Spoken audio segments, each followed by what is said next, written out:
Driven to Win Audiobook presents Middlemarch. Written by George Eliot. Let's begin the story. Book 5. The Dead Hand. Chapter 43. This figure hath high price. Was wrought with love, ages ago, in finest ivory. Naught modish in it, pure and noble lines of generous womanhood, that fits all time, that too is costly wear.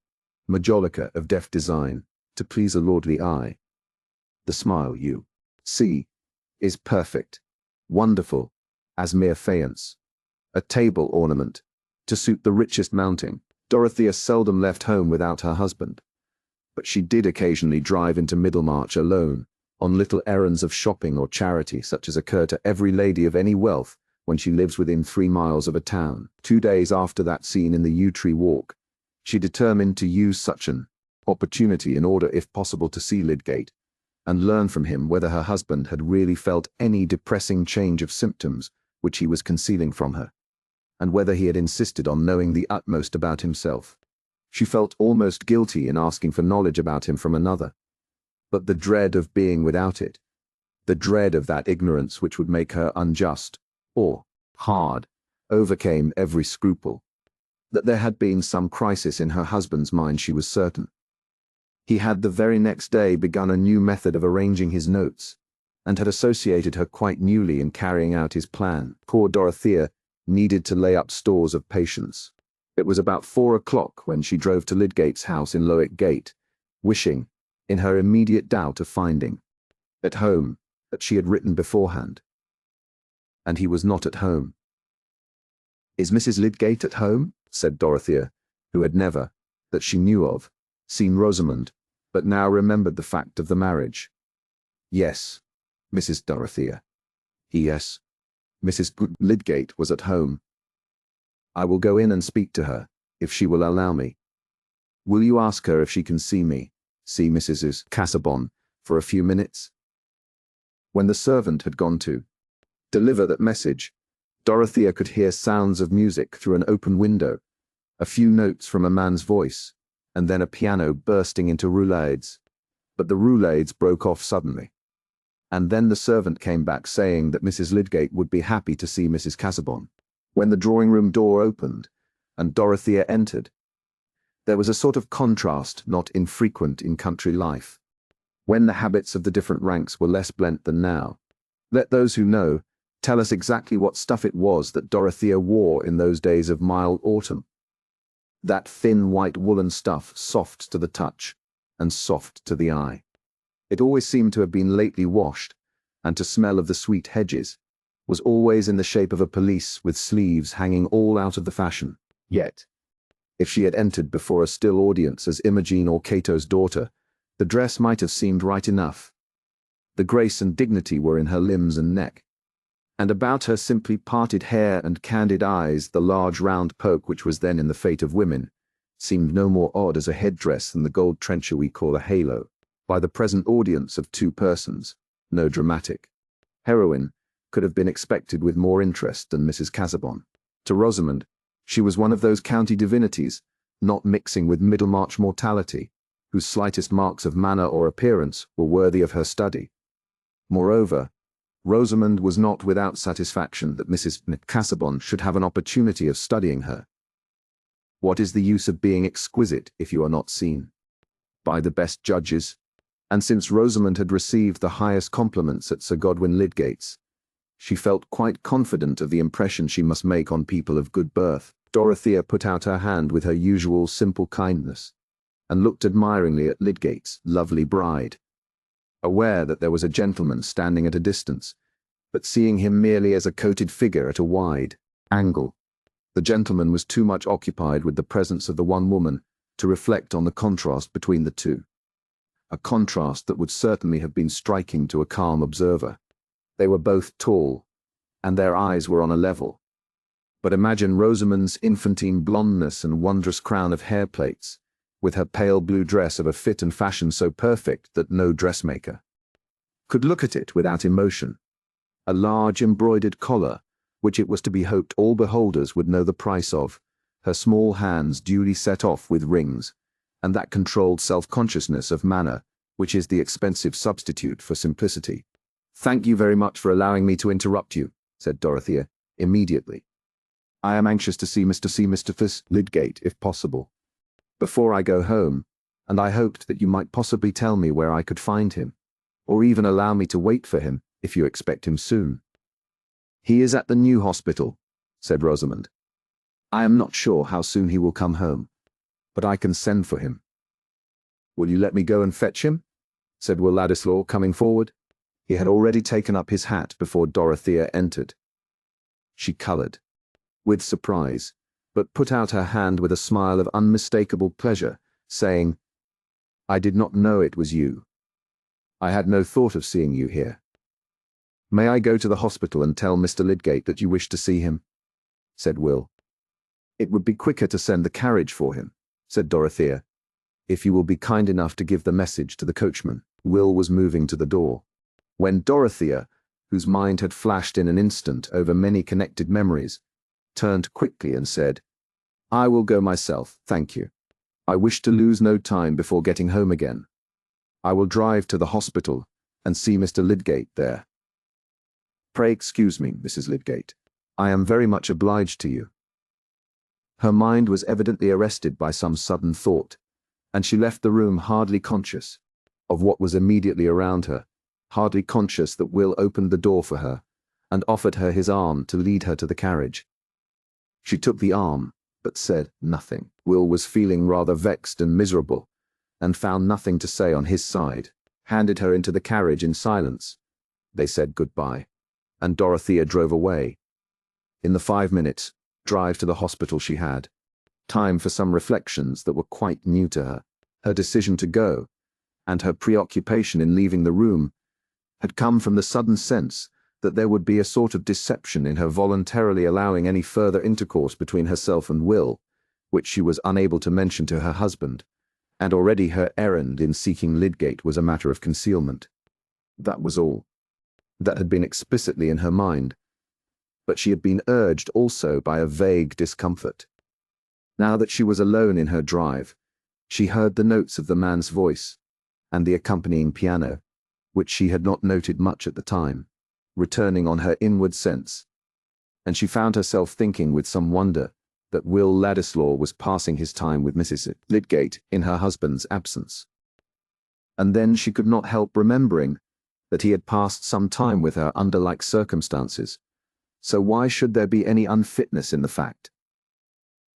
But Will was Mr. could not help remembering that he had passed some time Casaubon's relative, and one towards whom she was bound to show kindness. Still, there had been signs which perhaps she ought to have understood as implying that Mr. Casaubon did not like his cousin's visits during his own absence. "Perhaps I have been mistaken in many things," said poor Dorothea to herself, while the tears came rolling, and she had to dry them quickly. She felt confusedly unhappy, and the image of Will, which had been so clear to her before, was mysteriously spoiled. But the carriage stopped at the gate of the hospital. She was soon walking round the grass plots with Lydgate, and her feelings recovered the strong bent which had made her seek for this interview. Will Ladislaw, meanwhile, was mortified, and knew the reason of it clearly enough. His chances of meeting Dorothea were rare, and here for the first time there had come a chance which had set him at a disadvantage. It was not only, as it had been hitherto, that she was not supremely occupied with him, but that she had seen him.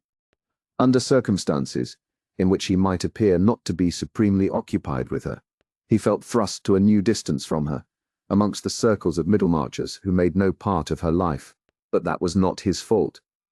Of course, since he had taken his lodgings in the town, he had been making as many acquaintances as he could, his position requiring that he should know everybody, and Lydgate was really better worth knowing than anyone else in the neighbourhood, and he happened to have a wife who was musical, and altogether worth calling upon.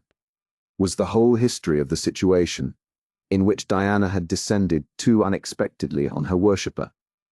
It was mortifying. Will was conscious that he should not have been at Middlemarch but for Dorothea, and yet his position there was threatening to divide him from her with those barriers of habitual sentiment which are more fatal to the persistence of mutual interest than all the distance between Rome and Britain. Prejudices about rank and status were easy enough to defy in the form of a tyrannical letter from Mr. Casaubon. But prejudices, like odorous bodies, have a double existence, both solid and subtle. Solid as the pyramids, subtle as the 20th echo of an echo, or as the memory of hyacinths, which once scented the darkness. When Will was of a temperament to feel keenly the presence of subtleties, a man of clumsier perceptions would not have felt, as he did, that for the first time some sense of unfitness in perfect freedom with him had sprung up in Dorothea's mind, and that their silence, as he conducted her to the carriage, had had a chill in it. Perhaps Casaubon, in his hatred and jealousy, had been insisting to Dorothea that Will had slid below her socially. Confound Casaubon! Will re-entered the drawing-room, took up his hat, and looking irritated as he advanced towards Mrs. Lydgate, who had seated herself at her work-table, said, "It is always fatal to have music or poetry interrupted. May I come another day, and just finish about the rendering of Lungi dal caro bene?" "I shall be happy to be taught," said Rosamond. "But I am sure you admit that the interruption was a very beautiful one. I quite envy your acquaintance with Mrs. Casaubon." "Is she very clever?" "She looks as if she were." "Really?" "I never thought about it," said Will sulkily. "That is just the answer Tertius gave me when I first asked him if she were handsome. What is it that you gentlemen are thinking of when you are with Mrs. Casaubon?" "Herself," said Will, not indisposed to provoke the charming Mrs. Lydgate. "When one sees a perfect woman, one never thinks of her attributes. One is conscious of her presence." "I shall be jealous when Tertius goes to Lowick," said Rosamond, dimpling, and speaking with airy lightness. "He will come back and think nothing of me." That does not seem to have been the effect on Lydgate hitherto. Casaubon is too unlike other women for them to be compared with her. "You are a devout worshipper, I perceive. You often see her, I suppose?" "No," said Will, almost pettishly. "Worship is usually a matter of theory rather than of practice. But I am practicing it to excess just at this moment.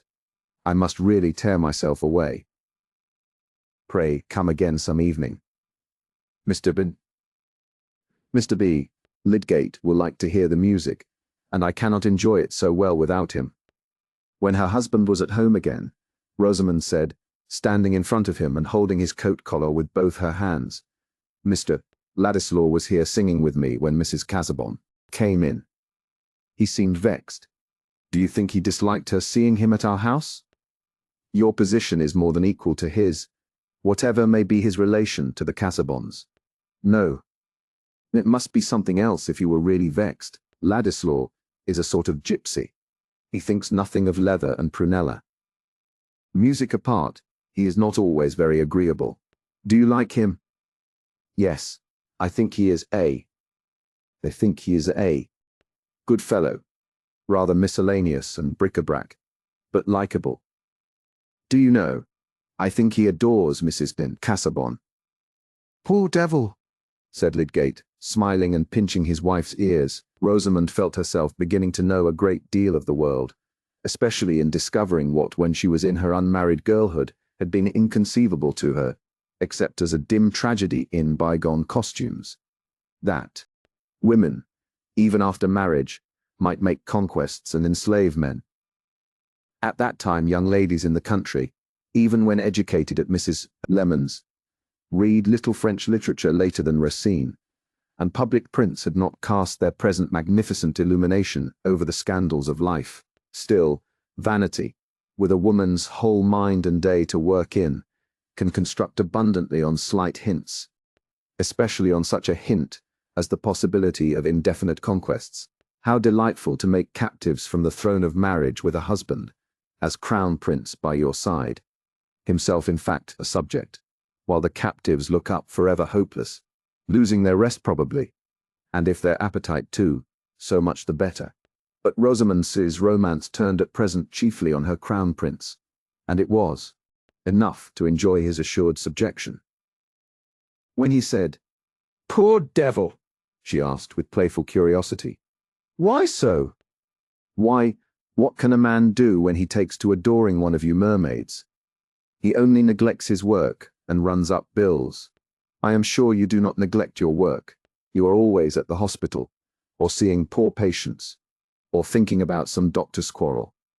And then at home you always want to pore over your microscope and files. Confess you like those things better than me.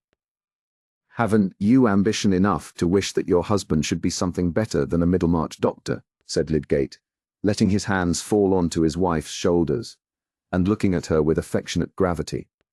I shall make you learn my favourite bit from an old poet.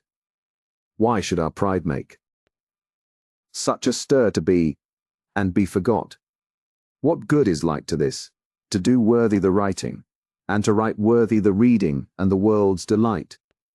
What I want, Rosie, is to do worthy the writing, and to write out myself what I have done. A man must work to do that, my pet. Of course, I wish you to make discoveries. No one could more wish you to attain a high position in some better place than Middlemarch. You cannot say that I have ever tried to hinder you from working. But we cannot live like hermits. You are not discontented with me, Tertius. No, dear, no. I am too entirely contented. But what did Mrs. Casaubon want to say to you? Merely to ask about her husband's health. But I think she is going to be splendid to our new hospital. I think she will give us 200 ad year. Chapter 44. I would not creep along the coast, but steer out in mid-sea, by guidance of the stars. When Dorothea, walking round the laurel-planted plots of the new hospital with Lydgate, had learned from him that there were no signs of change in Mr. Casaubon's bodily condition, beyond the mental sign of anxiety to know the truth about his illness, she was silent for a few moments, wondering whether she had said or done anything to rouse this new anxiety. Lydgate, not willing to let slip an opportunity of furthering a favourite purpose, ventured to say, I don't know whether your or Mr. Casaubon's attention has been drawn to the needs of our new hospital. Circumstances have made it seem rather egotistic in me to urge the subject. But that is not my fault. It is because there is a fight being made against it by the other medical men. I think you are generally interested in such things, for I remember that when I first had the pleasure of seeing you at Tipton Grange before your marriage, you were asking me some questions about the way in which the health of the poor was affected by their miserable housing. Yes, indeed, said Dorothea, brightening. Shall be quite grateful to you if you will tell me how I can help to make things a little better. Everything of that sort has slipped away from me since I have been married. I mean, she said, after a moment's hesitation, that the people in our village are tolerably comfortable, and my mind has been too much taken up for me to inquire further. But here, in such a place as Middlemarch, there must be a great deal to be done. There is everything to be done, said Lydgate, with abrupt energy. And this hospital is a capital piece of work, due entirely to Mr. Bulstrode's exertions, and in a great degree to his money. But one man can do everything in a scheme of this sort. Of course he looked forward to help, and now there's a mean, petty feud set up against the thing in the town, by certain persons who want to make it a failure. What can be their reasons? Said Dorothea, with naive surprise. Chiefly Mr. Bulstrode's unpopularity, to begin with. Half the town would almost take trouble for the sake of thwarting him. In this stupid world, most people never consider that a thing is good to be done, unless it is done by their own set. I had no connection with Bulstrode before I came. I look at him quite impartially, and I see that he has some notions, that he has set things on foot, which I can turn to good public purpose. If a fair number of the better educated men went to work with the belief that their observations might contribute to the reform of medical doctrine and practice, we should soon see a change for the better. That's my point of view. I hold that by refusing to work with Mr. Bulstrode, I should be turning my back on an opportunity of making my profession more generally serviceable. I quite agree with you, said Dorothea, at once fascinated by the situation sketched in Lydgate's words. But what is there against Mr. Bulstrode? I know that my uncle is friendly with him, People don't like his religious tone, said Lydgate, breaking off there. That is all the stronger reason for despising such an opposition, said Dorothea, looking at the affairs of Middlemarch by the light of the great persecutions. To put the matter quite fairly, they have other objections to him. He is masterful, and rather unsociable, and he is concerned with trade, which has complaints of its own that I know nothing about. But what has that to do with the question whether it would not be a fine thing to establish here a more valuable hospital than any they have in the county? The immediate motive to the opposition, however, is the fact that Bulstrode has put the medical direction into my hands. Of course, I am glad of that. It gives me an opportunity of doing some good work, and I am aware that I have to justify his choice of me. But the consequence? That the whole profession in Middlemarch have set themselves tooth and nail against the hospital, and not only refuse to cooperate themselves, but try to blacken the whole affair and hinder subscriptions. How very petty! Exclaimed Dorothea indignantly. I suppose one must expect to fight one's way. There is hardly anything to be done without it, and the ignorance of people about here is stupendous. I don't lay claim to anything else than having used some opportunities which have not come within everybody's reach. But there is no stifling the offence of being young and a newcomer, and happening to know something more than the old inhabitants. Still, if I believe that I can set going a better method of treatment, if I believe that I can pursue certain observations and inquiries, which may be a lasting benefit to medical practice, I should be a base truckler if I allowed any consideration of personal comfort to hinder me. And the course is all the clearer from there being no salary in question to put my persistence in an equivocal light. I am glad you have told me this, Mr. Lydgate, said Dorothea, cordially. I feel sure I can help a little. I have some money, and don't know what to do with it. That is often an uncomfortable thought to me. I am sure I can spare 200 a year for a grand purpose like this. How happy you must be to know things that you feel sure will do great good. I wish I could awake with that knowledge every morning. There seems to be so much trouble taken that one can hardly see the good of.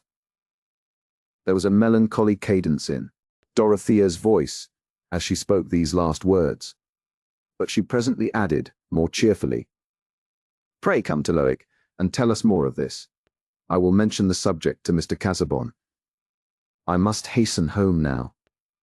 She did mention it that evening, and said that she should like to subscribe 200 a year.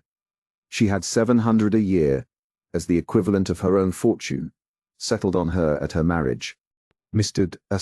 Casaubon made no objection beyond a passing remark that the sum might be disproportionate in relation to other good objects.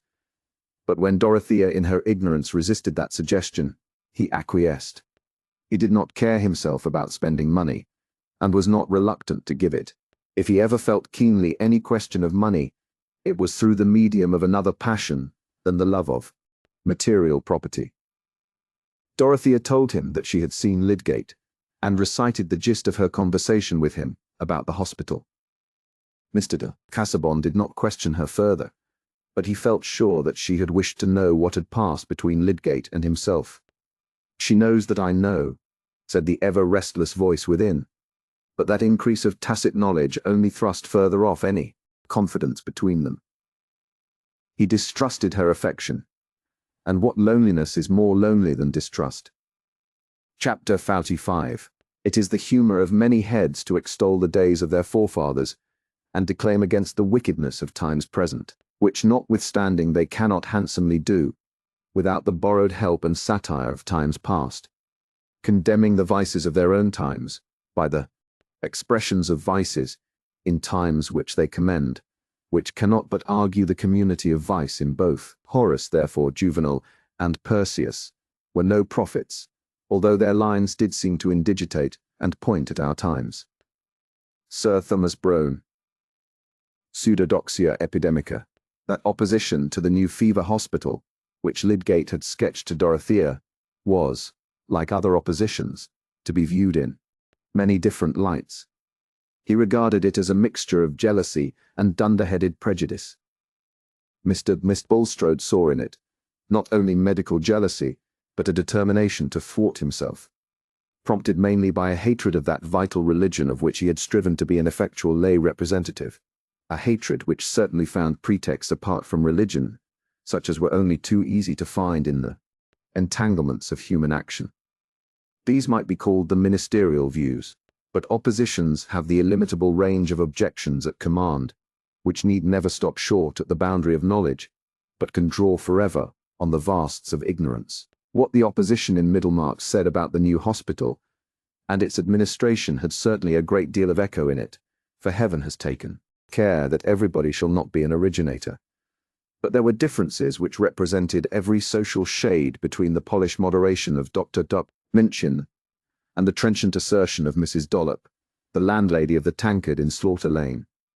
Mrs. Dollop became more and more convinced by her own asseveration that Dr. Lydgate meant to let the people die in the hospital, if not to poison them, for the sake of cutting them up without saying by your leave or with your leave, for it was a known fact that he had wanted to cut up Mrs. Goby, as respectable a woman as any in Parley Street, who had money in trust before her marriage, a poor tale for a doctor, who if he was good for anything should know what was the matter with you before you died, and not want to pry into your inside after you were gone. If that was not reason, Mrs. Dollop wished to know what was. But there was a prevalent feeling in her audience that her opinion was a bulwark, and that if it were overthrown, there would be no limits to the cutting up of bodies, as had been well seen in Burke and Hare with their pitch plaisters. Such a hanging business as that was not wanted in Middlemarch, and let it not be. That opinion at the Tankard in Slaughter Lane was unimportant to the medical profession. That old authentic public house, the original Tankard, known by the name of Dollop's, was the resort of a great benefit club, which had some months before put to the vote whether its long-standing medical man should not be cashiered in favour of this Dr. Lydgate, who was capable of performing the most astonishing cures and rescuing people altogether given up by other practitioners.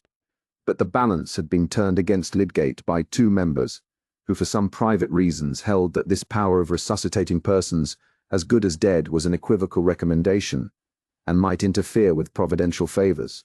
In the course of the year, however, there had been a change in the public sentiment, of which the unanimity at Dollop's was an index, a good deal more than a year ago, before anything was known of Lydgate's skill. The judgments on it had naturally been divided, depending on a sense of likelihood, situated perhaps in the pit of the stomach or in the pineal gland, and differing in its verdicts, but not the less valuable as a guide in the total deficit of evidence. Patients who had chronic diseases, or whose lives had long been worn threadbare, like old Featherstone's, had been at once inclined to try him.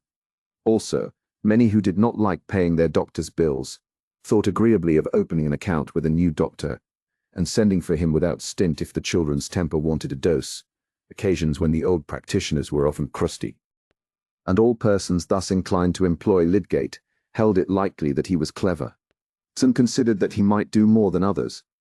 Where there was liver, at least there would be no harm in getting a few bottles of stuff from him, since if these proved useless, it would still be possible to return to the purifying pills, which kept you alive if they did not remove the yellowness. But these were people of minor importance. Good Middlemarch families were of course not going to change their doctor without reason shown, and everybody who had employed Mr. Peacock did not feel obliged to accept a new man merely in the character of his successor, objecting that he was not likely to be equal to Peacock. But Lydgate had not been long in the town before there were particulars enough reported of him to breed much more specific expectations and to intensify differences into partisanship. Some of the particulars being of that impressive order of which the significance is entirely hidden, like a statistical amount without a standard of comparison, but with a note of exclamation at the end. The cubic feet of oxygen yearly swallowed by a full-grown man. What a shudder they might! Created in some Middlemarch circles. Oxygen. Nobody knows what that may be. Is it any wonder the cholera has got to Danzig? And yet there are people who say quarantine is no good. One of the facts quickly rumoured was that Lydgate did not dispense drugs. This was offensive both to the physicians whose exclusive distinction seemed infringed on, and to the surgeon apothecaries with whom he reigned himself. And only a little while before, they might have counted on having the law on their side against a man who, without calling himself a London-made MD, dared to ask for pay, except as a charge on drugs. But Lydgate had not been experienced enough to foresee that his new course would be even more offensive to the laity. And to Mr. the laity, Malmsey, an important grocer in the top market, who, though not one of his patients, questioned him in an affable manner on the subject, he was injudicious enough to give a hasty popular explanation of his reasons, pointing out to Mr. Malmsey that it must lower the character of practitioners and be a constant injury to the public if their only mode of getting paid for their work was by their making out long bills for drafts, boluses, and mixtures. It is in that way that hard-working medical men may come to be almost as mischievous as quacks, said Lydgate, rather thoughtlessly. To get their own bread, they must overdose the king's lieges. And that's a bad sort of treason. Mr. Malmsey undermines the Constitution in a fatal way. Mr. Malmsey was not only an overseer. It was about a question of outdoor pay that he was having an interview with Lydgate. He was also asthmatic and had an increasing family. Thus, from a medical point of view, as well as from his own, he was an important man. Indeed, an exceptional grocer, whose hair was arranged in a flame-like pyramid, and whose retail deference was of the cordial, encouraging kind, jocosely complimentary, and with a certain considerate abstinence from letting out the full force of his mind. It was Mr. Malmsey's friendly jocoseness in questioning him which had set the tone of Lydgate's reply. But let the wise be warned against too great readiness at explanation. It multiplies the sources of mistake, lengthening the sum for reckoners sure to go wrong. Lydgate smiled as he ended his speech, putting his foot into the stirrup, and Mr. Malmsey laughed more than he would have done if he had known who the king's lieges were, giving his good morning, sir, with the air of one who saw everything clearly enough. But in truth his views were perturbed. For years he had been paying bills with strictly made items, so that for every £0.5 and 18 he was certain something measurable had been delivered. He had done this with satisfaction, including it among his responsibilities as a husband and father, and regarding a longer bill than usual as a dignity worth mentioning. Moreover, in addition to the massive benefit of the drugs to self and family, he had enjoyed the pleasure of forming an acute judgment as to their immediate effects, so as to give an intelligent statement for the guidance of Mr. Gambit, a practitioner just a little lower in status than Wrench or Toller, and especially esteemed as an accoucheur, of whose ability Mr. Malmsey had the poorest opinion on all other points.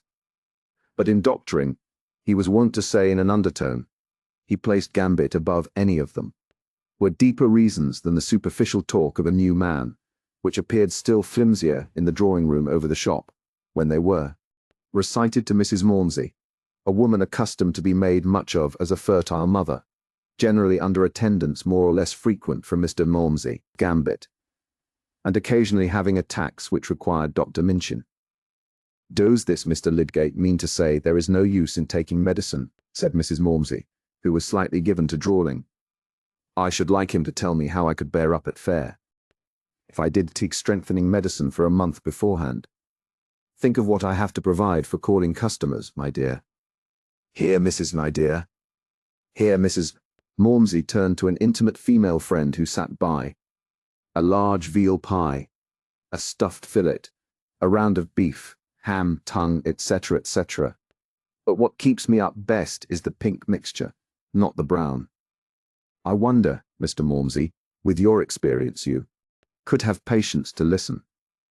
I should have told him at once that I knew a little better than that. No, said Mr. Malmsey. I was not going to tell him my opinion. Hear everything and judge for yourself is my motto. But he didn't know who he was talking to. I was not to be turned on his finger.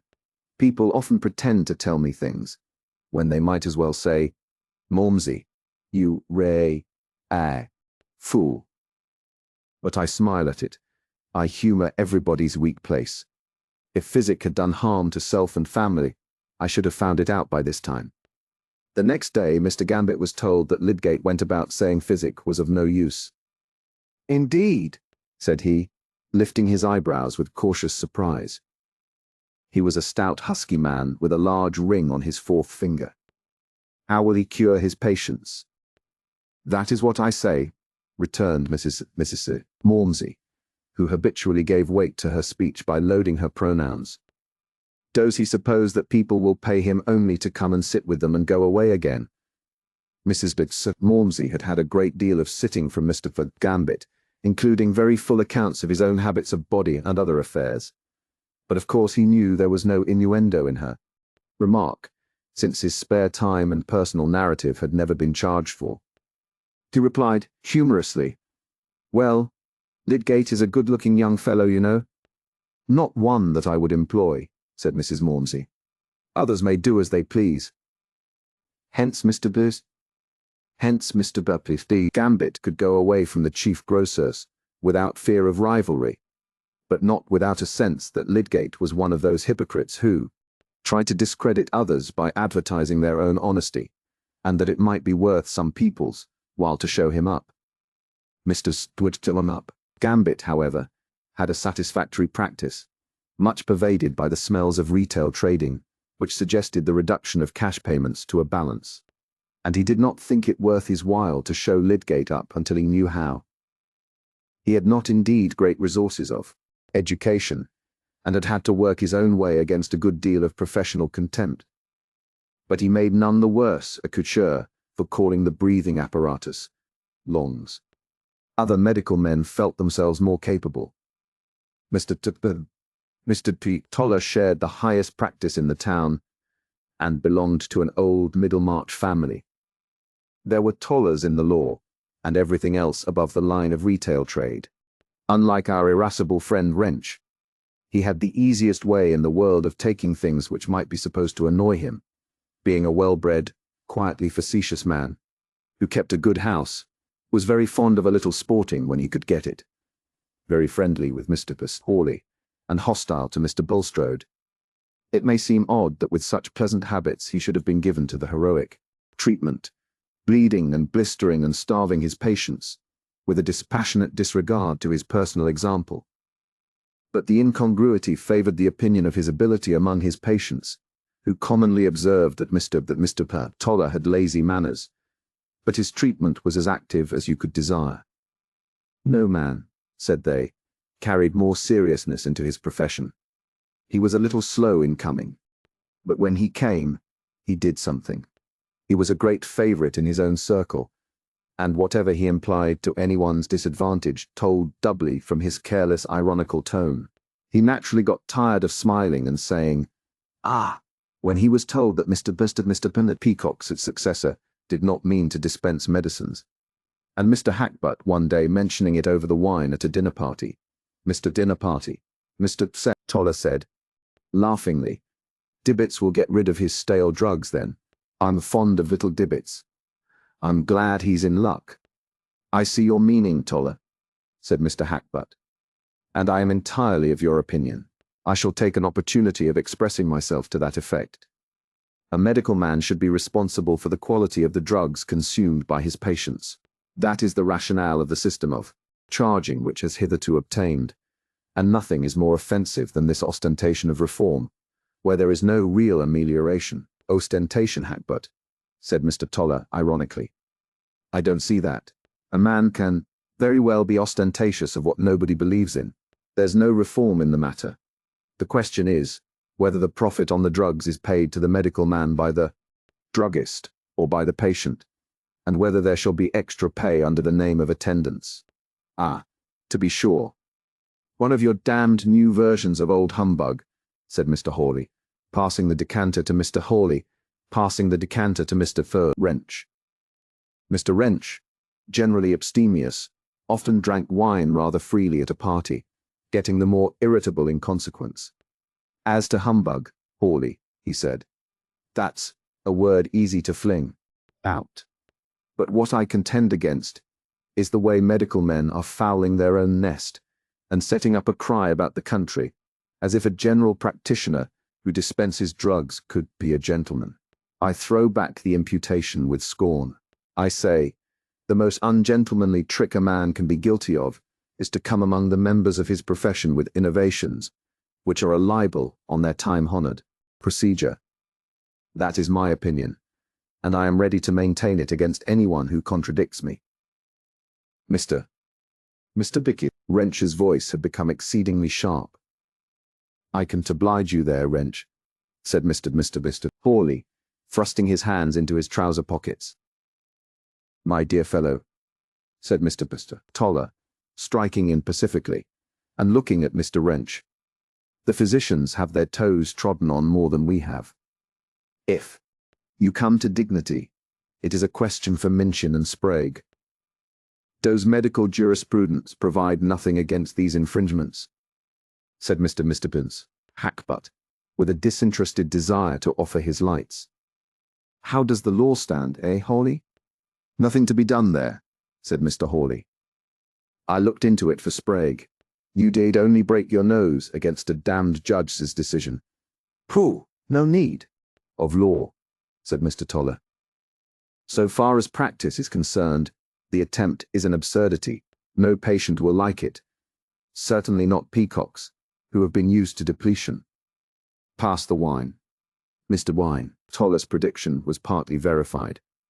If Mr. and Mrs. Malmsey, who had no idea of employing Lydgate, were made uneasy by his supposed declaration against drugs, it was inevitable that those who called him should watch a little anxiously to see whether he did use all the means he might use in the case. Even good Mr. Powderell, who in his constant charity of interpretation was inclined to esteem Lydgate the more for what seemed a conscientious pursuit of a better plan, had his mind disturbed with doubts during his wife's attack of erysipelas, and could not abstain from mentioning to Lydgate that Mr. Peacock on a similar occasion had administered a series of boluses which were not otherwise definable than by their remarkable effect in bringing Mrs. Powderell round before Michaelmas from an illness which had begun in a remarkably hot August. At last, indeed, in the conflict between his desire not to hurt Lydgate and his anxiety that no means should be lacking, he induced his wife, privately, to take Widgeon's purifying pills, an esteemed Middlemarch medicine, which arrested every disease at the fountain by setting to work at once upon the blood. This cooperative measure was not to be mentioned to Lydgate, and Mr. Powderell himself had no certain reliance on it, only hoping that it might be attended with a blessing. But in this doubtful stage of Lydgate's introduction he was helped by what we mortals rashly call good fortune. I suppose no doctor ever came newly to a place without making cures that surprised somebody, cures which may be called fortune's testimonials, and deserve as much credit as the written or printed kind. Various patients got well while Lydgate was attending them, some even of dangerous illnesses, and it was remarked that the new doctor with his new ways had at least the merit of bringing people back from the brink of death.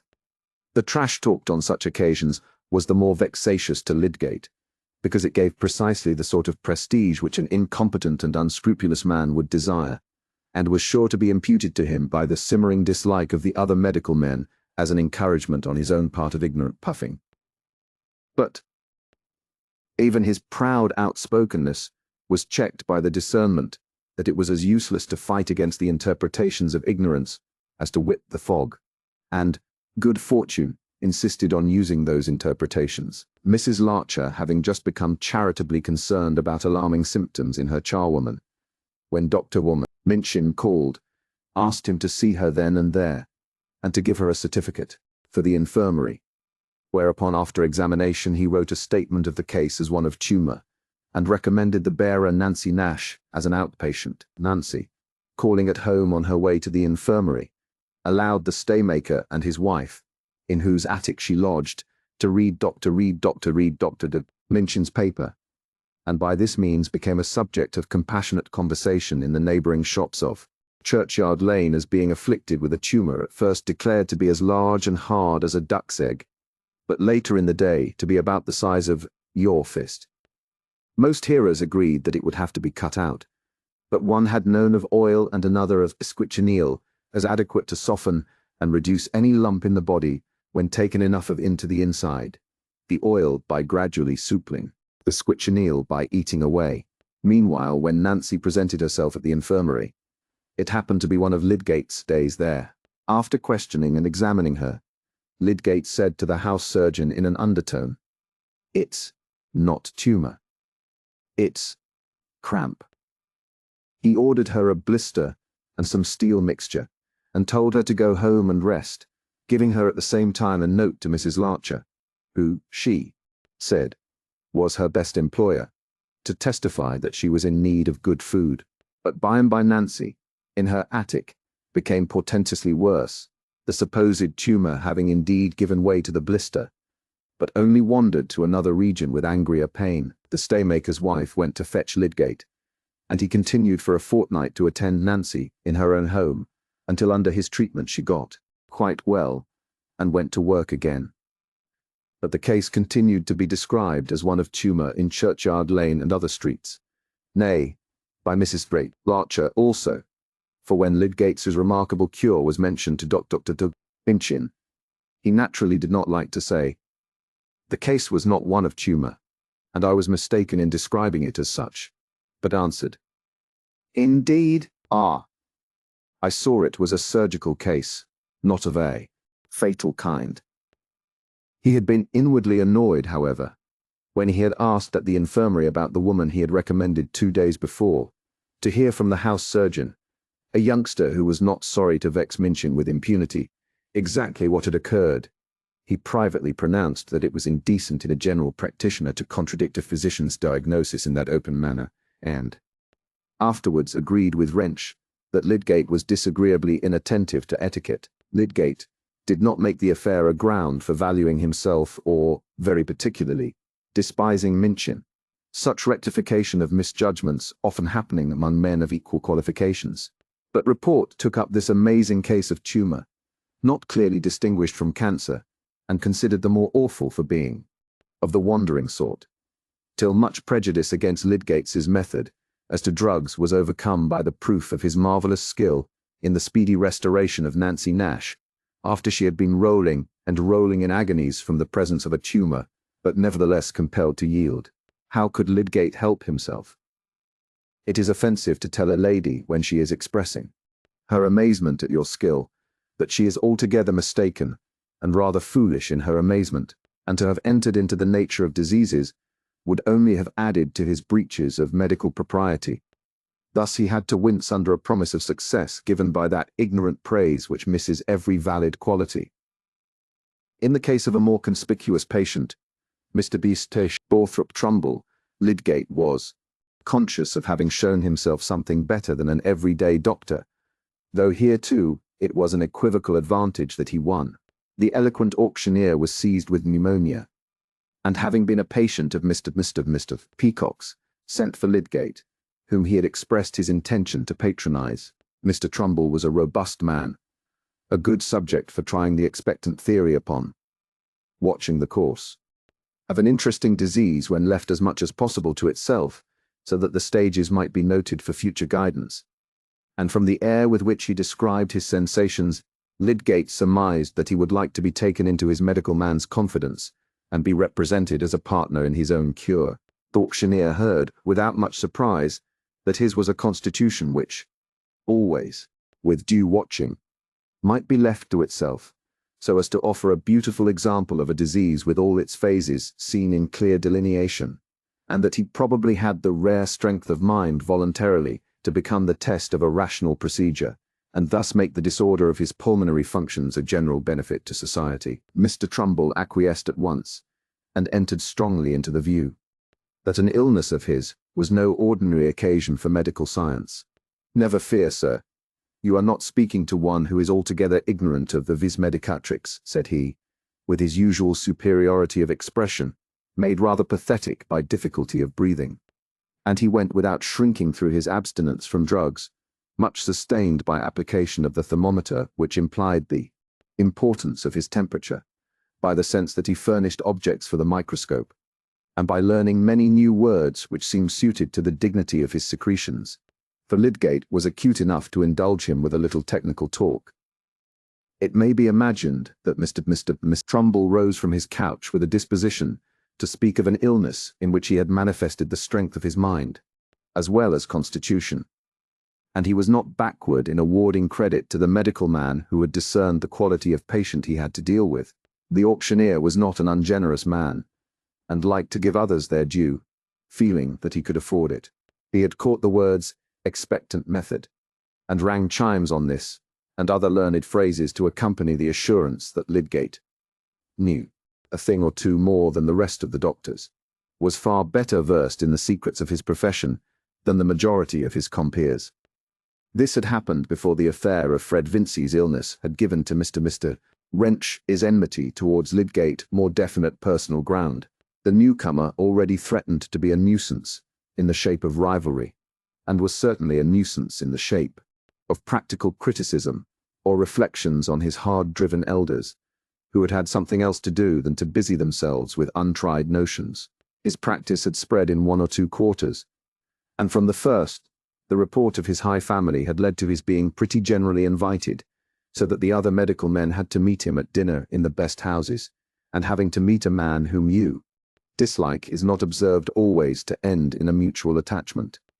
There was hardly ever so much unanimity among them as in the opinion that Lydgate was an arrogant young fellow, and yet ready for the sake of ultimately predominating to show a crawling subservience to Bulstrode.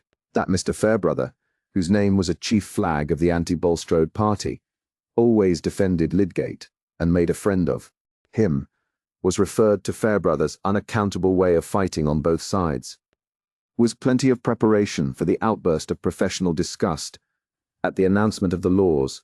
Mr. Bulstrode was laying down for the direction of the new hospital, which were the more exasperating because there was no present possibility of interfering with his will and pleasure, everybody except Lord Medlicote having refused help towards the building on the ground that they preferred giving to the old infirmary. Mr. Bulstrode met all the expenses, and had ceased to be sorry that he was purchasing the right to carry out his notions of improvement without hindrance from prejudiced coadjutors. But he had had to spend large sums, and the building had lingered. Caleb Garth had undertaken it, had failed during its progress, and before the interior fittings were begun had retired from the management of the business. And when referring to the hospital, he often said that however Bulstrode might ring if you tried him, he liked good solid carpentry and masonry, and had a notion both of drains and chimneys. In fact, the hospital had become an object of intense interest to Bulstrode, and he would willingly have continued to spare a large yearly sum that he might rule it dictatorially without any board. But he had another favourite object which also required money for its accomplishment. He wished to buy some land in the neighbourhood of Middlemarch, and therefore he wished to get considerable contributions towards maintaining the hospital. Meanwhile, he framed his plan of management. The hospital was to be reserved for fever in all its forms. Lydgate was to be chief medical superintendent, that he might have free authority to pursue all comparative investigations which his studies, particularly in Paris, had shown him the importance of, the other medical visitors having a consultative influence, but no power to contravene Lydgate's ultimate decisions, and the general management was to be lodged exclusively in the hands of 5 directors associated with Mr. Sir Bulstrode, who were to have votes in the ratio of their contributions, the board itself filling up any vacancy in its numbers, and no mob of small contributors being admitted to a share of government. There was an immediate refusal on the part of every medical man in the town to become a visitor at the fever hospital. "Very well," said Lydgate to Mr. Bulstrode. "We have a capital house surgeon and dispenser, a clear-headed, neat-handed fellow. We'll get Webby from Crabsley, as good a country practitioner as any of them, to come over twice a week, and in case of any exceptional operation, Prothero will come from Brassing. I must work the harder, that's all, and I have given up my post at the infirmary. The plan will flourish in spite of them, and then they'll be glad to come in. Things can't last as they are. There must be all sorts of reforms soon, and then young fellows may be glad to come and study here." Lydgate was in high spirits. "I shall not flinch, you may depend upon it, Mr. Lydgate," said Mr. Bulstrode. While I see you carrying out high intentions with vigor, you shall have my unfailing, and I have humble confidence that the blessing which has hitherto attended my efforts against the spirit of evil in this town will not be withdrawn. Suitable directors to assist me I have no doubt of securing. Mr. George Brooke of Tipton has already given me his concurrence and a pledge to contribute yearly. He has not specified the sum, probably not a great one, but he will be a useful member of the board. A useful member was perhaps to be defined as one who would originate nothing and always vote with Mr. Bulstrode. The medical aversion to Lydgate was hardly disguised now. Neither Dr. Sprague nor Dr. Sprague nor Dr. Sprague. Minchin said that he disliked Lydgate's knowledge or his disposition to improve treatment. What they disliked was his arrogance, which nobody felt to be altogether deniable. They implied that he was insolent, pretentious, and given to that reckless innovation for the sake of noise and show which was the essence of the charlatan. The word charlatan once thrown on the air could not be let drop. In those days, the world was agitated about the wondrous doings of Mr. Saints of John Long, nobleman and gentleman, attesting his extraction of a fluid like mercury from the temples of a patient. Mr. Toller remarked one day, smilingly, to Mrs. Taft, that Bulstrode had found a man to suit him in Lydgate. A charlatan in religion is sure to like other sorts of charlatans. Yes, indeed, I can imagine, said Mrs. Taft, keeping the number of 30 stitches carefully in her mind all the while. There are so many of that sort. I remember Mr. Cheshire, with his irons, trying to make people straight when the Almighty had made them crooked. No, no, said Mr. Toller. Cheshire was all right, all fair and above board. But there's St. John Long. That's the kind of fellow we call a charlatan, advertising cures in ways nobody knows anything about. A fellow who wants to make a noise by pretending to go deeper than other people. The other day he was pretending to tap a man's brain and get quicksilver out of it. Good gracious, what dreadful trifling with people's constitutions, said Mrs. Taft. After this, it came to be held in various quarters that Lydgate played even with respectable constitutions for his own purposes, and how much more likely that in his flighty experimenting he should make 6s and 7s of hospital patients. Especially it was to be expected, as the landlady of the tankard had said, that he would recklessly cut up their dead bodies. For Lydgate, having attended Mrs. Goby, who died apparently of a heart disease, not very clearly expressed in the symptoms, too daringly asked leave of her relatives to open the body, and thus gave an offence quickly spreading beyond Parley Street, where that lady had long resided on an income such as made this association of her body with the victims of Burke and Hare a flagrant insult to her memory. Affairs were in this stage when Lydgate opened the subject of the hospital to Dorothea. We see that he was bearing enmity and silly misconception with much spirit, aware that they were partly created by his good share of success. They will not drive me away, he said, talking confidentially in Mr. Fairbrother's study. I have got a good opportunity here, for the ends I care most about, and I am pretty sure to get income enough for our wants. By and by I shall go on as quietly as possible.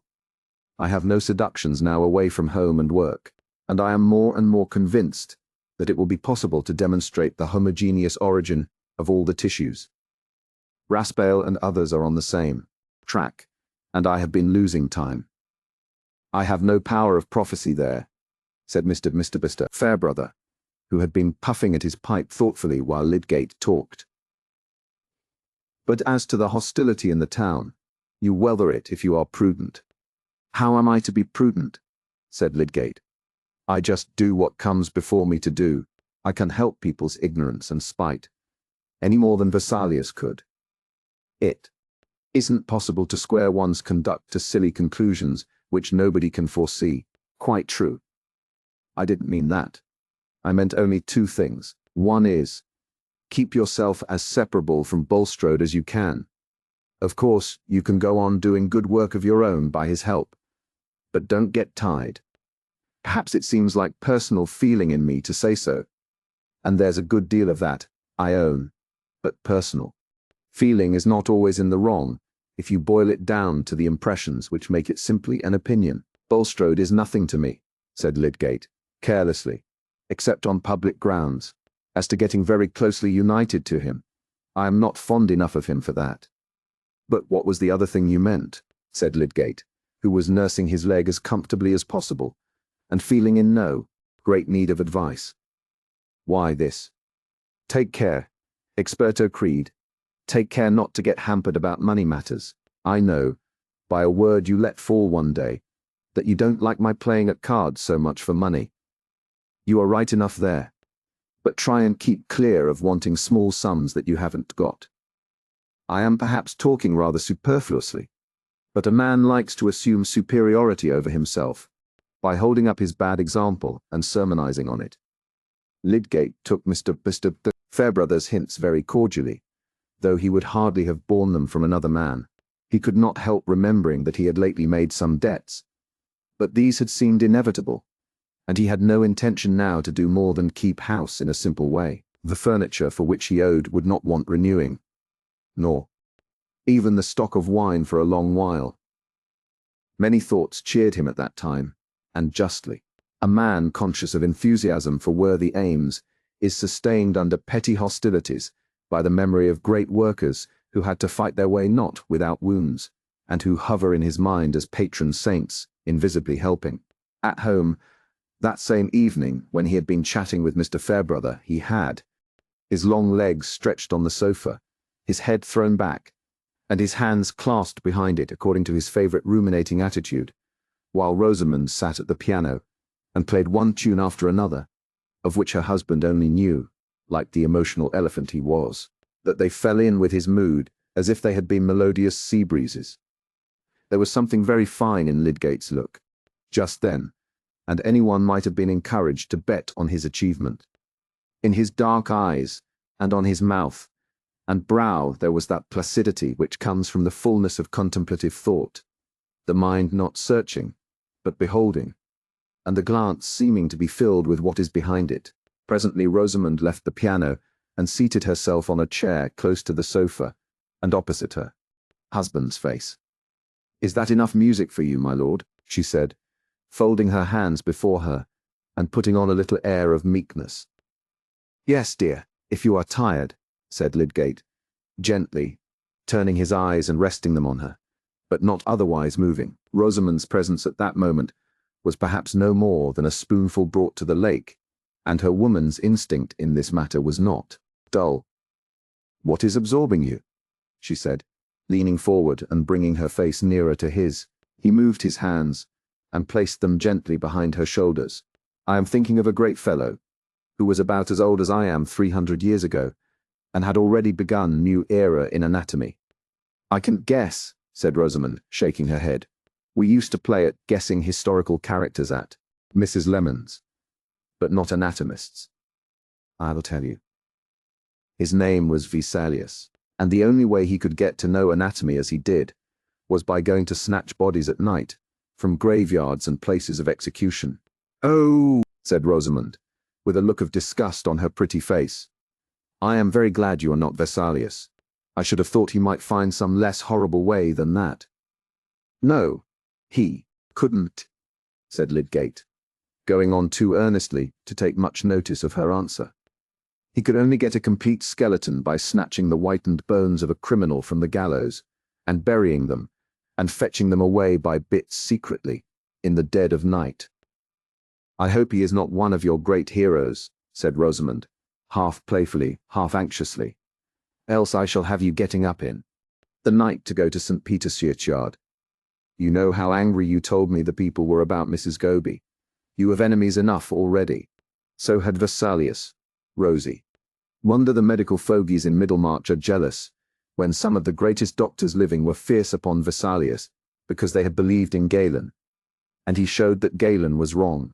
They called him a liar and a poisonous monster. But the facts of the human frame were on his side, and so he got the better of them." "And what happened to him afterwards?" said Rosamond, with some interest. "Oh, He had a good deal of fighting to the last, and they did exasperate him enough at one time to make him burn a good deal of his work. Then he got shipwrecked just as he was coming from Jerusalem to take a great chair at Padua. He died rather miserably. There was a moment's pause before Rosamond said, "Do you know, Tertius, I often wish you had not been a medical man." "Nay, Rosie, don't say that," said Lydgate, drawing her closer to him. "That is like saying you wish you had married another man. Not at all. You are clever enough for anything. You might easily have been something else.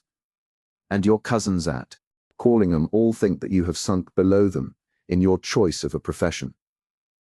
"The cousins at Callingham may go to the devil," said Lydgate with scorn. "It was like their impudence if they said anything of the sort to you."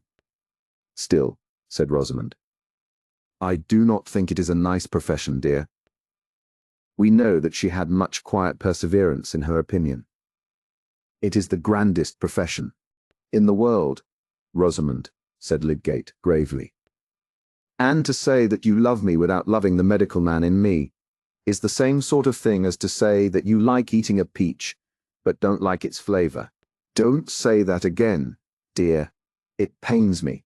"Very well, Dr. Greyface," said Rosie, dimpling. "I will declare in future that I dote on skeletons, and body snatchers, and bits of things in feels, and quarrels with everybody, that end in your dying miserably." "No, no, not so bad as that," said Lydgate, giving up remonstrance and petting her resignedly. Chapter 46. "Pis no podemos haber aquello queremos aquello que podremos." Since we cannot get what we like, let us like what we can get. Spanish proverb. While Lydgate, safely married and with the hospital under his command, felt himself struggling for medical reform against Middlemarch, Middlemarch was becoming more and more conscious of the national struggle for another kind of reform. By the time that Lord John Russell's measure was being debated in the House of Commons, there was a new political animation in Middlemarch, and a new definition of parties which might show a decided change of balance if a new election came. And there were some who already predicted this event, declaring that a reform bill would never be carried by the actual Parliament. Was what Will Ladislaw dwelt on to Mr. Brooke as a reason for congratulation that he had not yet tried his strength at the hustings. "Things will grow and ripen as if it were a comet year," said Will. "The public temper will soon get to a cometary heat. Now the question of reform has set in. There is likely to be another election before long, and by that time Middlemarch will have got more ideas into its head. What we have to work at now is the pioneer and political meetings." "Quite right, Ladislaw. We shall make a new thing of opinion here," said Mr. Brooke. "Only I want to keep myself independent about reform, you. No, I don't want to go too far. I want to take up Wilberforce's and Romilly's line, you know, and work at Negro emancipation, criminal law, that kind of thing. But of course I should support Grey." "If you go in for the principle of reform, you must be prepared to take what the situation offers," said Will. "If everybody pulled for his own bit against everybody else, the whole question would go to tatters." Yes, I agree with you. I quite take that point of view. I should put it in that light. I should support Grey, you know. But I don't want to change the balance of the Constitution, and I don't think Grey would." "But that is what the country wants," said Will. "There would be no meaning in political unions, or any other movement that knows what it's about. It wants to have a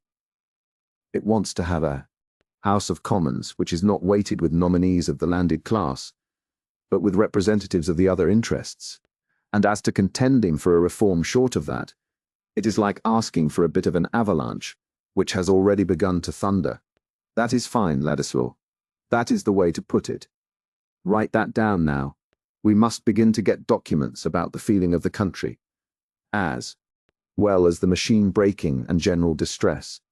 "As to documents," said Will, "a 2-inch card will hold plenty. Few rows of figures are enough to deduce misery from, and a few more will show the rate at which the political determination of the people is growing."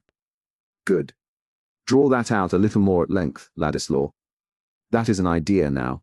Write it out in the Pioneer. Put the figures. And deduce the misery, you know. And put the other figures and deduce. And so on.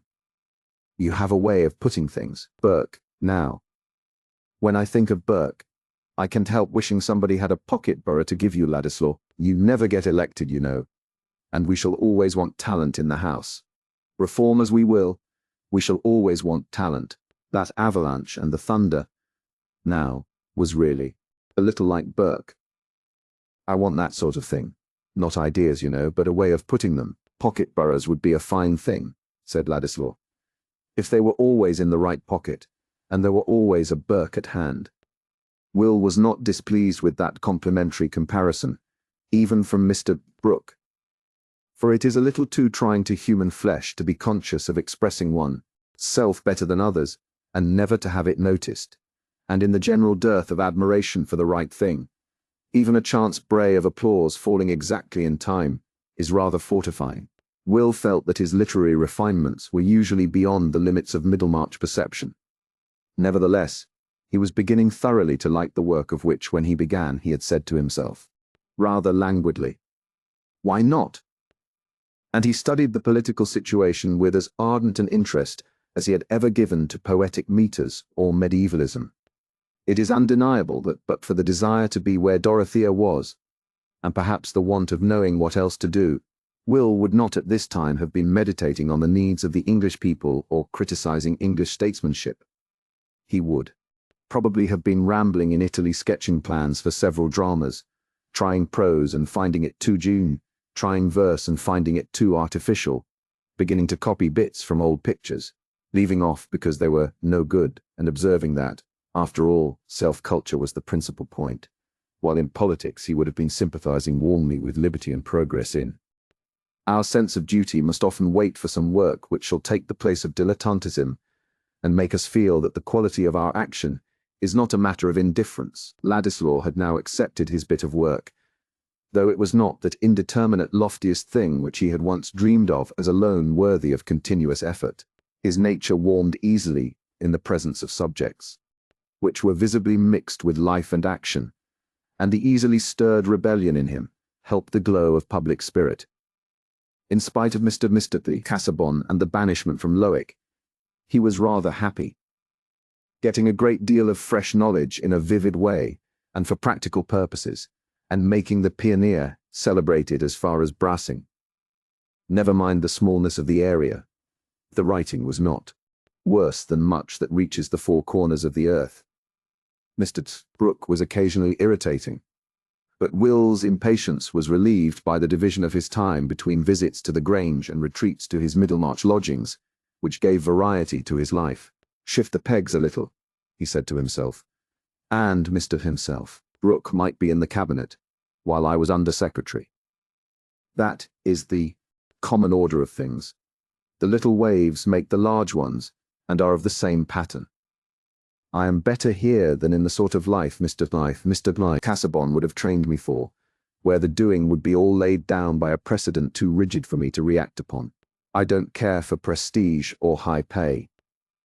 As Lydgate had said of him, he was a sort of gypsy, rather enjoying the sense of belonging to no class. He had a feeling of romance in his position, and a pleasant consciousness of creating a little surprise wherever he went. That sort of enjoyment had been disturbed when he had felt some new distance between himself and Dorothea in their accidental meeting at Lydgate's, and his irritation had gone out towards Mr. Casaubon, who had declared beforehand that Will would lose caste. I never had any caste, he would have said, if that prophecy had been uttered to him, and the quick blood would have come and gone like breath in his transparent skin. But it is one thing to like defiance, and another thing to like its consequences. Meanwhile, the town opinion about the new editor of the Pioneer was tending to confirm Mr. Casaubon's view. Willishanship in that distinguished quarter did not, like Lydgate's high connections, serve as an advantageous introduction. If it was rumoured that young Ladislaw was Mr. Casaubon's nephew or cousin, it was also rumoured that Mr. Casaubon would have nothing to do with him. Brooke has taken him up, said Mr. Hawley, because that is what no man in his senses could have expected. Casaubon has devilish good reasons, you may be sure, for turning the cold shoulder on a young fellow whose bringing up he paid for. Just like Brooke, one of those fellows who would praise a cat to sell a horse. And some oddities of Will's, more or less poetical, appeared to support Mr. Keck, the editor of the Trumpet, in asserting that Ladislaw, if the truth were known, was not only a Polish emissary, but crack-brained, which accounted for the preternatural quickness and glibness of his speech when he got on to a platform, as he did whenever he had an opportunity, speaking with a facility which cast reflections on solid Englishmen generally. It was disgusting to Keck to see a strip of a fellow, with light curls round his head, get up and speechify by the hour against institutions, which had existed when he was in his cradle. And in a leading article of the Trumpet, Keck characterized Ladislaw's speech at a reform meeting as the violence of an energumen, a miserable effort to shroud in the brilliancy of fireworks the daring of irresponsible statements, and the poverty of a knowledge which was of the cheapest and most recent description. "That was a rattling article yesterday, Keck," said Dr. Sprague, with sarcastic intentions. "But what is an energumen?" "Oh, a term that came up in the French Revolution," said Keck. This dangerous aspect of Ladislaw was strangely contrasted with other habits which became matter of remark. He had a fondness, half artistic, half affectionate, for little children. The smaller they were on tolerably active legs, and the funnier their clothing, the better Will liked to surprise and please them. We know that in Rome he was given to ramble about among the poor people, and the taste did not quit him in Middlemarch. He had somehow picked up a troop of droll children, little hatless boys with their galligaskins much worn and scant shirting to hang out, little girls who tossed their hair out of their eyes to look at him, and guardian brothers at the mature age of 7. This troop he had led out on gypsy excursions to Hulsel Wood at nutting time, and since the cold weather had set in, he had taken them on a clear day to gather sticks for a bonfire in the hollow of a hillside, where he drew out a small feast of gingerbread for them, and improvised a Punch and Judy drama with some private homemade puppets, was one oddity. Another was that in houses where he got friendly, he was given to stretch himself at full length on the rug while he talked, and was apt to be discovered in this attitude by occasional callers for whom such an irregularity was likely to confirm the notions of his dangerously mixed blood and general laxity. But Will's articles and speeches naturally recommended him in families which the new strictness of party division had marked off on the side of reform. He was invited to Mr. Bulstrode's, but here he could not lie down on the rug, and Mrs. Bulstrode felt that his mode of talking about Catholic countries, as if there were any truce with Antichrist, illustrated the usual tendency to unsoundness in intellectual men. At Mr. Fairbrother's, however, whom the irony of events had brought on the same side with Bulstrode in the national movement, Will became a favourite with the ladies, especially with little Miss Noble, whom it was one of his oddities to escort when he met her in the street with her little basket, giving her his arm in the eyes of the town, and insisting on going with her to pay some call where she distributed her small filchings from her own share of sweet things. But the house where he visited oftenest and lay most on the rug was Lydgate's. The two men were not at all alike, but they agreed none the worse. Lydgate was abrupt, but not irritable, taking little notice of megrims in healthy people, and Ladislaw did not usually throw away his susceptibilities on those who took no notice of them. With Rosamond, on the other hand, he pouted and was wayward, nay, often uncomplimentary, much to her inward surprise.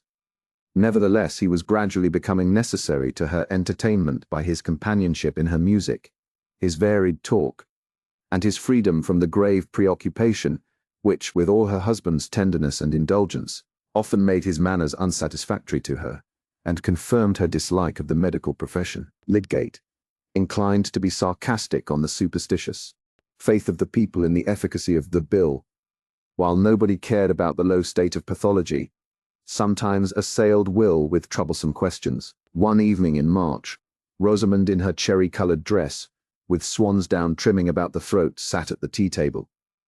Lydgate, lately come in tired from his outdoor work, was seated sideways on an easy chair by the fire with one leg over the elbow, his brow looking a little troubled as his eyes rambled over the columns of the Pioneer, while Rosamond, having noticed that he was perturbed, avoided looking at him, and inwardly thanked heaven that she herself had not a moody disposition.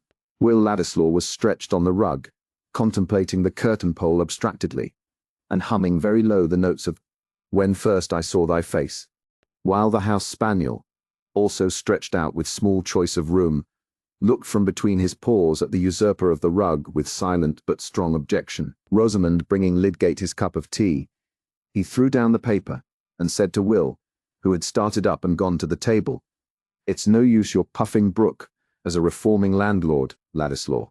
They only pick the more holes in his coat. In the trumpet. No matter. Those who read the Pioneer don't read the trumpet," said Will, swallowing his tea and walking about. "Do you suppose the public reads with a view to its own conversion? We should have a witches brewing with a vengeance then. Mingle, mingle, mingle, mingle, you that mingle may." And nobody would know which side he was going to take. Fairbrother says he doesn't believe Brooke would get elected if the opportunity came. The very men who profess to be for him would bring another member out of the bag at the right moment. There's no harm in trying. It's good to have resident members. "Why?" said Lydgate, who was much given to use that inconvenient word in a curt tone. "They represent the local stupidity better," said Will, laughing and shaking his curls. "And they are kept on their best behavior in the neighborhood. Brooke is not a bad fellow, but he has done some good things on his estate that he never would have done but for this parliamentary bite." "He's not fitted to be a public man," said Lydgate, with contemptuous decision. "He would disappoint everybody who counted on him. I can see that at the hospital. Only, there Bulstrode holds the reins and drives him." "That depends on how you fix your standard of public men," said Will. "He's good enough for the occasion. When the people have made up their mind as they are making it up now, they don't want a man. They only want a vote. That is the way with you political writers, Ladislaw, crying up a measure as if it were a universal cure, and crying up men who are a part of the very disease that wants curing. Why not? Men may help to cure themselves off the face of the land without knowing it," said Will, who could find reasons impromptu when he had not thought of a question beforehand. "That is no excuse for encouraging the superstitious exaggeration of hopes about this particular measure, helping the cry to swallow it whole, and to send up voting popinjays who are good for nothing but to carry it. You go against rottenness, and there is nothing more thoroughly rotten than making people believe that society can be cured by a political hocus-pocus. That's very fine, my dear fellow, but your cure must begin somewhere, and put it that 1,000 things which debase a population can never be reformed without this particular reform to begin with. Look what Stanley said the other day, that the House had been tinkering long enough at small questions of bribery, inquiring whether this or that voter has had a guinea, when everybody knows that the seats have been sold wholesale. Wait for wisdom and conscience in public agents. Fiddlestick! The only conscience we can trust to is the massive sense of wrong in a class, and the best wisdom that will work is the wisdom of balancing claims. That's as my text. Which side is injured? I support the man who supports their claims, not the virtuous upholder of the wrong. That general talk about a particular case is mere question begging, Ladislaw. When I say, I go in for the dose that cures, it doesn't follow that I go in for opium in a given case of gout. I am not begging the question we are upon. Whether we are to try for nothing till we find immaculate men to work with. Should you go on that plan? If there were one man who would carry you a medical reform, and another who would oppose it, should you inquire which had the better motives, or even the better brains? Oh, of course, said Lydgate, seeing himself checkmated by a move which he had often used himself. If one did not work with such men, as are at hand, things must come to a deadlock. Suppose the worst opinion in the town about Bulstrode were a true one. That would not make it less true that he has the sense and the resolution to do what I think ought to be done in the matters I know and care most about. But that is the only ground on which I go with him, Lydgate added rather proudly, bearing in mind Mr. Fairbrother's remarks. He is nothing to me otherwise. I would not cry him up on any personal ground. I would keep clear of that.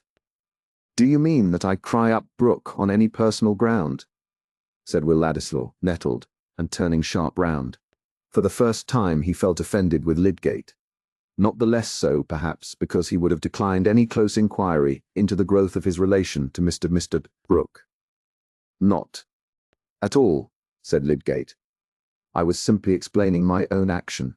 I meant that a man may work for a special end with others, whose motives and general course are equivocal, if he is quite sure of his personal independence, and that he is not working for his private interest, either place or money. Then, why don't you extend your liberality to others?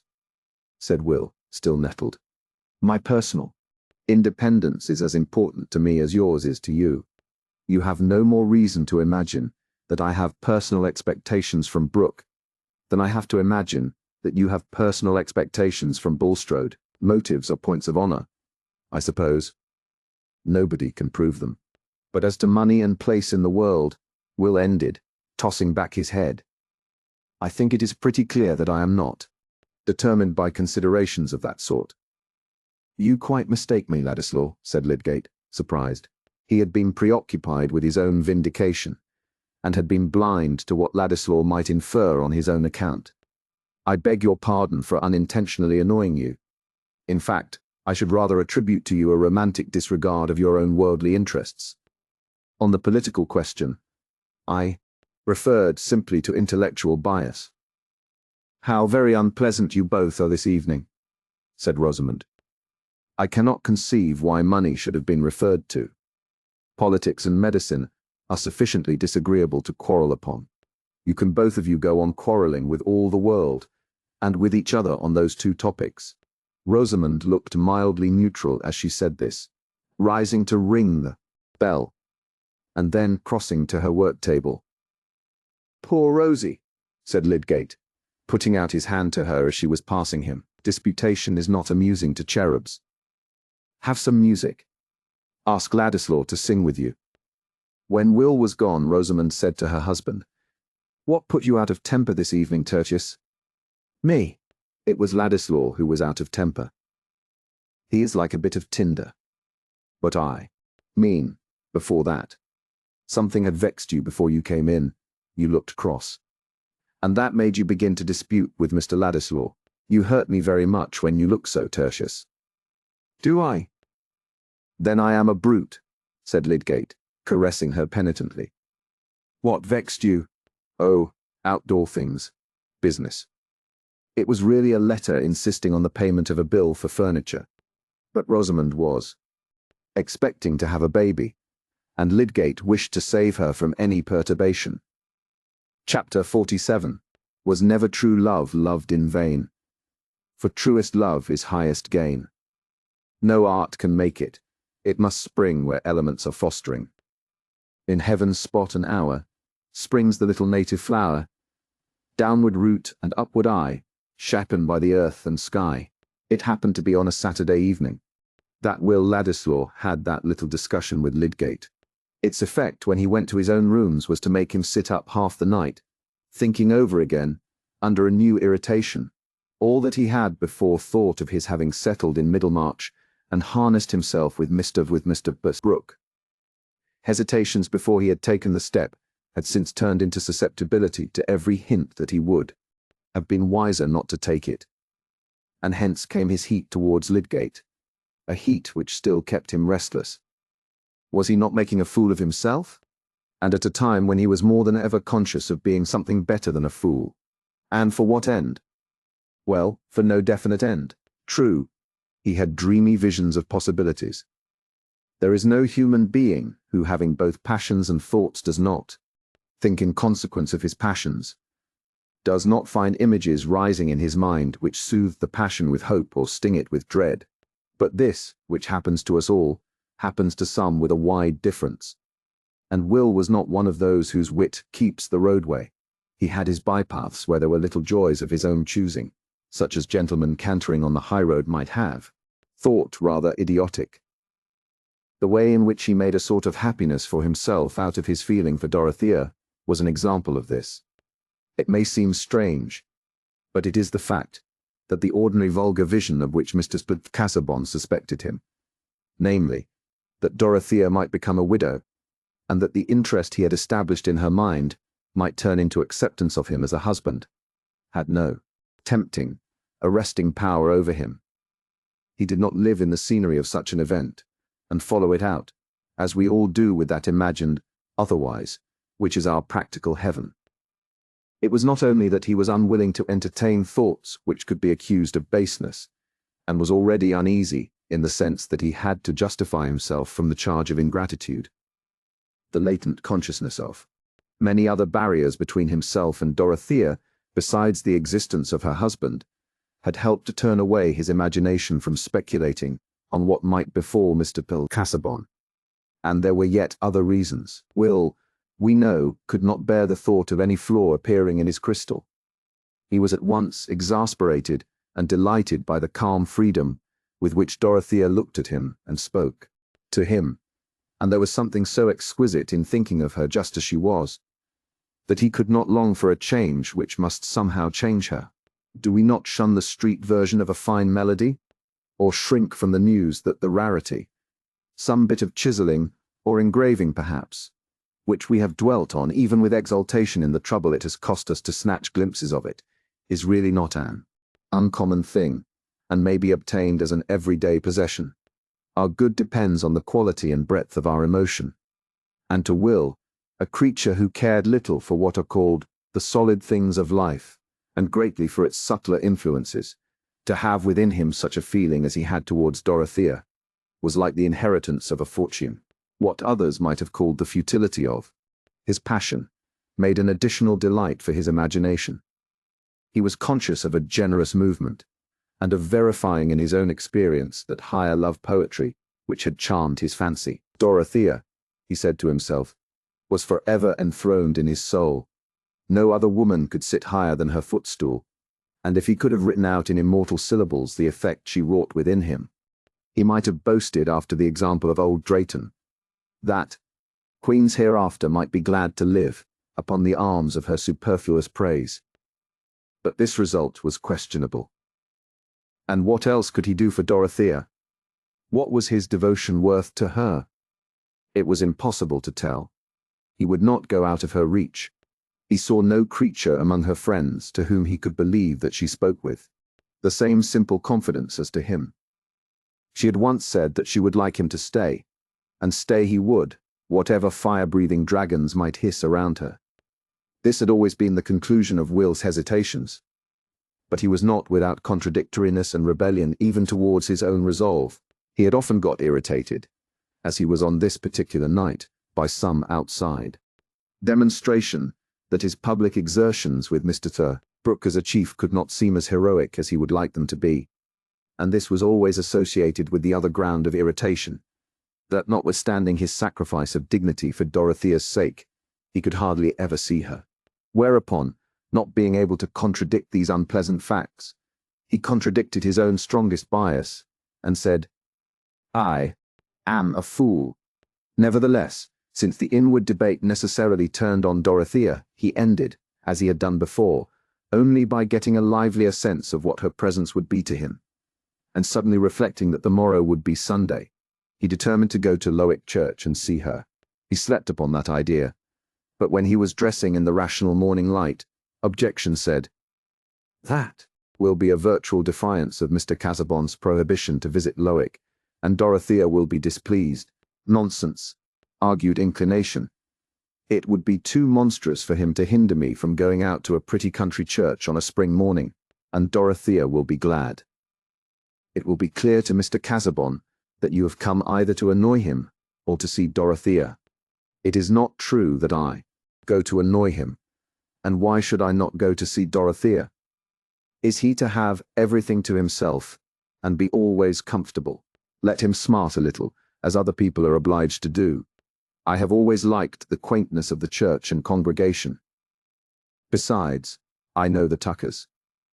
I shall go into their pew. Having silenced objection by force of unreason, Will walked to Lowick as if he had been on the way to paradise, crossing Hulsell Common and skirting the wood, where the sunlight fell broadly under the budding boughs, bringing out the beauties of moss and lichen, and fresh green growths piercing the brown. Everything seemed to know that it was Sunday, and to approve of his going to Lowick Church. Will easily felt happy when nothing crossed his humour, and by this time the thought of vexing Mr. Petted Casaubon had become rather amusing to him, making his face break into its merry smile, pleasant to see as the breaking of sunshine on the water, though the occasion was not exemplary. But most of us are apt to settle within ourselves that the man who blocks our way is odious, and not to mind causing him a little of the disgust which his personality excites in ourselves. Will went along with a small book under his arm and a hand in each side pocket, never reading, but chanting a little, as he made scenes of what would happen in church and coming out. He was experimenting in tunes to suit some words of his own, sometimes trying a ready-made melody, sometimes improvising. The words were not exactly a hymn, but they certainly fitted his Sunday experience. Oh me, what frugal cheer my love doth feed upon, touch, a ray that is not here, a shadow that is gone, a dream of breath that might be near, an inly echoed tone, the thought that one may think me dear, the place where one was known, the tremor of a banished fear, an ill that was not done. Oh me, what frugal cheer my love doth feed upon. Sometimes, when he took off his hat, shaking, his head backward, and showing his delicate throat as he sang, he looked like an incarnation of the spring, whose spirit filled the air, a bright creature, abundant in uncertain promises. The bells were still ringing when he got to Lowick, and he went into the curate's pew before anyone else arrived there. But he was still left alone in it when the congregation had assembled. The curate's pew was opposite the rectus at the entrance of the small chancel, and Will had time to fear that Dorothea might not come while he looked round at the group of rural faces which made the congregation from year to year within the whitewashed walls and dark old pews, hardly with more change than we see in the boughs of a tree which breaks here and there with age, but yet has young shoots. Mr. Riggs's frog face was something alien and unaccountable, but notwithstanding this shock to the order of things, there were still the walls and the rural stock of the Powderells in their pews side by side.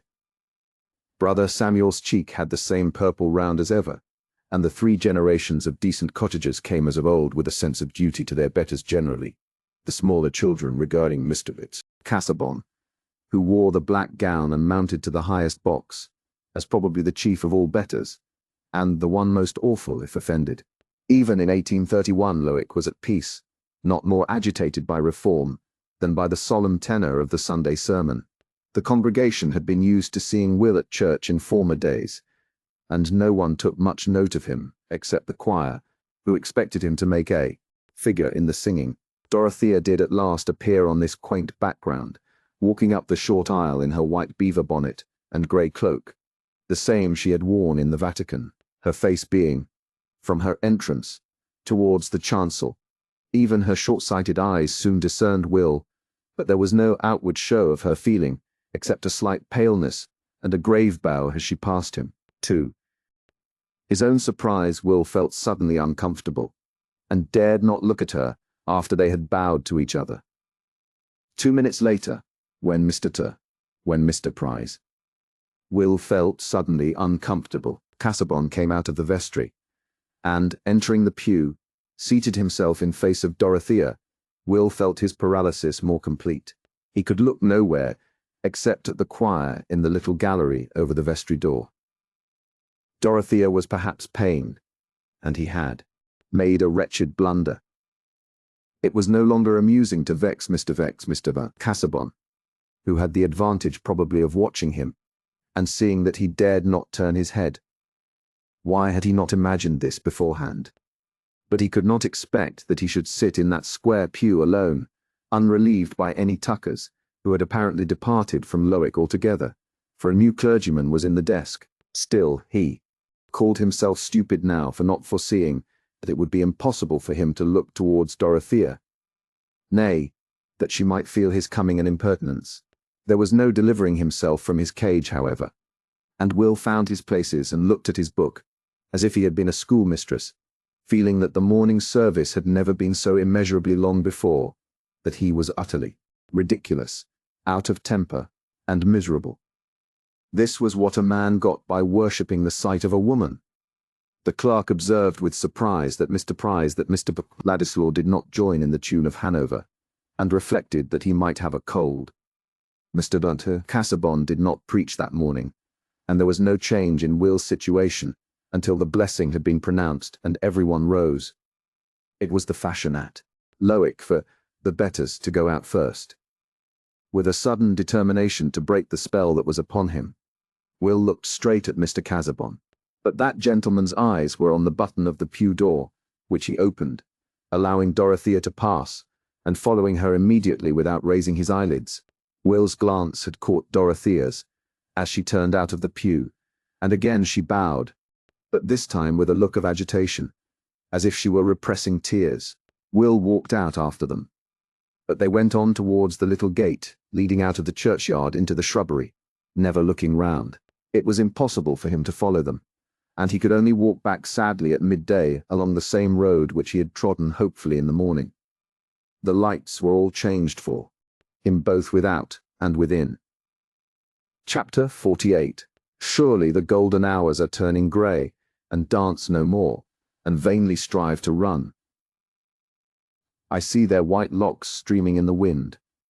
Each face is haggard as it looks at me, slow turning in the constant clasping round storm-driven. Dorothea's distress, when she was leaving the church, came chiefly from the perception that Mr. Casaubon was determined not to speak to his cousin, and that Will's presence at church had served to mark more strongly the alienation between them. Will's coming seemed to her quite excusable.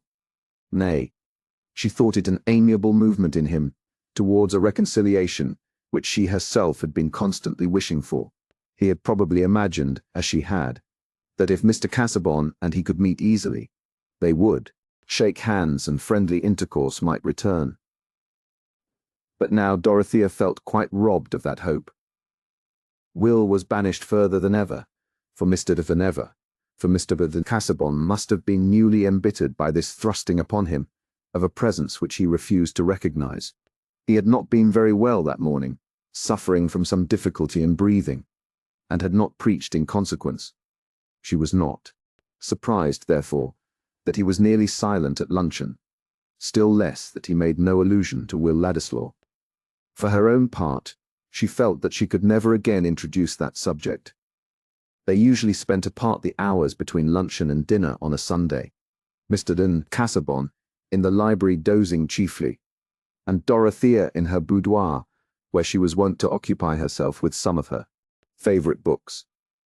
There was a little heap of them on the table in the bow window, of various sorts, from Herodotus, which she was learning to read with Mr.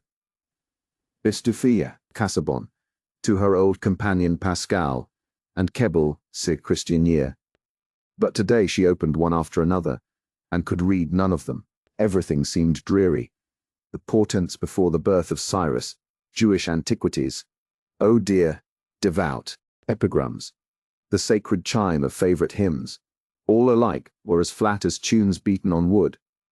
Even the spring flowers and the grass had a dull shiver in them under the afternoon clouds that hid the sun fitfully. Even the sustaining thoughts which had become habits seemed to have in them the weariness of long future days in which she would still live with them for her sole companions.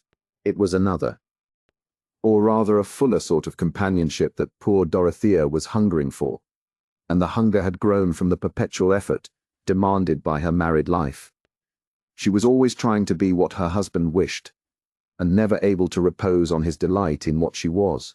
The thing that she liked, that she spontaneously cared to have, seemed to be always excluded from her life. For if it was only granted, and not shared by her husband, it might as well have been denied. About Will Ladislaw there had been a difference between them from the first, and it had ended, since Mr. Casaubon had so severely repulsed Dorothea's strong feeling about his claims on the family property, by her being convinced that she was in the right and her husband in the wrong, but that she was helpless. This afternoon, The helplessness was more wretchedly benumbing than ever. She longed for objects who could be dear to her, and to whom she could be dear to her, and to whom she could be dear. She longed for work which would be directly beneficent, like the sunshine and the rain. And now it appeared that she was to live more and more in a virtual tomb, where there was the apparatus of a ghastly labor producing what would never see the light. Chi had stood at the door of the tomb and seen Will Ladislaw receding into the distant world of warm activity and fellowship. Turning his face towards her as he went, books were of no use. Thinking was of no use. It was Sunday, and she could not have the carriage to go to Celia, who had lately had a baby. There was no refuge now from spiritual emptiness and discontent. And Dorothea had to bear her bad mood, as she would have borne a headache. After dinner, at the hour when she usually began to read aloud, Mr. Casaubon proposed that they should go into the library, where, he said, he had ordered a fire and lights. He seemed to have revived, and to be thinking intently. In the library, Dorothea observed that he had newly arranged a row of his notebooks on a table, and now he took up and put into her hand a well-known volume, which was a table of contents to all the others. "You will oblige me, my dear," he said, seating himself, "if instead of other reading this evening, you will go through this aloud, pencil in hand, and at each point where I say mark, will make a cross with your pencil.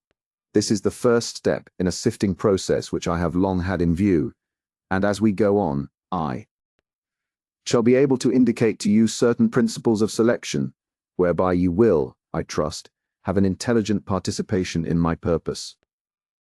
This proposal was only one more sign added to many, since his memorable interview with Lydgate, that Mr. Casaubon, original reluctance to let Dorothea work with him, had given place to the contrary disposition, namely, to demand much interest and labor from her.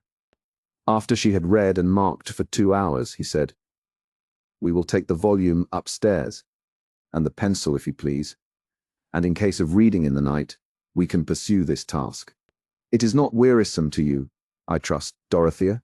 "I prefer always reading what you like best to hear," said Dorothea, who told the simple truth. For what she dreaded was to exert herself in reading, or anything else which left him as joyless as ever. It was a proof of the force with which certain characteristics in Dorothea impressed those around her, that her husband, with all his jealousy and suspicion, had gathered implicit trust in the integrity of her promises, and her power of devoting herself to her idea of the right and best. Of late he had begun to feel that these qualities were a peculiar possession for himself, and he wanted to engross them. The reading in the night did come. Dorothea, in her young weariness, had slept soon and fast. She was awakened by a sense of light, which seemed to her at first like a sudden vision of sunset, after she had climbed a steep hill. She opened her eyes and saw her husband, wrapped in his warm gown, seating himself in the armchair near the fireplace, where the embers were still glowing. He had lit 2 candles, expecting that Dorothea would awake, but not liking to rouse her by more direct means. "Are you ill, Edward?" she said, rising immediately. I felt some uneasiness in a reclining posture. "I will sit here for a time." She threw wood on the fire, wrapped herself up, and said, "You would like me to read to you? You would oblige me greatly by doing so, Dorothea," said Mr. Casaubon, with a shade more meekness than usual in his polite manner. "I am wakeful. My mind is remarkably lucid." "I fear that the excitement may be too great for you," said Dorothea, remembering Lydgate's cautions. "No, I am not conscious of undue excitement. Thought is easy." Dorothea dared not insist, and she read for an hour or more on the same plan, as she had done in the evening, but getting over the pages with more quickness. Mr. Casaubon's mind was more alert, and he seemed to anticipate what was coming after a very slight verbal indication, saying, "That will do, mark that, or pass on to the next head. I omit the second excursus on Crete." Dorothea was amazed to think of the bird-like speed with which his mind was surveying the ground, where it had been creeping for years. At last he said, "Close the book now, my dear. We will resume our work tomorrow. I have deferred it too long, and would gladly see it completed." But you observe that the principle on which my selection is made is to give adequate and not disproportionate illustration to each of the theses enumerated in my introduction, as at present sketched. You have perceived that distinctly, Dorothea? Yes, said Dorothea, rather tremulously. She felt sick at heart. And now I think that I can take some repose, said Mr. Casaubon. He laid down again and begged her to put out the lights. When she had lain down too, and there was a darkness only broken by a dull glow on the hearth, he said, Before I sleep, I have a request to make, Dorothea. What is? What is? Said Dorothea, with dread in her mind. It is that you will let me know, deliberately, whether, in case of my death, you will carry out my wishes. Whether you will avoid doing what I should deprecate, and apply yourself to do what I should desire. Dorothea was not taken by surprise. Many incidents had been leading her to the conjecture of some intention on her husband's part, which might make a new yoke for her. She did not answer immediately. You refuse? Said Mr. Casaubon, with more edge in his tone. No, I do not yet refuse, said Dorothea, in a clear voice, the need of freedom asserting itself within her. But it is too solemn. I think it is not right to make a promise when I am ignorant what it will bind me to. Whatever affection prompted I would do without promising. But you would use your own judgment. I ask you to obey mine. You refuse. No, dear, no, said Dorothea, beseechingly, crushed by opposing fears. But may I wait and reflect a little while? I desire with my whole soul to do what will comfort you. But I cannot give any pledge suddenly, still less a pledge to do I know not what. You cannot then confide in the nature of my wishes? Grant me? Till tomorrow, said Dorothea, beseechingly. Till tomorrow then, said Mr. Casaubon. Soon she could hear that he was sleeping, but there was no more sleep for her. While she constrained herself to lie still lest she should disturb him, her mind was carrying on a conflict in which imagination ranged its forces first on one side and then on the other.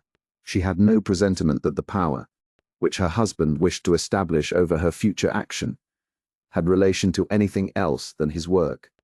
But it was clear enough to her that he would expect her to devote herself to sifting those mixed heaps of material, which were to be the doubtful illustration of principles still more doubtful. The poor child had become altogether unbelieving as to the trustworthiness of that key which had made the ambition and the labor of her husband's life. It was not wonderful that, in spite of her small instruction, her judgment in this matter was truer than his, for she looked with unbiased comparison and healthy sense at probabilities on which he had risked all his egoism. And now she pictured to herself the days and months and years which she must spend in sorting what might be called shattered mummies, and fragments of a tradition which was itself a mosaic wrought from crushed ruins, sorting them as food for a theory which was already withered in the birth like an elfin child. Doubtless a vigorous error vigorously pursued has kept the embryos of truth a-breathing. The quest of gold being at the same time a questioning of substances, the body of chemistry is prepared for its soul, and Lavoisier is born. But Mr. Casaubon's theory of the elements which made the seed of all tradition was not likely to bruise itself unawares against discoveries. It floated among flexible conjectures no more solid than those etymologies which seemed strong because of likeness in sound, until it was shown that likeness in sound made them impossible. It was a method of interpretation which was not tested by the necessity of forming anything which had sharper collisions than an elaborate notion of Gog and Magog. It was as free from interruption as a plan for threading the stars together. And Dorothea had so often had to check her weariness and impatience over this questionable riddle-guessing, as it revealed itself to her instead of the fellowship in high knowledge which was to make life worthier. She could understand well enough now why her husband had come to cling to her, as possibly the only hope left that his labors would ever take a shape in which they could be given to the world. At first it had seemed that he wished to keep even her aloof from any close knowledge of what he was doing, but gradually the terrible stringency of human need, the prospect of a too speedy death, and here Dorothea's pity turned from her own future to her husband's past, nay, to his present hard struggle with a lot which had grown out of that past. The lonely labour, the ambition breathing hardly under the pressure of self-distrust, the goal receding, and the heavier limbs, and now at last the sword visibly trembling above him. And had she not wished to marry him that she might help him in his life as labour? But she had thought the work was to be something greater, which she could serve in devoutly for its own sake. Was it right, even to soothe his grief? Would it be possible, even if she promised, to work as in a treadmill fruitlessly? And yet, could she deny him? Could she say, I refuse to content this pining hunger? It would be refusing to do for him dead what she was, almost sure to do for him living. If he lived as Lydgate had said he might, for 15 years or more, her life would certainly be spent in helping him and obeying him. There was a deep difference between that devotion to the living and that indefinite promise of devotion to the dead. While he lived, he could claim nothing that she would not still be free to remonstrate against, and even to refuse. The thought passed through her mind more than once, though she could not believe in it. Might he not mean to demand something more from her than she had been able to imagine, since he wanted her pledge to carry out his wishes without telling her exactly what they were? His heart was bound up in his work only. That was the end for which his failing life was to be eked out by hers. And now, if she were to say, "No, if you die, I will put no finger to your work," it seemed as if she would be crushing that bruised heart. For 4 hours Dorothea lay in this conflict, till she felt ill and bewildered, unable to resolve, praying mutely, helpless as a child which has sobbed and sought too long. She fell into a late morning sleep, and when she waked Mr. Casaubon was already up. Tantripp told her that he had read prayers, breakfasted, and was in the library. "I never saw you look so pale, madam," said Tantripp, a solid-figured woman who had been with the sisters at Lausanne. "Was I ever high-coloured, Tantripp?" said Dorothea, smiling faintly. "Well, not to say high-coloured, but with a bloom like a Chinese rose. But always smelling those leather books. What can be expected? Do rest a little this morning, madam. Let me say you are ill, and not able to go into that close library." "Oh, no, no." "Let me make haste," said Dorothea. "Mr. Casaubon wants me particularly." When she went down, she felt sure that she should promise to fulfill his wishes. But that would be later in the day, not yet. As Dorothea entered the library, Mr. Casaubon turned round from the table, where he had been placing some books, and said, "I was waiting for your appearance, my dear. I had hoped to set to work at once this morning. But I find myself under some indisposition, probably from too much excitement yesterday. I am going now to take a turn in the shrubbery, since the air is milder." "I am glad to hear that," said Dorothea. "Your mind, I feared, was too active last night." "I would fain have it set at rest on the point I last spoke of, Dorothea. You can now, I hope, give me an answer. May I come out to you in the garden presently?" said Dorothea, winning a little breathing space in that way. "I shall be in the yew tree walk for the next half-hour," said Mr. Casaubon, and then he left her. Dorothea, feeling very weary, rang and asked Tantripp to bring her some wraps. She'd been sitting still for a few minutes, but not in any renewal of the former conflict. She simply felt that she was going to say yes to her own doom. She was too weak, too full of dread at the thought of inflicting a keen-edged blow on her husband, to do anything but submit completely.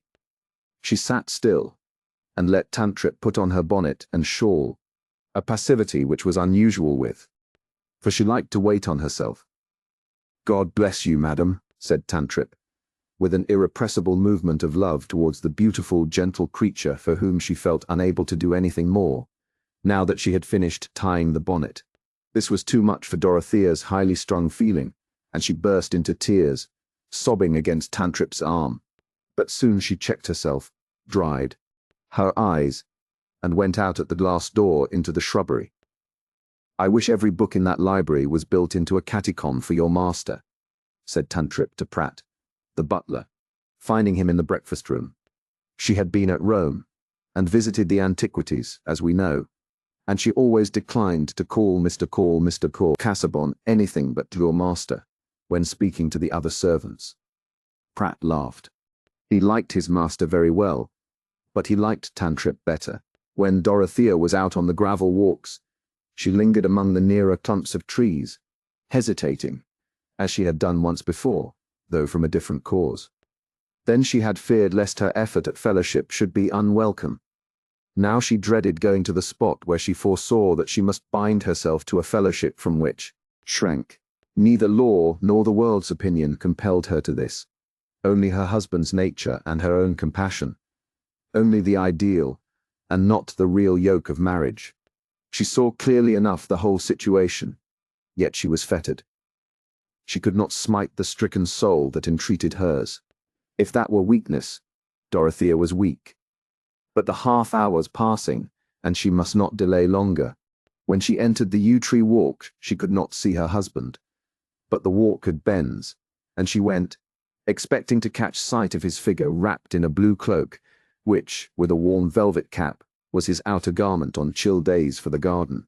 It occurred to her that he might be resting in the summer house, towards which the path diverged a little. Turning the angle, she could see him, seated on the bench, close to a stone table. His arms were resting on the table, and his brow was bowed down on them, the blue cloak being dragged forward and screening his face on each side. He exhausted himself last night, Dorothea said to herself, thinking at first that he was asleep, and that the summer house was too damp a place to rest in. But then she remembered that of late she had seen him take that attitude when she was reading to him, as if he found it easier than any other, and that he would sometimes speak, as well as listen, with his face down in that way. She went into the summer house and said, "I am come, Edward. I am ready." He took no notice, and she thought that he must be fast asleep. She laid her hand on his shoulder and repeated, "I am ready." Still he was, motionless, and with a sudden confused fear, she leaned down to him, took off his velvet cap, and leaned her cheek close to his head, crying in a distressed tone, "Wake, dear, wake! Listen to me. I am come to answer." But Dorothea never gave her answer. Later in the day, Lydgate was seated by her bedside, and she was talking deliriously, thinking aloud, and recalling what had gone through her mind the night before. She knew him, and called him by his name, but appeared to think it right that she should explain everything to him, and again begged him to explain everything to her husband.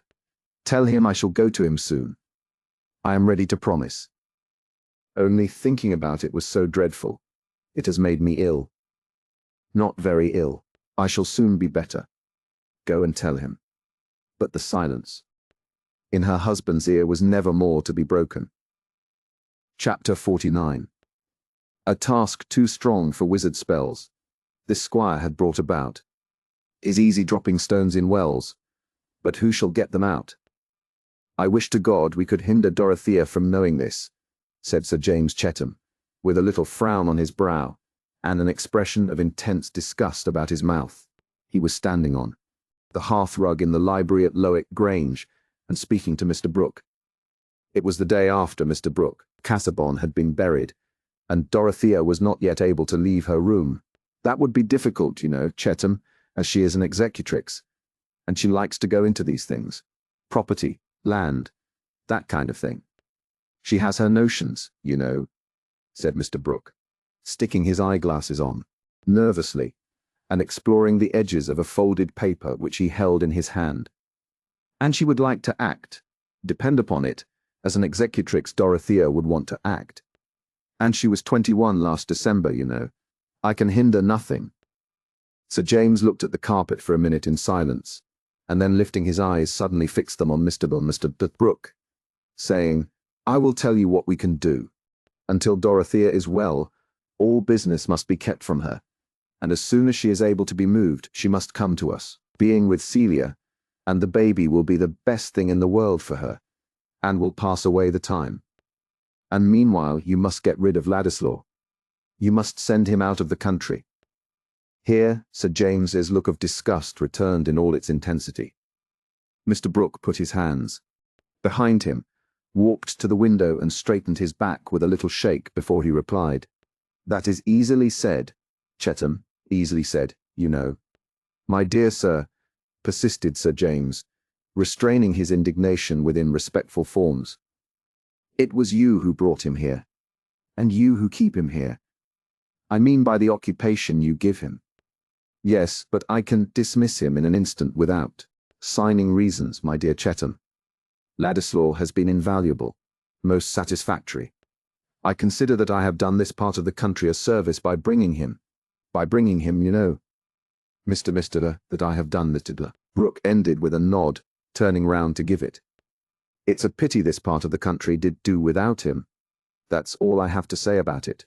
At any rate, as Dorothea's brother-in-law, I feel warranted in objecting strongly to his being kept here by any action on the part of her friends. You admit, I hope, that I have a right to speak about what concerns the dignity of my wife's sister. Sir James was getting warm. Of course, my dear Chetham, of course. But you and I have different ideas. Different. Not about this action of Casaubon's, I should hope, interrupted Sir James. I say that he has most unfairly compromised Dorothea. I say that there never was a meaner, more ungentlemanly action than this. A codicil of this sort to a will which he made at the time of his marriage with the knowledge and reliance of her family. A positive insult to Dorothea. Well, you know, Casaubon was a little twisted about Ladislaw. Ladislaw has told me the reason. Dislike of the bent he took. You know, Ladislaw didn't think much of Casaubon's notions, Thoth and Dagon, that sort of thing.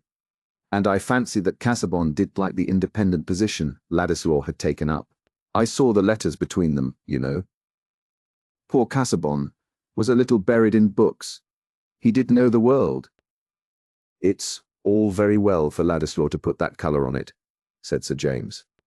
But I believe Casaubon was only jealous of him on Dorothea's account, and the world will suppose that she gave him some reason.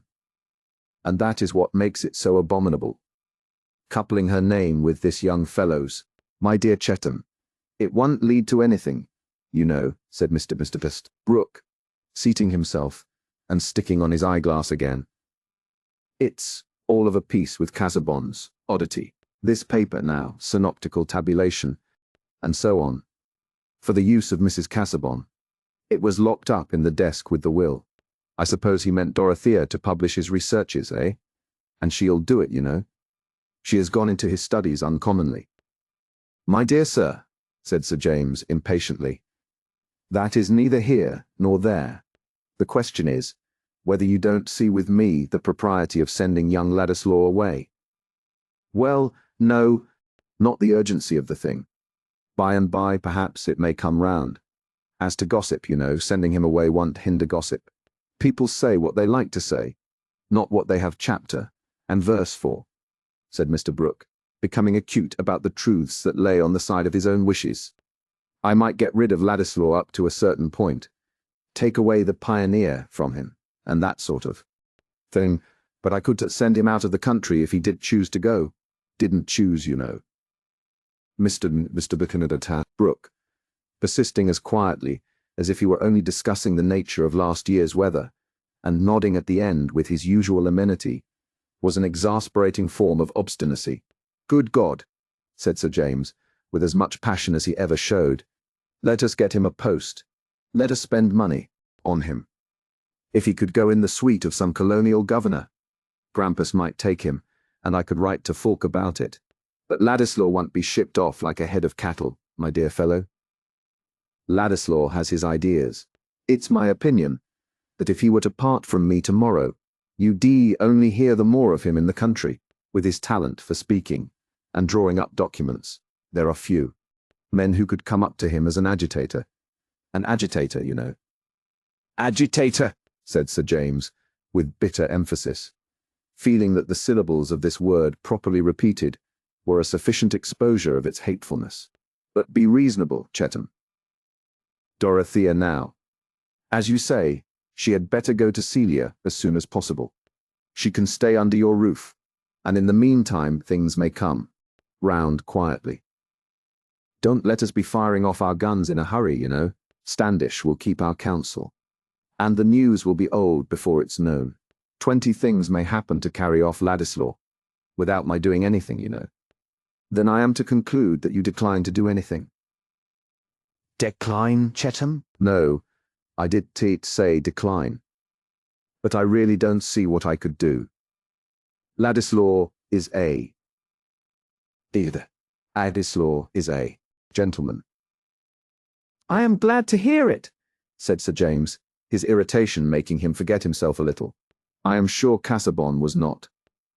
Well, it would have been worse if he had made the codicil to hinder her from marrying again at all, you know.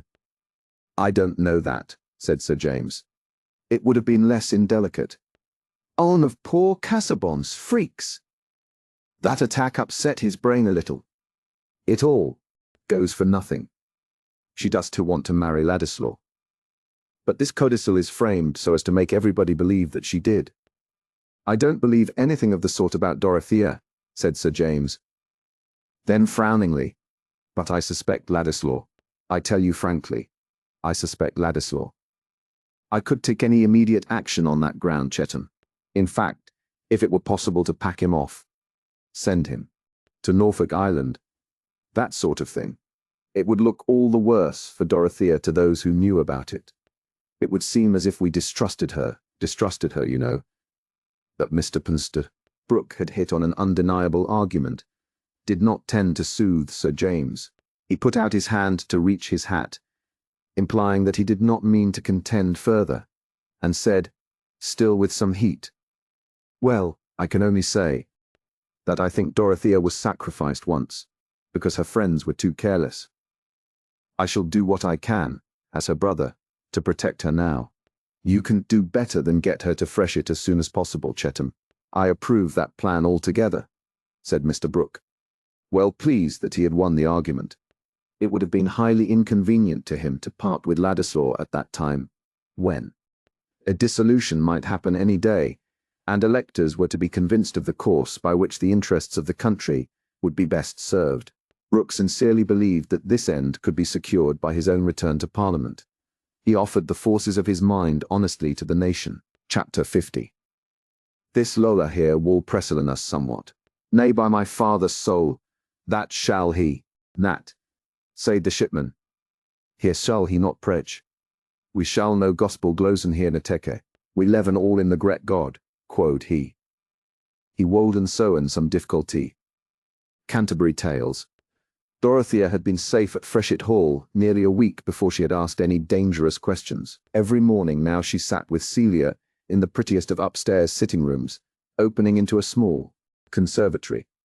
Celia, all in white and lavender, like a bunch of mixed violets, watching the remarkable acts of the baby, which were so dubious to her inexperienced mind that all conversation was interrupted by appeals for their interpretation made to the oracular nurse. Dorothea sat by in her widow's dress, with an expression which rather provoked Celia, as being much too sad. For not only was baby quite well, but really when a husband had been so dull and troublesome while he lived, and besides that had, well, Sir James, of course, had told Celia everything, with a strong representation how important it was that Dorothea should not know it sooner than was inevitable. But Mr. Devitable, Brooke had been right in predicting that Dorothea would not long remain passive, where action had been assigned to her.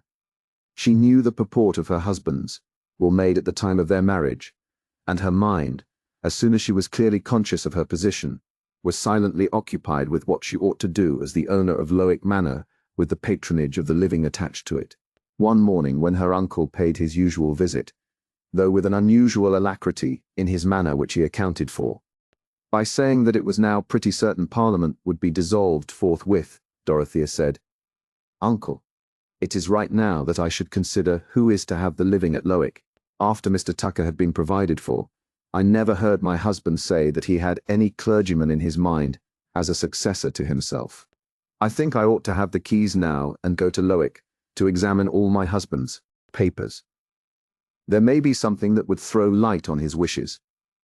No hurry, my dear, said Mr. Brooke, quietly. By and by, you know, you can go if you like. But I cast my eyes over things in the desks and drawers. There was nothing. Nothing but deep subjects, you know. Besides the will, everything can be done by and by. As to the living, I have had an application for interest already. I should say rather good. Mr. Tyke has been strongly recommended to me. I had something to do with getting him an appointment before. An apostolic man, I believe. The sort of thing that would suit you, my dear. I should like to have fuller knowledge about him, uncle, and judge for myself. If Mr. Casaubon has not left any expression of his wishes, he has perhaps made some addition to his will. There may be some instructions for me, said Dorothea, who had all the while had this conjecture in her mind with relation to her husband's work. Nothing about the rectory, my dear. Nothing, said Mr. Brooke, rising to go away, and putting out his hand to his nieces. Nor about his researches, you know. Nothing in the will. Dorothea's lip quivered. Come, you must not think of these things yet, my dear. By and by, you know. I am quite well now, uncle. I wish to exert myself. Well, we shall see. But I must run away now. I have no end of work now. It's a crisis, a political crisis, you know. And here is Celia and her little man. You are an aunt, you know, now, and I am a sort of grandfather, said Mr. Brooke, with placid hurry, anxious to get away and tell Chettam that it would not be his.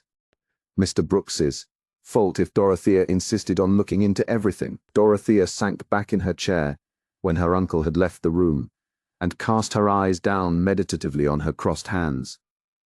Look, Dodo, look at him! Did you ever see anything like that? Said Celia, in her comfortable staccato. What, Kitty? Said Dorothea, lifting her eyes rather absently. What? Why, his upper lip. See, how he is drawing it down, as if he meant to make a face. Isn't it wonderful? He may have his little thoughts. I wish nurse were here. Do look at him. A large tear, which had been for some time gathering, rolled down Dorothea's cheek as she looked up and tried to smile. Don't be sad, Dodo. Kiss baby. What are you brooding over so? I am sure you did everything, and a great deal too much. You should be happy now.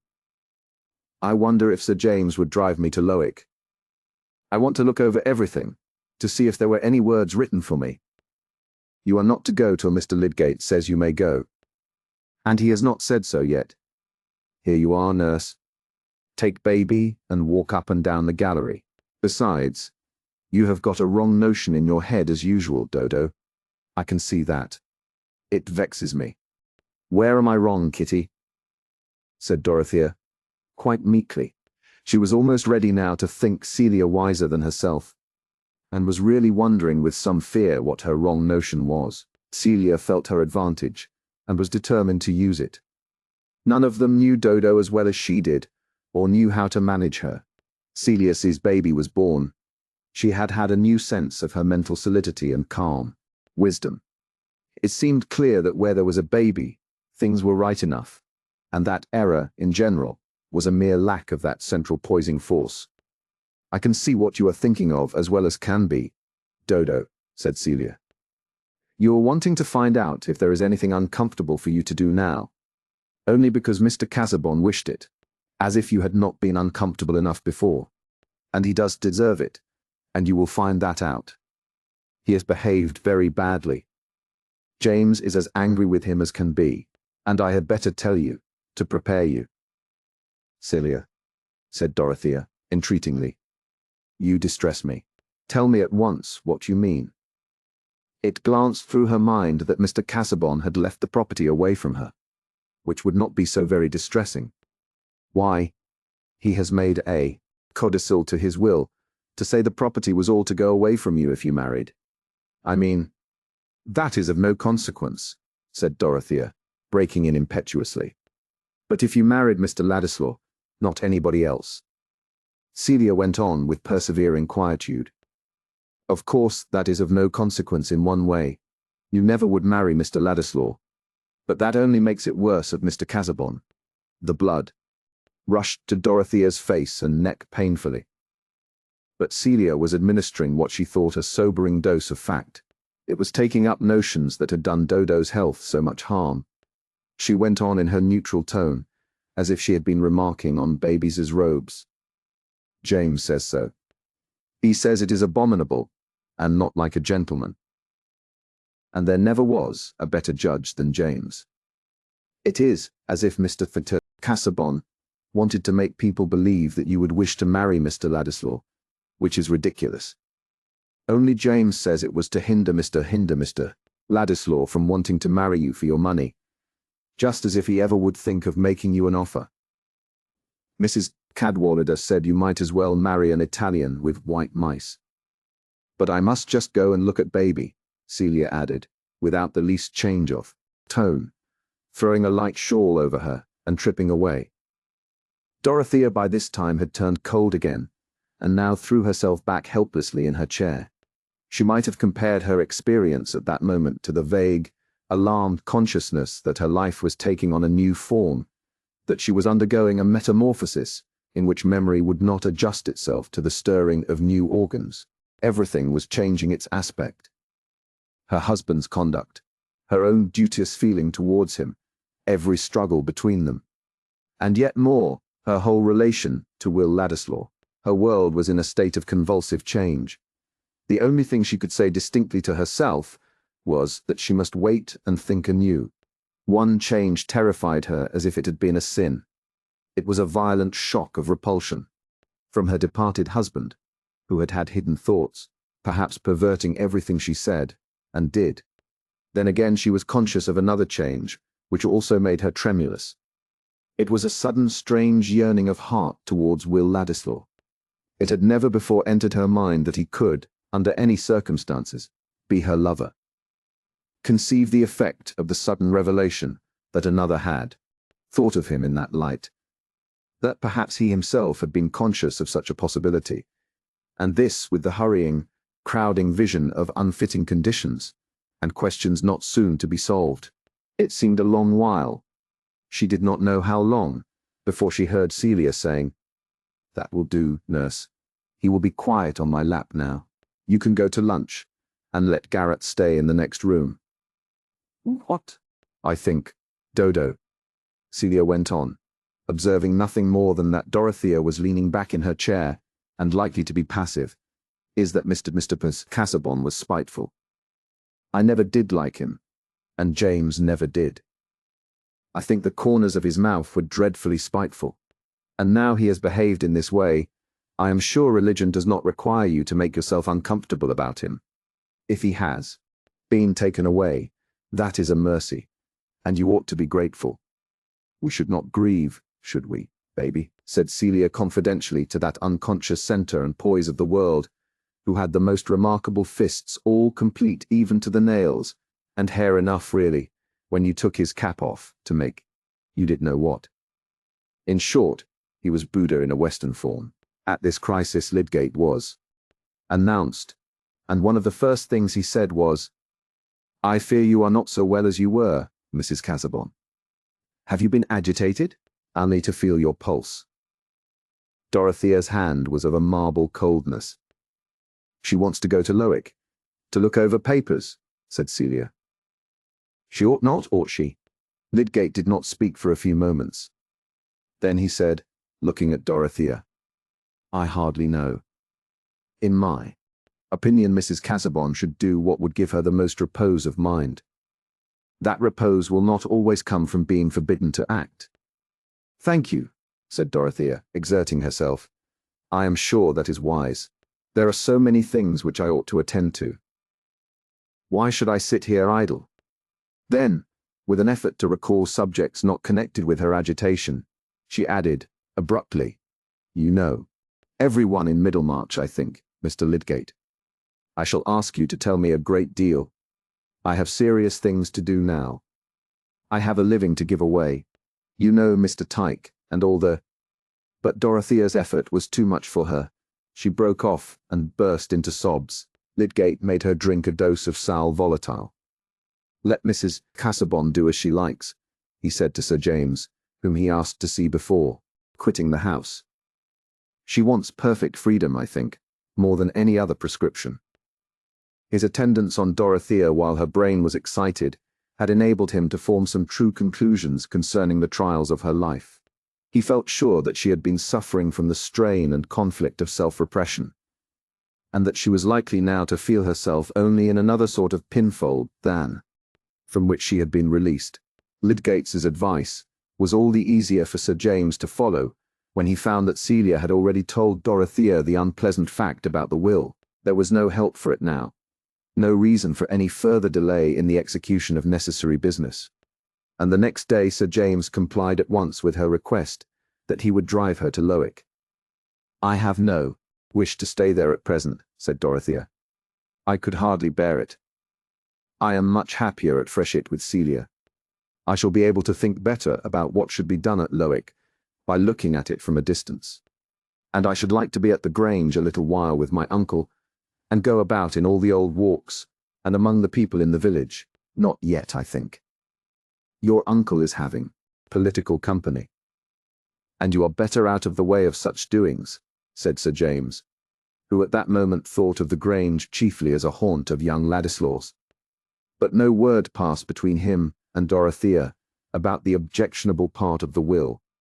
Indeed, both of them felt that the mention of it between them would be impossible. Sir James was shy, even with men, about disagreeable subjects, and the one thing that Dorothea would have chosen to say, if she had spoken on the matter at all, was forbidden to her at present, because it seemed to be a further exposure of her husband's injustice. Yet she did wish that Sir James could know what had passed between her and her husband about Will Ladislaw's moral claim on the property. It would then, she thought, be apparent to him as it was to, that her husband's strange indelicate proviso had been chiefly urged by his bitter resistance to that idea of claim, and not merely by personal feelings more difficult to talk about. Also, it must be admitted, Dorothea wished that this could be known for Will's sake, since her friends seemed to think of him as simply an object of Mr. B. Casaubon's charity. Why should he be compared with Anne, Italian carrying white mice? That word quoted from Mrs. Cadwallader seemed like a mocking travesty wrought in the dark by an impish finger.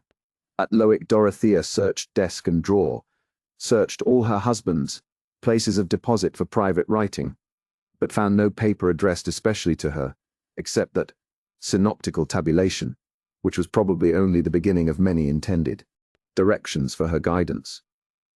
In carrying out this bequest of labour to Dorothea, as in all else, Mr. de Casaubon had been slow and hesitating, oppressed in the plan of transmitting his work, as he had been in executing it, by the sense of moving heavily in a dim and clogging medium. Distrust of Dorothea's competence to arrange what he had prepared was subdued only by distrust of any other redactor. But he had come at last to create a trust for himself out of Dorothea's nature. She could do what she resolved to do, and he willingly imagined her toiling under the fetters of a promise to erect a tomb with his name upon it.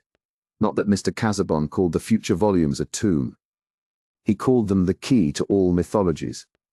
But the months gained on him and left his plans belated. He had only had time to ask for that promise by which he sought to keep his cold grasp on Dorothea's life. The grasp had slipped away, bound by a pledge given from the depths of her pity. She would have been capable of undertaking a toil which her judgment whispered was vain for all uses, except that consecration of faithfulness which is a supreme use. But now her judgment, instead of being controlled by duteous devotion, was made active by the embittering discovery that in her past union there had lurked the hidden alienation of secrecy and suspicion. The living, suffering man was no longer before her to awaken her pity.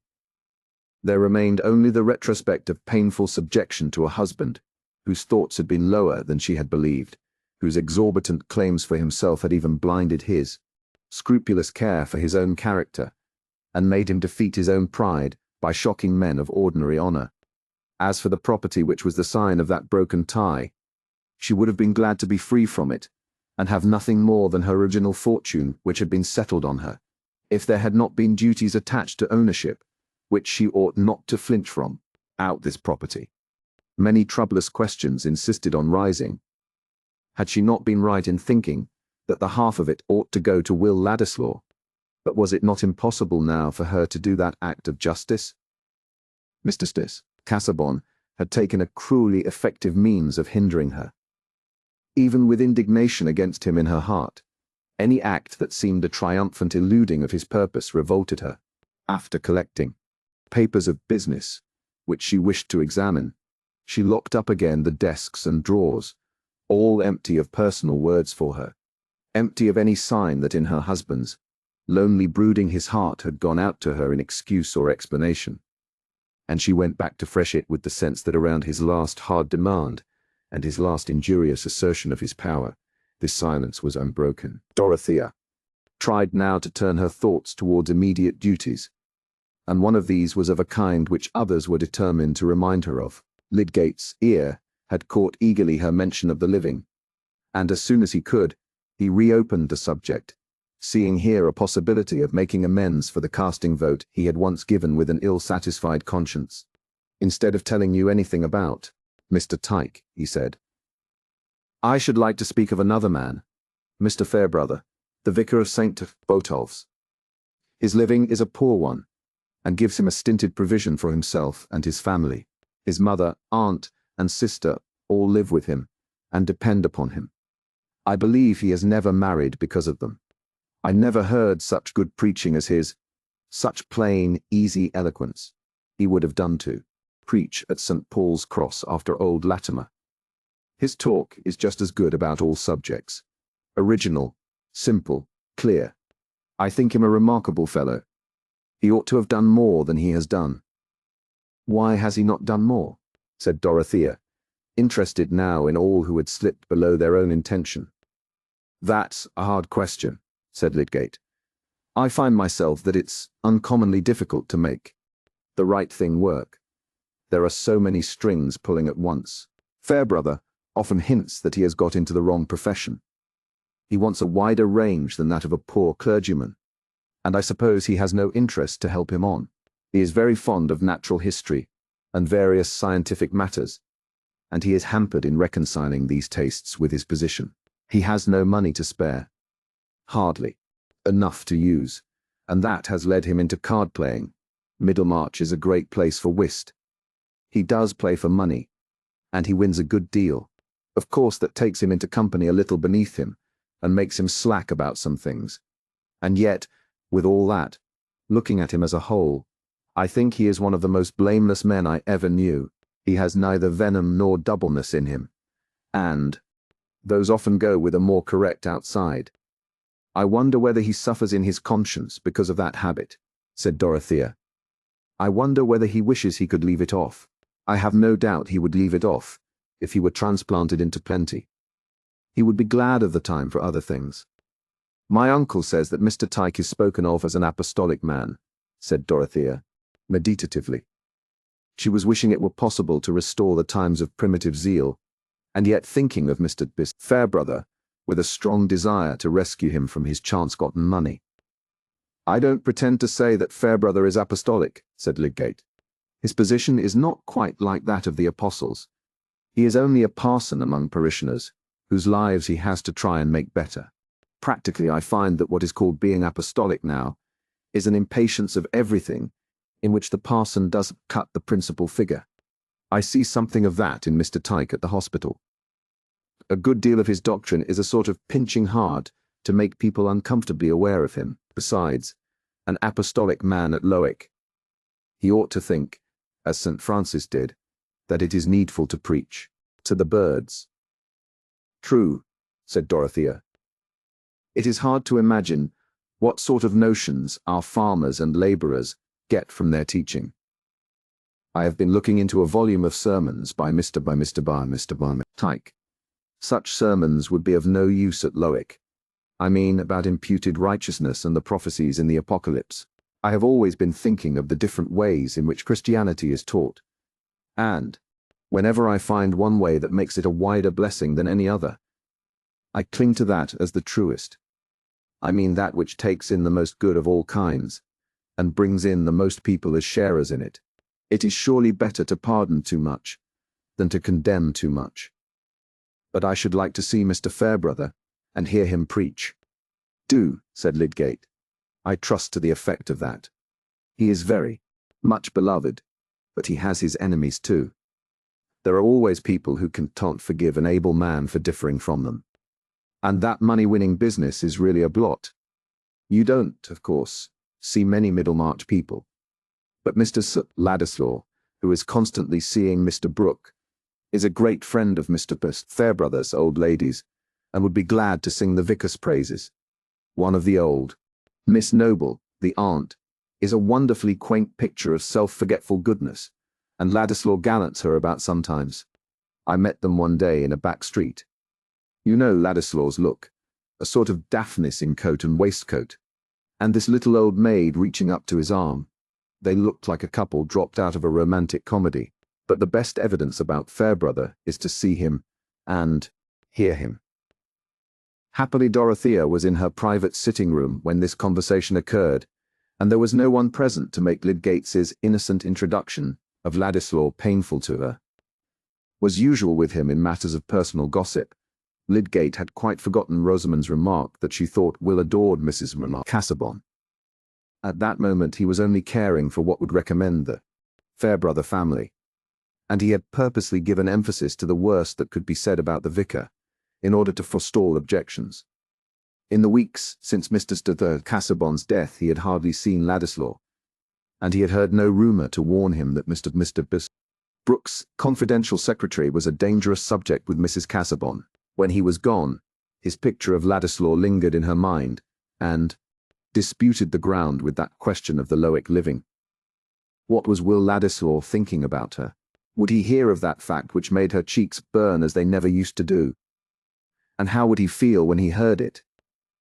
But she could see as well as possible how he smiled down at the little old maid.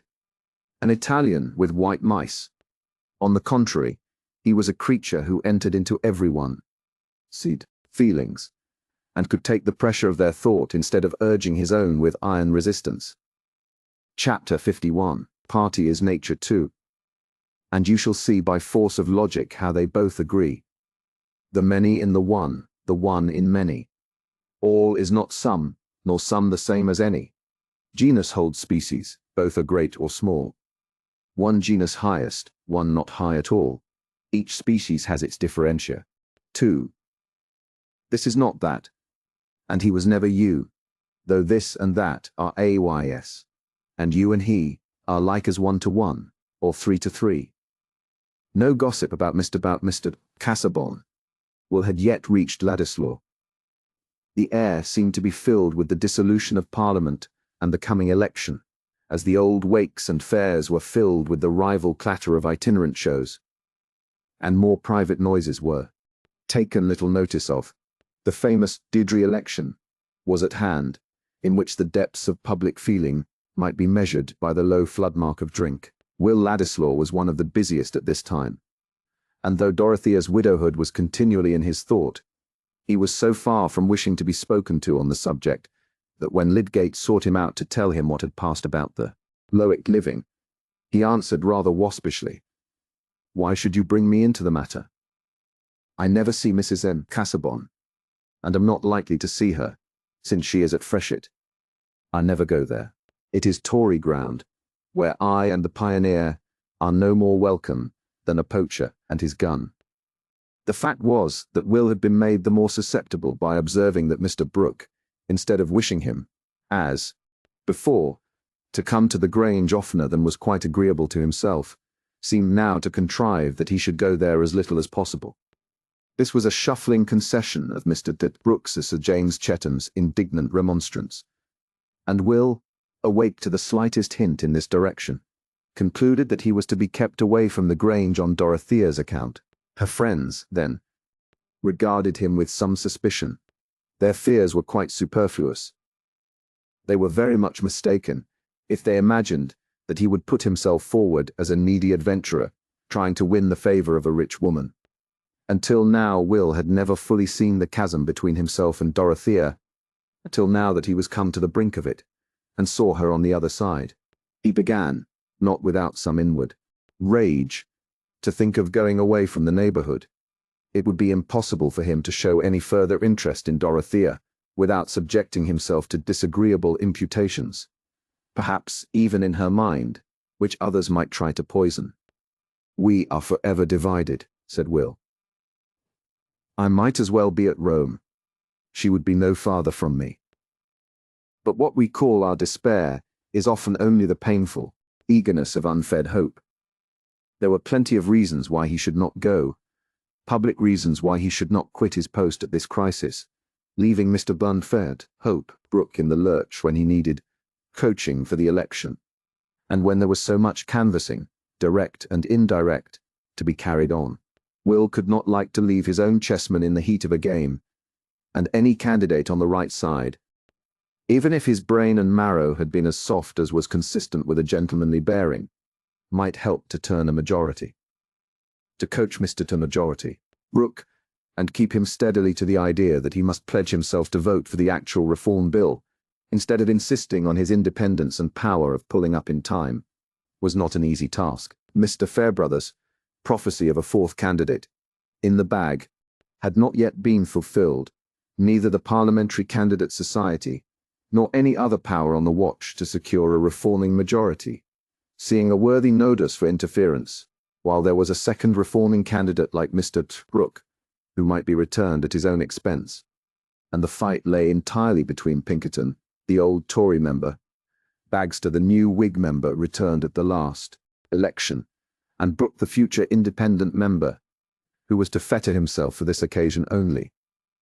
Mr. Tation only. Hawley and his party would bend all their forces to the return of Pinkerton, and Mr. Brooke's success must depend either on plumpers, which would leave Bagster in the rear, or on the new minting of Tory votes into reforming votes. The latter means, of course, would be preferable. This prospect of converting votes was a dangerous distraction to Mr. Brooke. His impression that waverers were likely to be allured by wavering statements, and also the liability of his mind to stick afresh at opposing arguments as they turned up in his memory, gave Will Ladislaw much trouble. "You know there are tactics in these things," said Miss Brooke. "Meeting people halfway, tempering your ideas, saying, 'Well now, there's something in that,' and so on. I agree with you that this is a peculiar occasion, the country with a will of its own, political unions, that sort of thing. But we sometimes cut with rather too sharp a knife, Ladislaw. These £10 householders now. Why 10? Draw the line somewhere. Yes. But why just at 10? That's a difficult question now, if you go into it."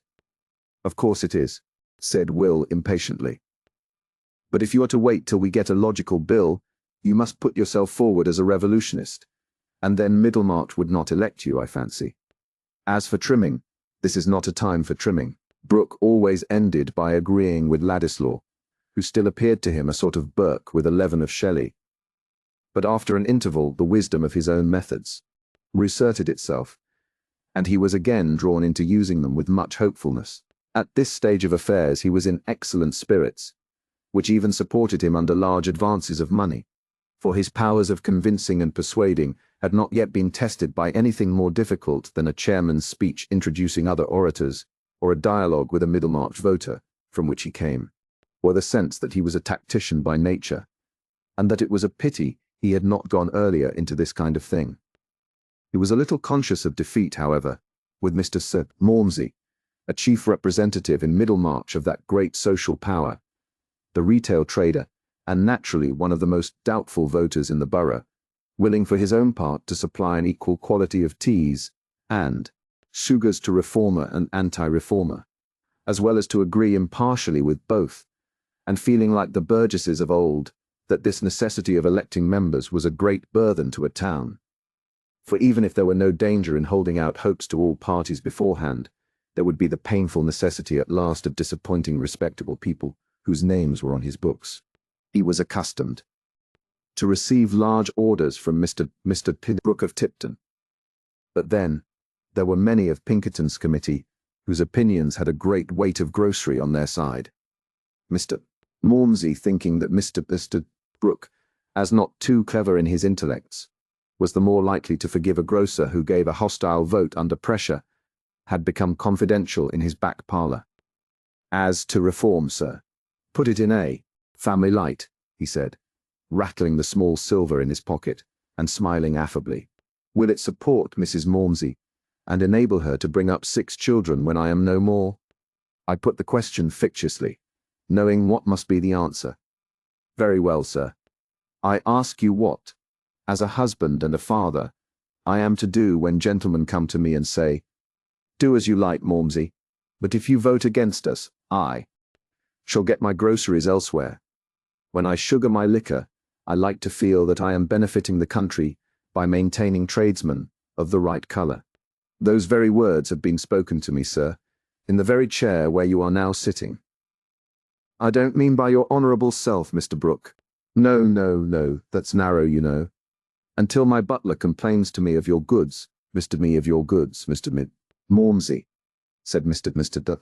Brooke, soothingly, until I hear that you send bad sugars, spices, that sort of thing, I shall never order him to go elsewhere. Sir, I am your humble servant, and greatly obliged, said Mr. Malmsey, feeling that politics were clearing up a little. There would be some pleasure in voting for a gentleman who speaks in that honourable manner. Well, you know, Mr. Malmsey, you would find it the right thing to put yourself on our side. This reform will touch everybody by and by. A thoroughly popular measure, a sort of ABC, you know, that must come first before the rest can follow. I quite agree with you that you've got to look at the thing in a family light. But public spirit now, we're all one family, you know. It's all one cupboard. Such a thing as a vote now, why, it may help to make men's fortunes at the Cape. There's no knowing what may be the effect of a vote. Mr.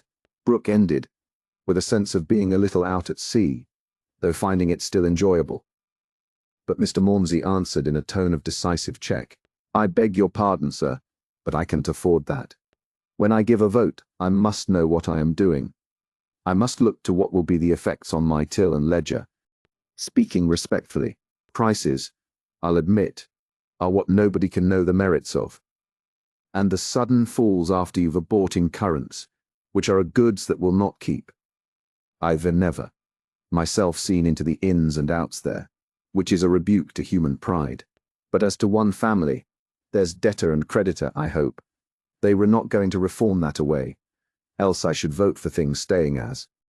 Few men have less need to cry for change than I have, personally speaking. That is, for self and family. I am not one of those who have nothing to lose. I mean as to respectability both in parish and private business, and no ways in respect of your honourable self and custom, which you was good enough to say you would not withdraw from me, vote or no vote, while the article sent in was satisfactory. After this conversation, Mr. Malmsey went up and boasted to his wife that he had been rather too many for Brooke of Tipton, and that he did mind so much now about going to the poll. Mr. Brooke on this occasion abstained from boasting of his tactics to Ladislaw, who for his part was glad enough to persuade himself that he had no concern with any canvassing except the purely argumentative sort, and that he worked no meaner engine than knowledge. Mr. Brooke, necessarily, had his agents, who understood the nature of the Middlemarch voter, and the means of enlisting his ignorance on the side of the bill, which were remarkably similar to the means of enlisting it on the side against the bill. Will stopped his ears. Occasionally Parliament, like the rest of our lives even, to our eating and apparel, could hardly go on if our imaginations were too active about processes. There were plenty of dirty-handed men in the world to do dirty business, and Will protested to himself that his share in bringing Mr. Brooke through would be quite innocent. But whether he should succeed in that mode of contributing to the majority on the right side was very doubtful to him. He had written out various speeches and memoranda for speeches, but he had begun to perceive that Mr. Brooke's mind, if it had the burthen of remembering any train of thought, would let it drop, run away in search of it, and not easily come back again. To collect documents is one mode of serving your country, and to remember the contents of a document is another. No, the only way in which Mr. Brooke could be coerced into thinking of the right arguments at the right time was to be well plied with them till they took up all the room in his brain. But here there was the difficulty of finding room, so many things having been taken in beforehand. Mr. Brooke himself observed that his ideas stood rather in his way when he was speaking. However, Ladislaw's coaching was forthwith to be put to the test, for before the day of nomination, Mr. Brooke was to explain himself to the worthy electors of Middlemarch from the balcony of the White Hart, which looked out advantageously at an angle of the marketplace, commanding a large area in front and 2 converging streets. It was a fine May morning, and everything seemed hopeful.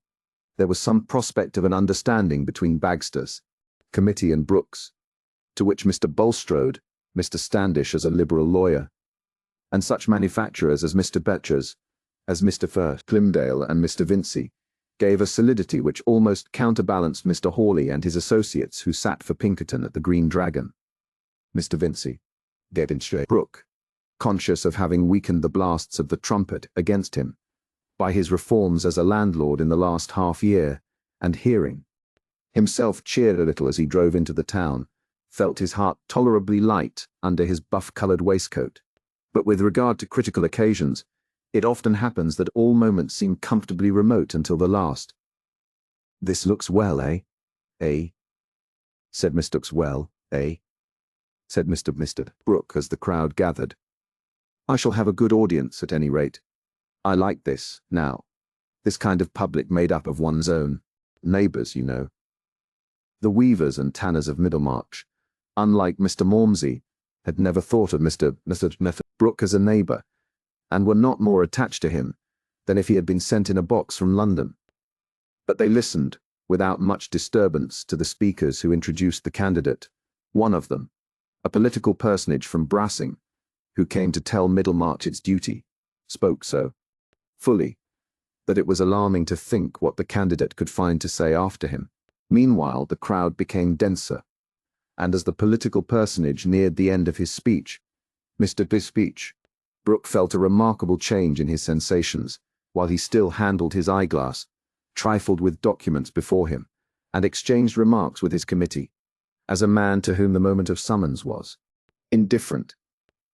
"I'll take another glass of sherry, Ladislaw," he said, with an easy air, to Will, who was close behind him, and presently handed him the supposed fortifier. It was ill chosen, for Mr.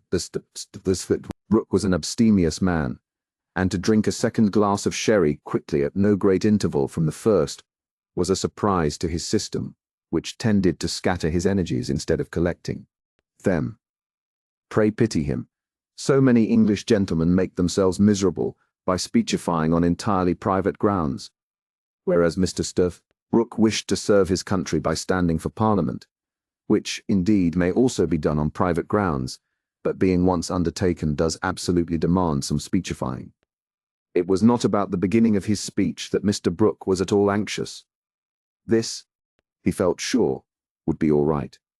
He should have it quite pat, cut out as neatly as a set of couplets from Pope, and barking would be easy, but the vision of open sea that might come after was alarming. And questions, now, hinted the demon just waking up in his stomach. Somebody may put questions about the schedules. "Ladislaw," he continued, aloud, "just hand me the memorandum of the schedules." When Mr. Brooke presented himself on the balcony, the cheers were quite loud enough to counterbalance the yells, groans, brayings, and other expressions of adverse theory, which were so moderate that Mr. Standish, decidedly an old bird, observed in the ear next to him, "This looks dangerous. By God, Hawley has got some deeper plan than this." Still, the cheers were exhilarating, and no candidate could look more amiable than Mr.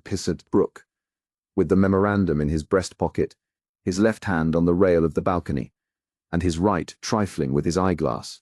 The striking points in his appearance were his buff waistcoat, short-clipped blonde hair, and neutral physiognomy. He began with some confidence. "Gentlemen, electors of Middlemarch, This was so much the right thing that a little pause after it seemed natural. I'm uncommonly glad to be here.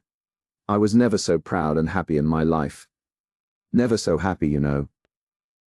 This was a bold figure of speech, but not exactly the right thing.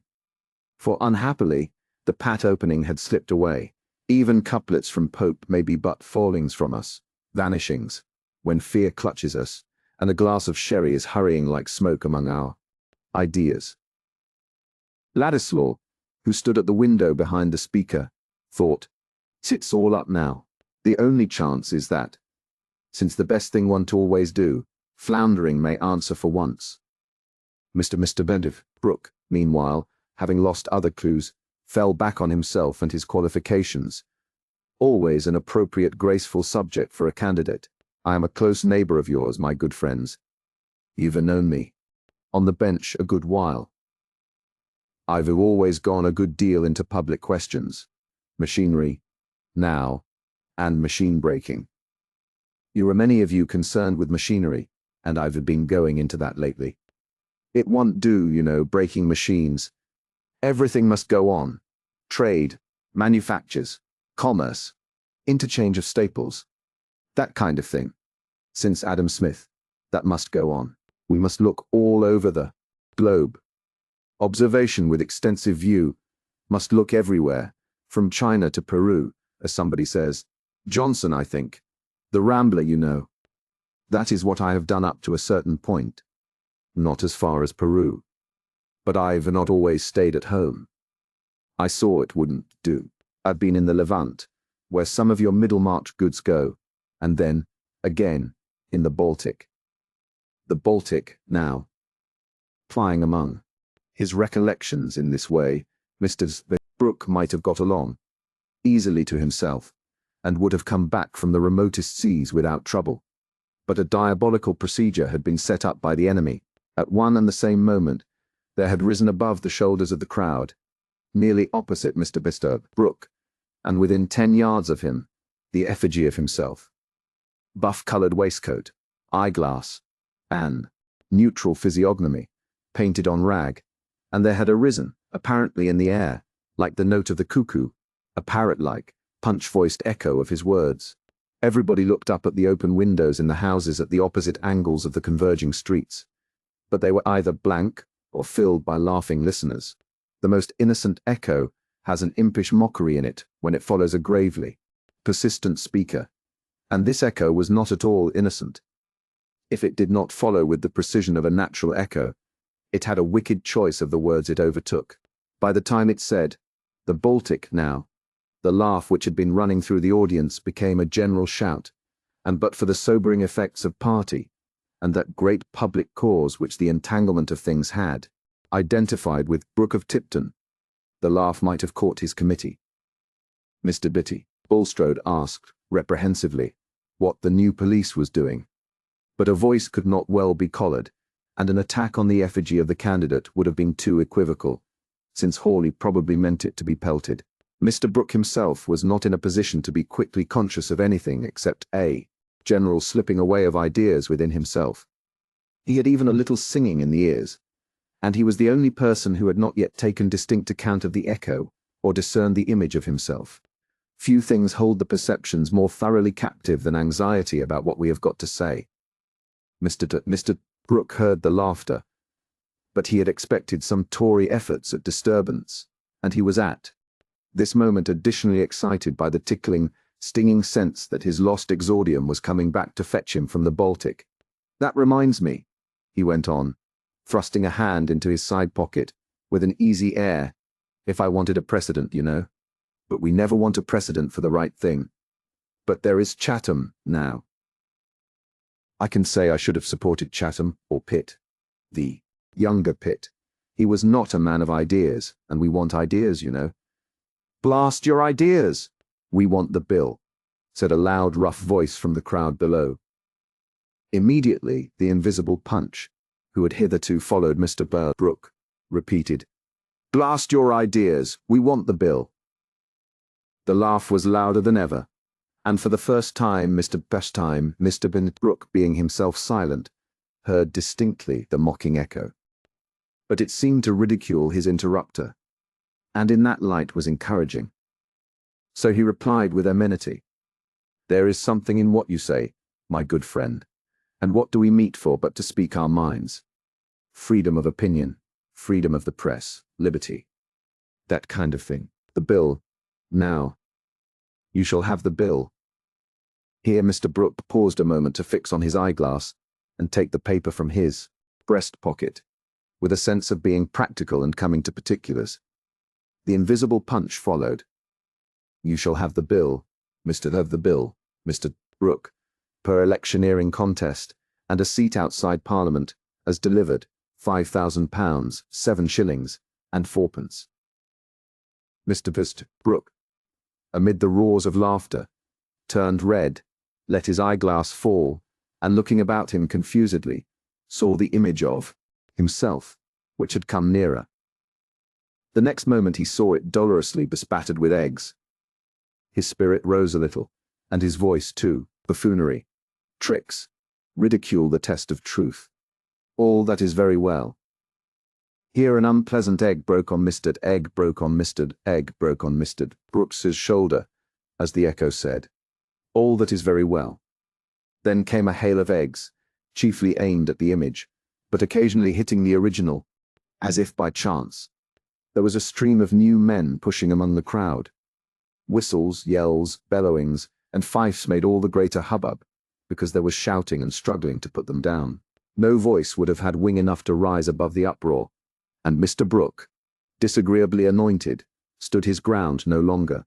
The frustration would have been less exasperating if it had been less gamesome and boyish. A serious assault of which the newspaper reporter can aver that it endangered the learned gentleman's ribs, or can respectfully bear witness to the soles of that gentleman's boots having been visible above the railing, has perhaps more consolations attached to it. Mr. Brooke re-entered the committee room, saying, as carelessly as he could, "This is a little too bad, you know. I should have got the ear of the people by and by. But they did give me time. I should have gone into the bill by and by, you know," he added, glancing at Ladislaw. "However, things will come all right at the nomination." But it was not resolved unanimously that things would come right. On the contrary, the committee looked rather grim, and the political personage from Brassing was writing busily, as if he were brewing new devices. "It was Bowyer who did it," said Mr. Standish evasively. "I know it as well as if he had been advertised. He's uncommonly good at ventriloquism, and he did it uncommonly well, by God. Hawley has been having him to dinner lately. There's a fund of talent in Bowyer. Well, you know, you never mentioned him to me, Standish, else I would have invited him to dine," said poor Mr. Brooke, who had gone through a great deal of inviting for the good of his country. "There's not a more paltry fellow in Middlemarch than Bowyer," said Ladislaw, indignantly, "but it seems as if the paltry fellows were always to turn the scale." Will was thoroughly out of temper with himself as well as with his principal, and he went to shut himself in his rooms with a half-formed resolve to throw up the Pioneer and Mr. Brooke together. Why should he stay, if the impassable gulf between himself and Dorothea were ever to be filled up? It must rather be by his going away and getting into a thoroughly different position than by staying here and slipping into deserved contempt as an understrapper of Brooks's. Then came the young dream of wonders that he might do, in 5 years, for example. Political writing, political speaking, would get a higher value now public life was going to be wider and more national, and they might give him such distinction that he would not seem to be asking Dorothea to step down to him. 5 years. If he could only be sure that she cared for him more than for others, if he could only make her aware that he stood aloof until he could tell his love without lowering himself, then he could go away easily and begin a career which at 25 seemed probable enough in the inward order of things, where talent brings fame, and fame everything else which is delightful. He could speak, and he could write. He could master any subject if he chose, and he meant always to take the side of reason and justice on which he would carry all his ardor. Why should he not one day be lifted above the shoulders of the crowd, and feel that he had won that eminence well? Without doubt he would leave Middlemarch, go to town, and make himself fit for celebrity by eating his dinners. But not immediately. Not until some kind of sign had passed between him and Dorothea. He could not be satisfied until she knew why. Even if he were the man she would choose to marry, he would not marry her. Hence, he must keep his post and bear with Mr. Brooke a little longer. But he soon had reason to suspect that Mr. Brooke had anticipated him in the wish to break up their connection. Deputations without and voices within had concurred in inducing that philanthropist to take a stronger measure than usual for the good of mankind, namely, to withdraw in favor of another candidate, to whom he left the advantages of his canvassing machinery. He himself called this a strong measure, but observed that his health was less capable of sustaining excitement than he had imagined. "I have felt uneasy about the chest. It won't do to carry that too far," he said to Ladislaw in explaining the affair. "I must pull up. Poor Casaubon was a warning, you know. I've made some heavy advances, but I've dug a channel. It's rather coarse work, this electioneering. Eh, Ladislaw? Dare say you are tired of it. However, we have dug a channel with the Pioneer, put things in a track, and so on. More ordinary man than you might carry it on now. More ordinary, you know." "Do you wish me to give it up?" said Will, the quick colour coming in his face as he rose from the writing table and took a turn of 3 steps with his hands in his pockets. "I am ready to do so whenever you wish it.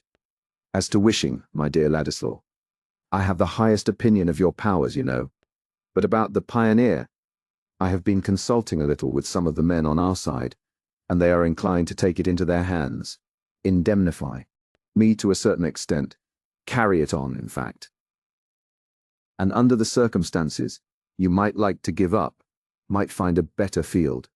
These people might not take that high view of you which I have always taken, as an alter ego, a right hand, though I always looked forward to your doing something else. I think of having a run into France. But I'll write you any letters, you know, to Althorpe and people of that kind. I've met Althorpe." "I am exceedingly obliged to you," said Ladislaw proudly. "Since you are going to part with the Pioneer, I need not trouble you about the steps I shall take. I may choose to continue here for the present."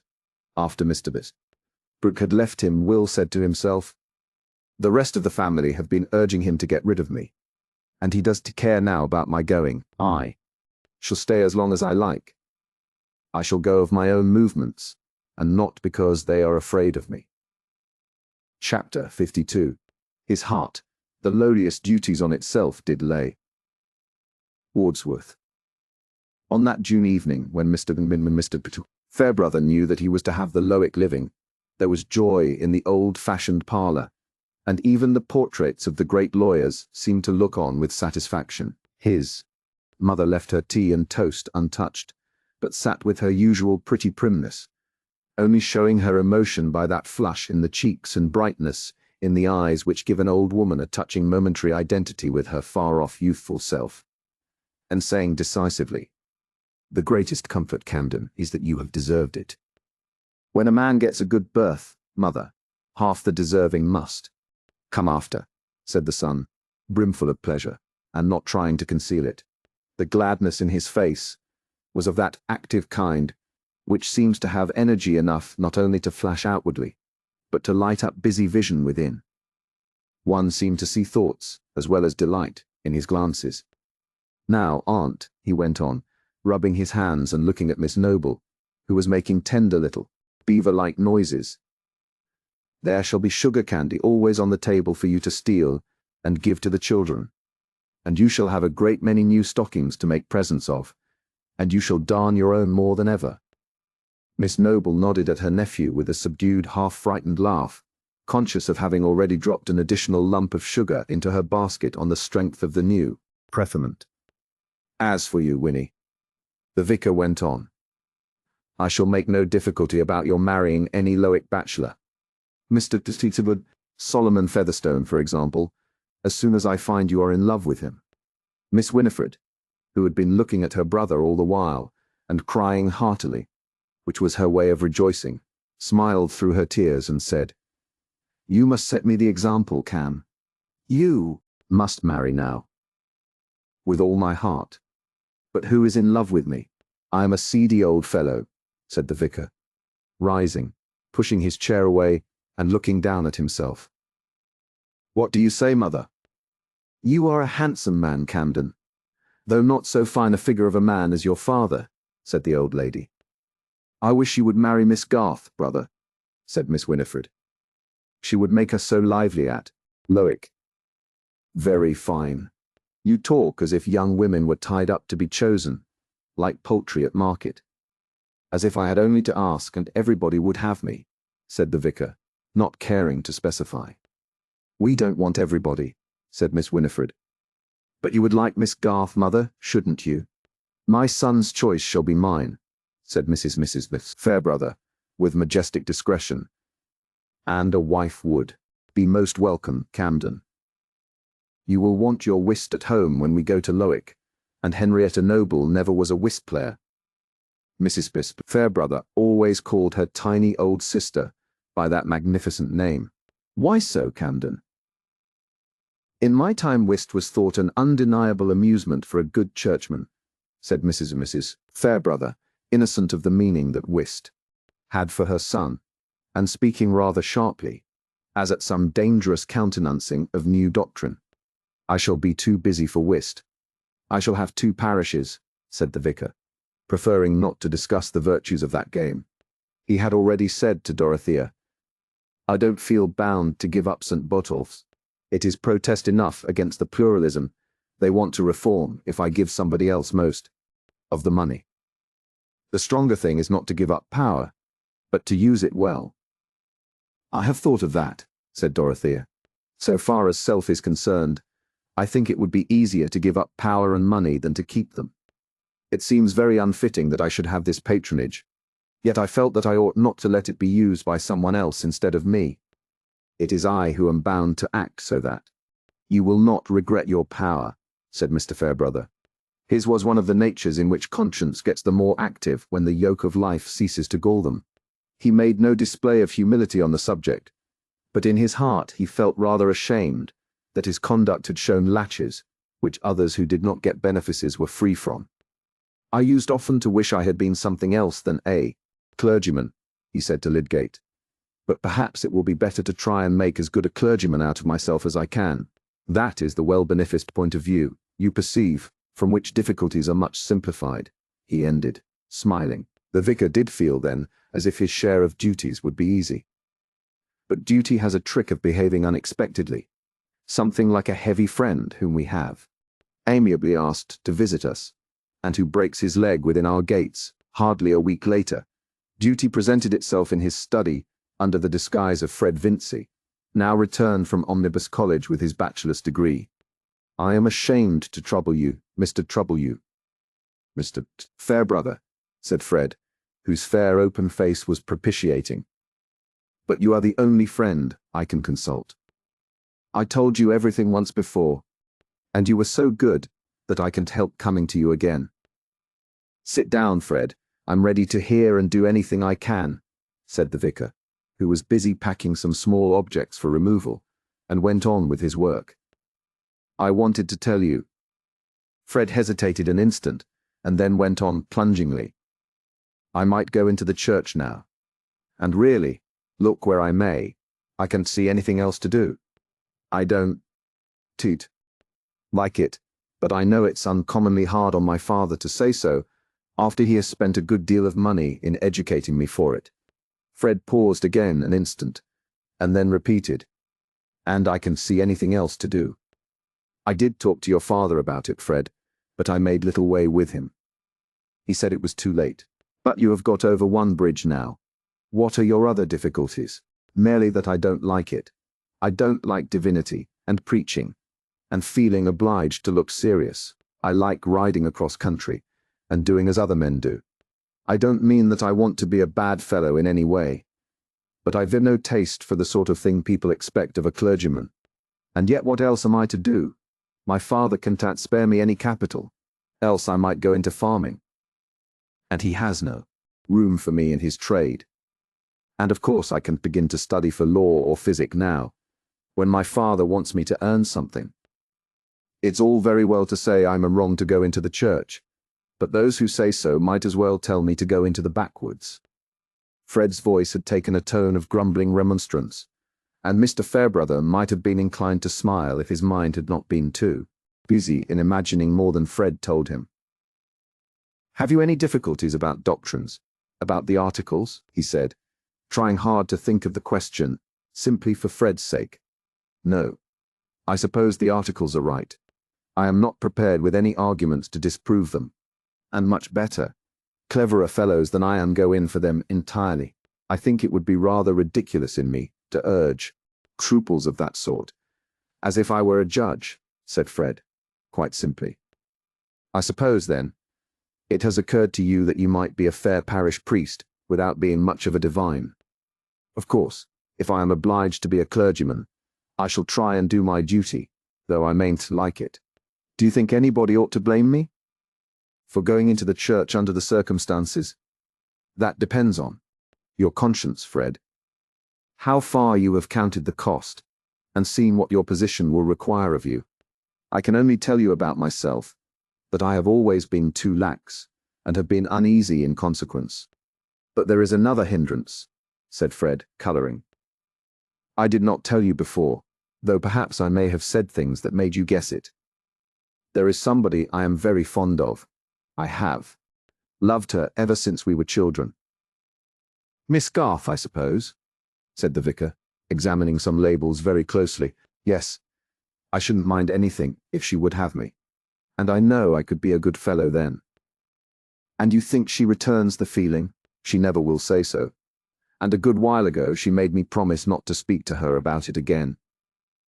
And she has set her mind especially against my being a clergyman. I know that, but I can't give her up. I do think she cares about me. I saw Mrs. Garth last night, and she said that Mary was staying at Lowick Rectory with Miss Fairbrother. Yes, she is very kindly helping my sister. Do you wish to go there? Now I want to ask a great favour of you.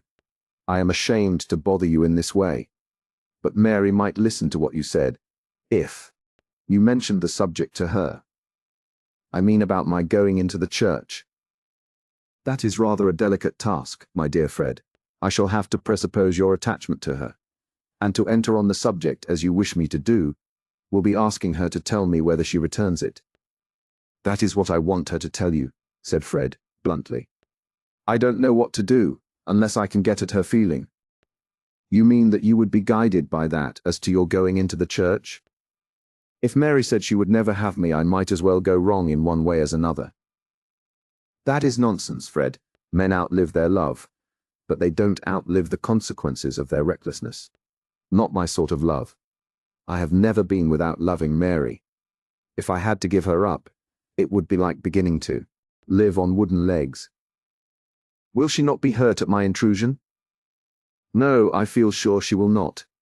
She respects you more than anyone, and she would not put you off with fun as she does me. Of course, I could not have told anyone else, or asked anyone else to speak to her, but you. There is no one else who could be such a friend to both of us." Fred paused a moment, and then said, rather complainingly, "And she ought to acknowledge that I have worked in order to pass. She ought to believe that I would exert myself for her sake." There was a moment's silence before Mr. Fairbrother laid down his work, and putting out his hand to Fred said, "Very well, my boy. I will do what you wish." That very day Mr. Fairbrother went to Lowick Parsonage on the nag which he had just set up. "Decidedly I am an old stork," he thought. "The young growths are pushing me aside." He found Mary in the garden gathering roses and sprinkling the petals on a sheet. The sun was low, and tall trees sent their shadows across the grassy walks where Mary was moving without bonnet or parasol. She did not observe Mr. Fairbrother's approach along the grass, and had just stooped down to lecture a small, black and tan terrier, which would persist in walking on the sheet and smelling at the rose leaves as Mary sprinkled them, shook his forepaws in one hand, and lifted up the forefinger of the other, while the dog wrinkled his brows and looked embarrassed. "Fly, fly, I am ashamed of you," Mary was saying in a grave contralto. This is not becoming in a sensible dog. Anybody would think you were a silly young gentleman." "You are unmerciful to young gentlemen, Miss Garth," said the vicar. Within 2 yards of her, Mary started up and blushed. "It always answers to reason with Fly," she said, laughingly. "But not with young gentlemen." "Oh, with some, I suppose, since some of them turn into excellent men." "I am glad of that admission, because I want at this very moment to interest you in a young gentleman. Not a silly one, I hope," said Mary, beginning to pluck the roses again, and feeling her heart beat uncomfortably. "No, perhaps wisdom is not his strong point, but rather affection and sincerity. However, wisdom lies more in those 2 qualities than people are apt to imagine. I hope you know by those marks what young gentleman I mean." "Yes, I think I do," said Mary, bravely, her face getting more serious, and her hands cold. "It must be Fred Vincey. He has asked me to consult you about his going into the church. I hope you will not think that I consented to take a liberty in promising to do so." "On the contrary, Mr. Dorothea Fairbrother," said Mary, giving up the roses, and folding her arms, but unable to look up.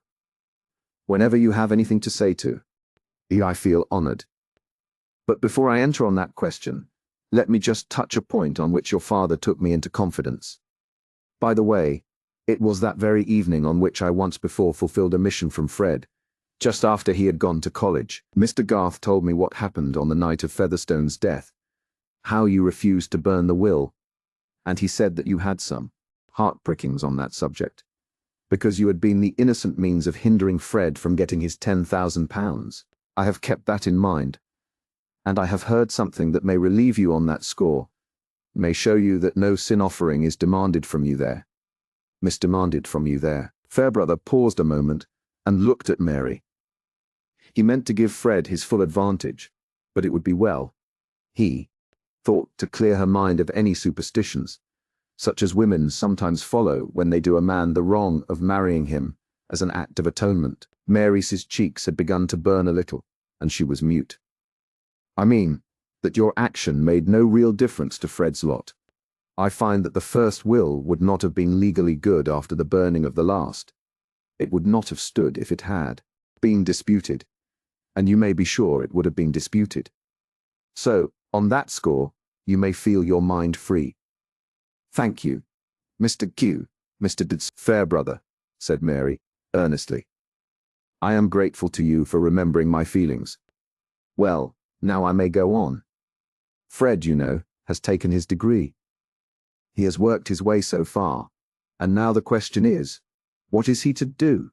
That question is so difficult that he is inclined to follow his father's wishes and enter the church, though you know better than I do that he was quite set against that formerly. I have questioned him on the subject, and I confess I see no insuperable objection to his being a clergyman, as things go. He says that he could turn his mind to doing his best in that vocation, on one condition. If that condition were fulfilled, I would do my moot in helping Fred on, after a time. Not, of course, at first.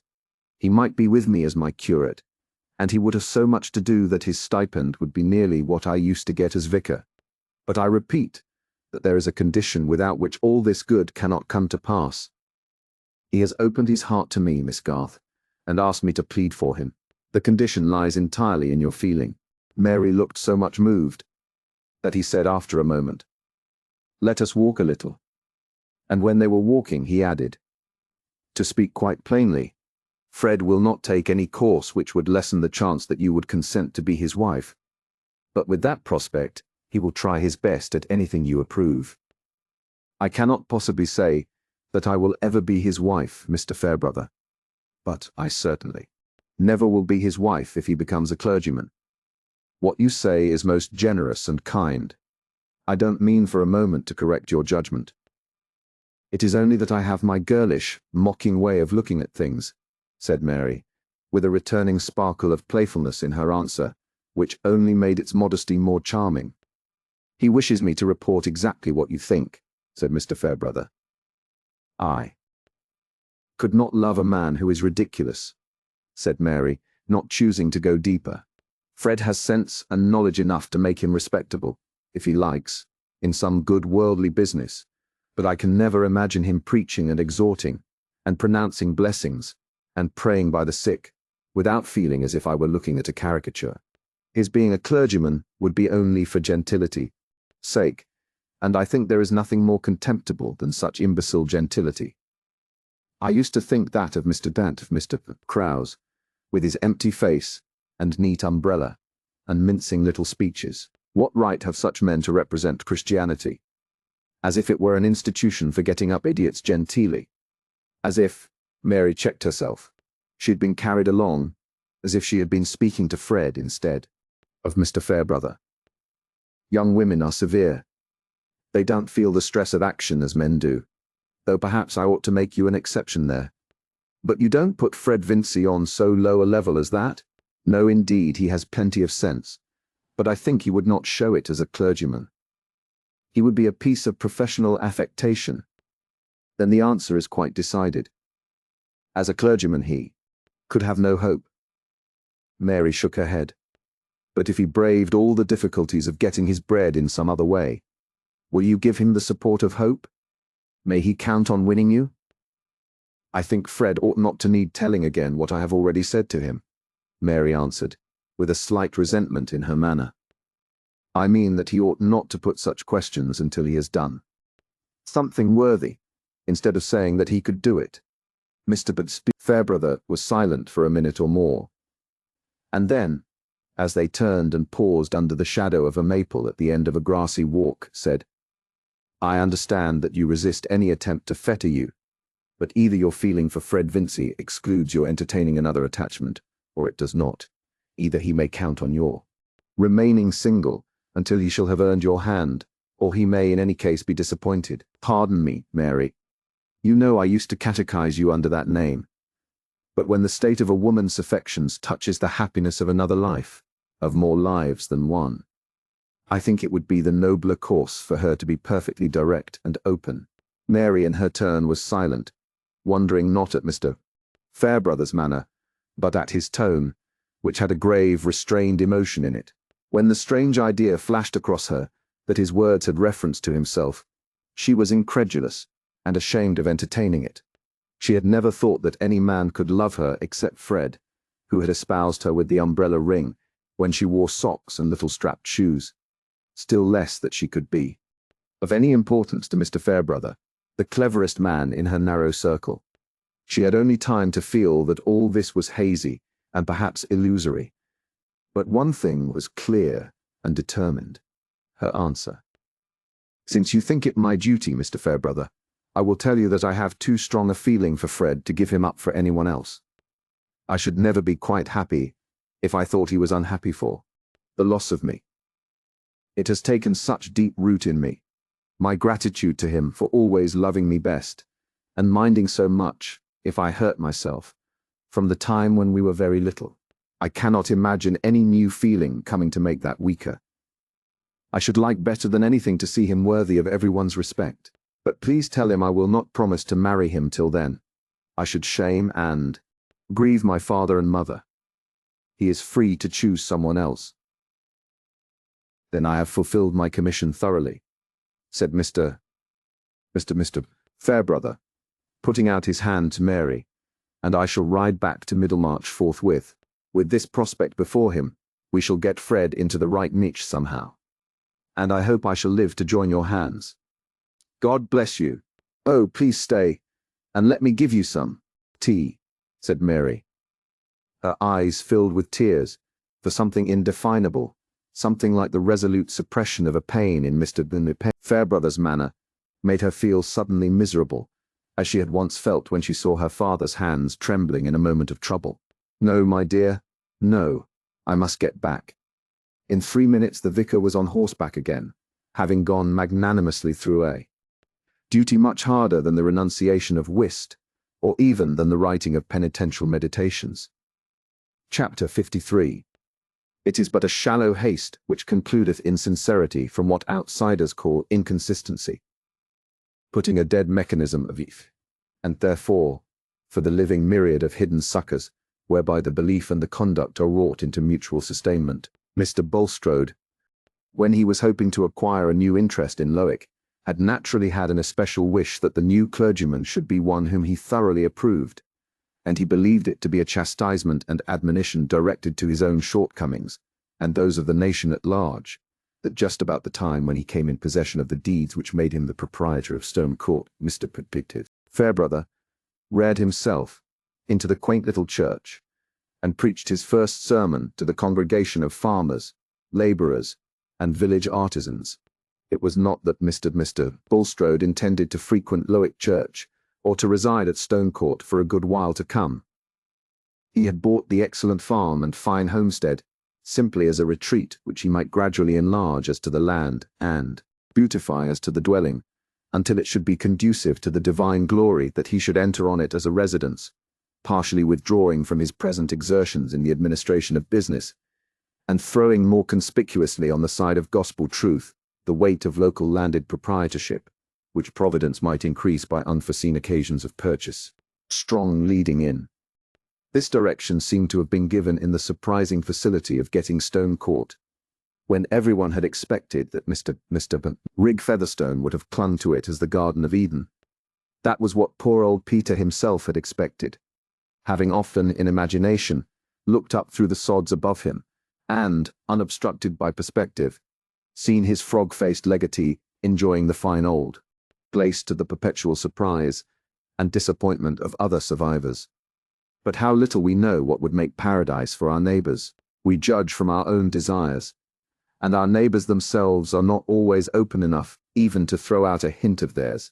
The cool and judicious Joshua Rigg had not allowed his parent to perceive that Stone Court was anything less than the chief good in his estimation, and he had certainly wished to call it his own.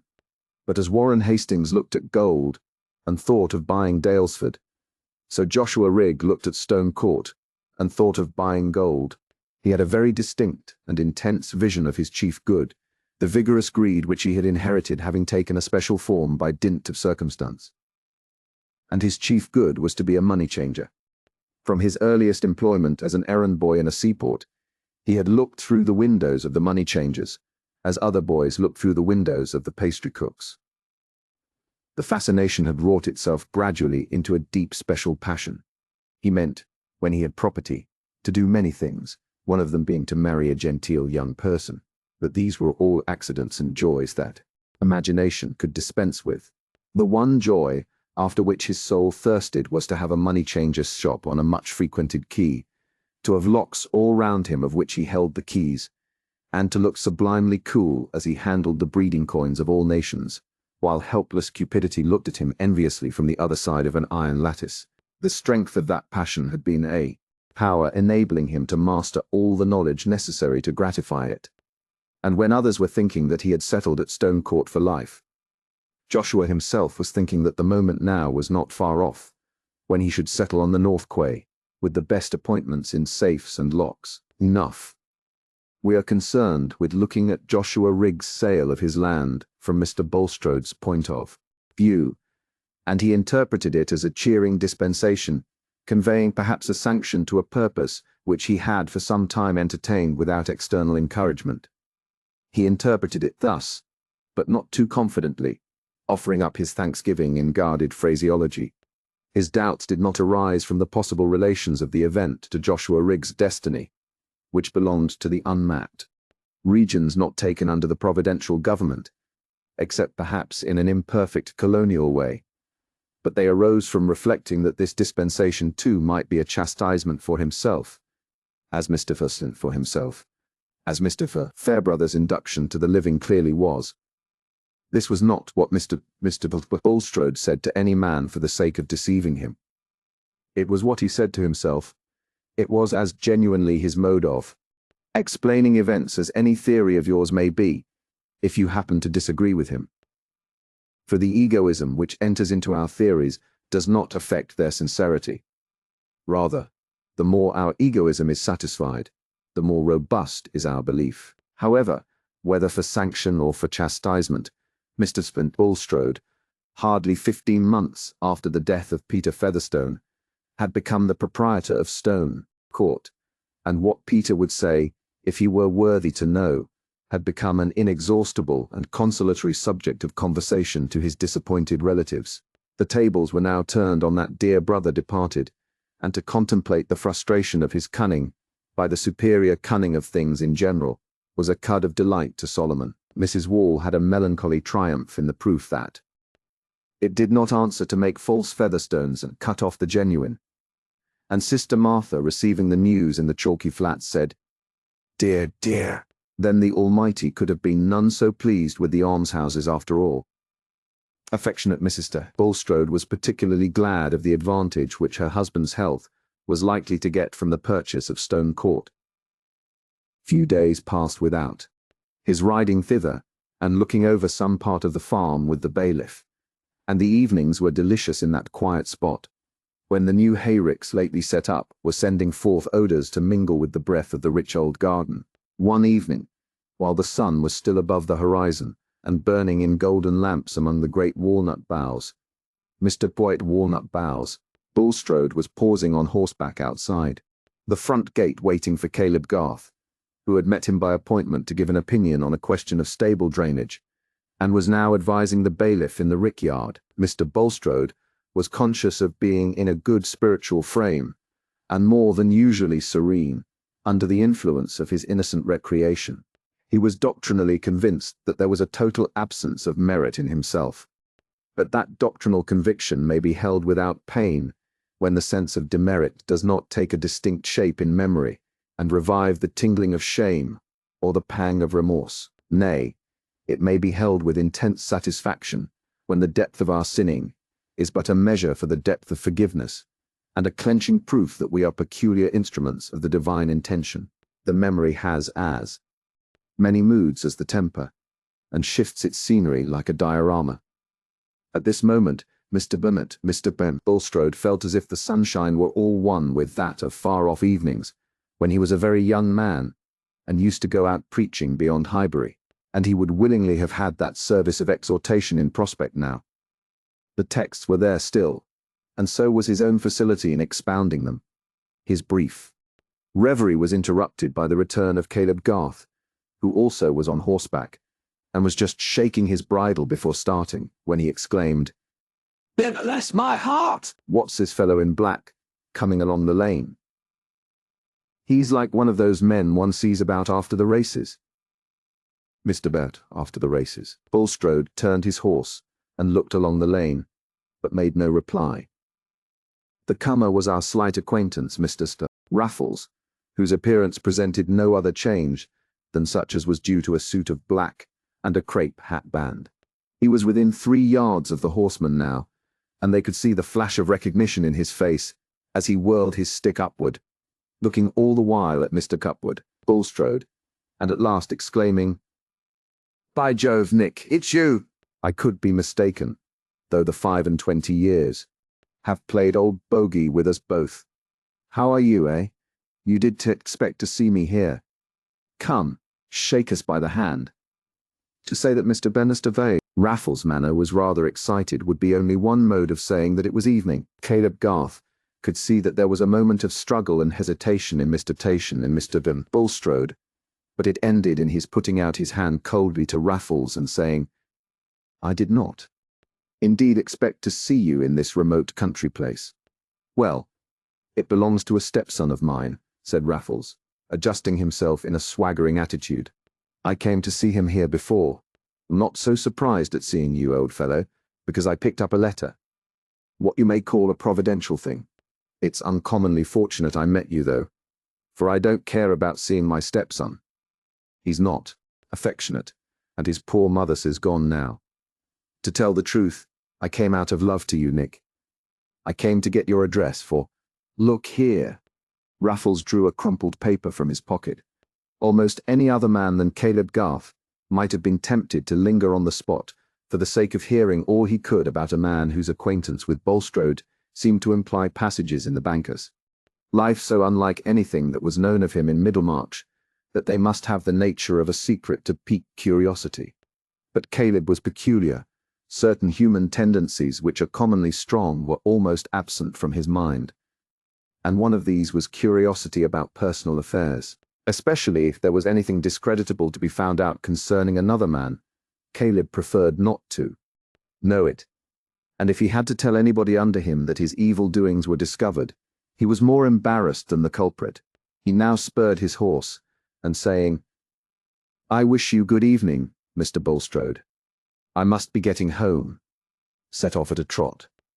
"You did put your full address to this letter," Raffles continued. "That was not like the first-rate man of business you used to be. The shrubs. They may be anywhere. You live near at hand, eh? Have cut the London concern altogether. Perhaps turned country squire. Have a rural mansion to invite me to. Lord, how many years it is ago. The old lady must have been dead a pretty long while. Gone to glory without the pain of knowing how poor her daughter was, eh? But, by Jove, you were very pale and pasty. Nick, come, if you were going home, or walk by your side." Mr. Bulstrode's usual paleness had in fact taken an almost deathly hue 5 minutes before. The expanse of his life had been submerged in its evening sunshine, which shone backward to its remembered morning. Sin seemed to be a question of doctrine and inward penitence, humiliation and exercise of the closet, the bearing of his deeds a matter of private vision adjusted solely by spiritual relations and conceptions of the divine purposes. And now, as if by some hideous magic, this loud red figure had risen before him in unmanageable solidity, an incorporate past which had not entered into his imagination of chastisements. But Mr. Bulstrode's thought was busy, and he was not a man to act or speak rashly. "I was going home," he said, "but I can defer my ride a little. And you can, if you please, rest here." "Thank you," said Raffles, making a grimace. "I don't care now about seeing my stepson. I'd rather go home with you." "Your stepson, if Mr. Dennett, Rig Featherstone was he, is here no longer. I am master here now." Raffles opened wide eyes, and gave a long whistle of surprise, before he said, "Well then, I've no objection. They've had enough walking from the coach road. I never was much of a walker, or rider either. What I like is a smart vehicle, and a spirited cob. I was always a little heavy in the saddle. What a pleasant surprise it must be to you to see me, old fellow," he continued, as they turned towards the house. "You don't say so. But you never took your luck heartily. You were always thinking of improving the occasion. You 'tis such a gift. For improving your luck."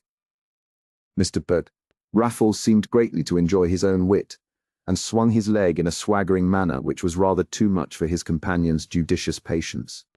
"If I remember rightly," Mr. Bulstrode observed, with chill anger, "our acquaintance many years ago had not the sort of intimacy which you are now assuming, Mr. Raffles. Any services you desire of me will be the more readily rendered if you will avoid a tone of familiarity which did not lie in our former intercourse, and can hardly be warranted by more than 20 years of separation. You don't like being called Nick. Why, I always called you Nick in my heart, and though lost to sight, to memory dear. By Jove, my feelings have ripened for you like fine old cognac. I hope you've got some in the house now. Josh filled my flask well the last time." Mr. Bulstrode had not yet fully learned that even the desire for cognac was not stronger in Raffles than the desire to torment, and that a hint of annoyance always served him as a fresh cue. But it was at least clear that further objection was useless, and Mr. Bulstrode, in giving orders to the housekeeper for the accommodation of the guest, had a resolute air of quietude. There was the comfort of thinking that this housekeeper had been in the service of Rig also, and might accept the idea that Mr. Bulstrode entertained Raffles merely as a friend of her former master, when there was food and drink spread before his visitor in the wainscoted parlour, and no witness in the room.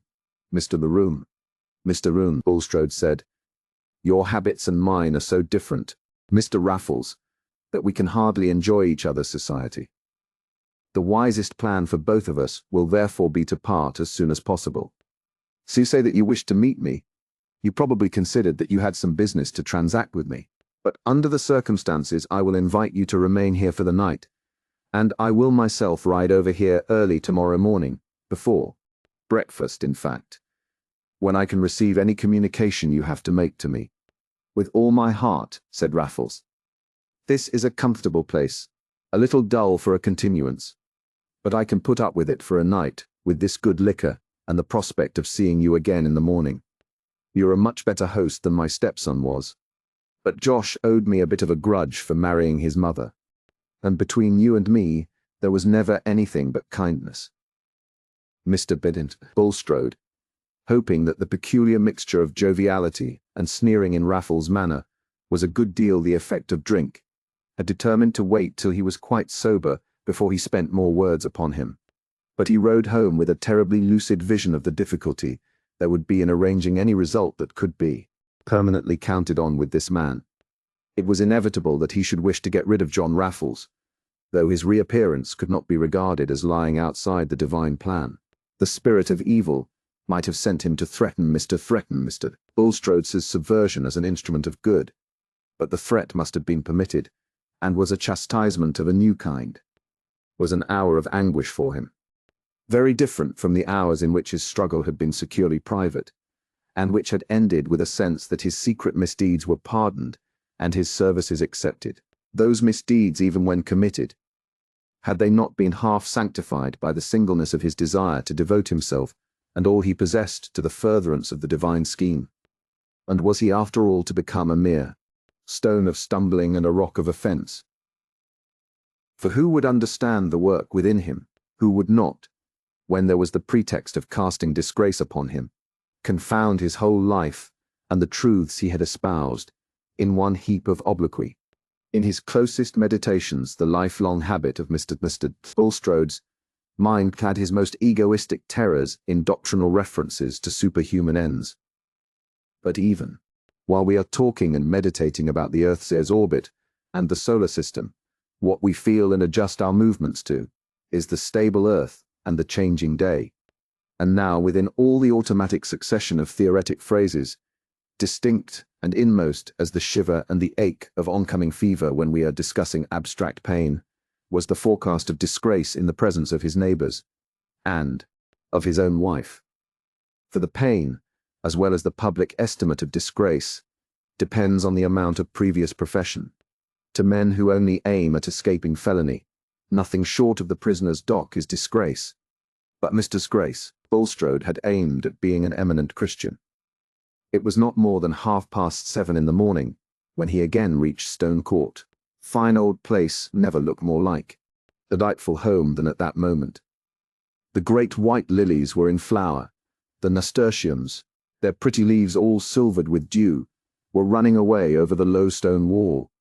The very noises all around had a heart of peace within them. But everything was spoiled for the owner as he walked on the gravel in front and awaited the descent of Mr. Raffles, with whom he was condemned to breakfast. It was not long before they were seated together in the wainscoted parlour over their tea and toast, which was as much as Raffles cared to take at that early hour. The difference between his morning and evening self was not so great as his companion had imagined that it might be. The delight in tormenting was perhaps even the stronger, because his spirits were rather less highly pitched, certainly. His manners seemed more disagreeable by the morning light. "As I have little time to spare, Mr. Raffles," said the banker, who could hardly do more than sip his tea and break his toast without eating it, "I shall be obliged if you will mention at once the ground on which you wish to meet with me. I presume that you have a home elsewhere, and will be glad to return to it." "Why, if a man has got any heart, does he want to see an old friend, Nick?" "I must call you Nick. We always did call you young Nick when we knew you meant to marry the old widow. Said you had a handsome family likeness to old Nick, but that was your mother's fault, calling you Nicholas. Aren't you glad to see me again? I expected an invite to stay with you at some pretty place. My own establishment is broken up now my wife's dead. I've no particular attachment to any spot. I would as soon settle hereabout as anywhere. May I ask why you returned from America? I considered that the strong wish you expressed to go there, when an adequate sum was furnished, was tantamount to an engagement that you would remain there for life." Never knew that a wish to go to a place was the same thing as a wish to stay. But I did stay a matter of 10 years.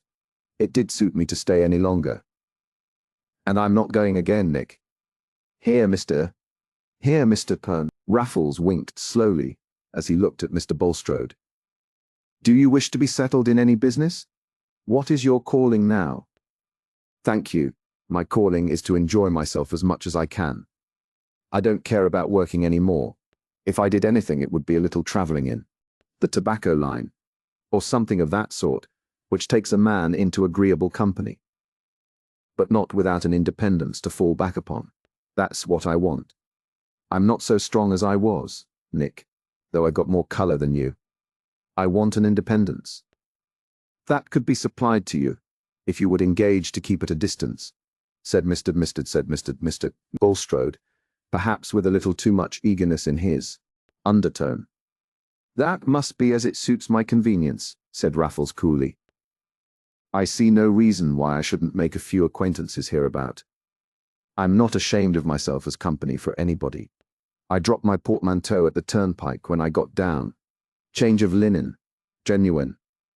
Honour bright, more than fronts and wristbands, and with this suit of mourning, straps and everything, I should do you credit. Among the knobs here. Mr. Raffles had pushed away his chair and looked down at himself, particularly at his straps. His chief intention was to annoy Bulstrode, but he really thought that his appearance now would produce a good effect, and that he was not only handsome and witty, but clad in a mourning style which implied solid connections. If you intend to rely on me in any way, Mr. Raffles, said Bulstrode, after a moment's pause, you will expect to meet my wishes.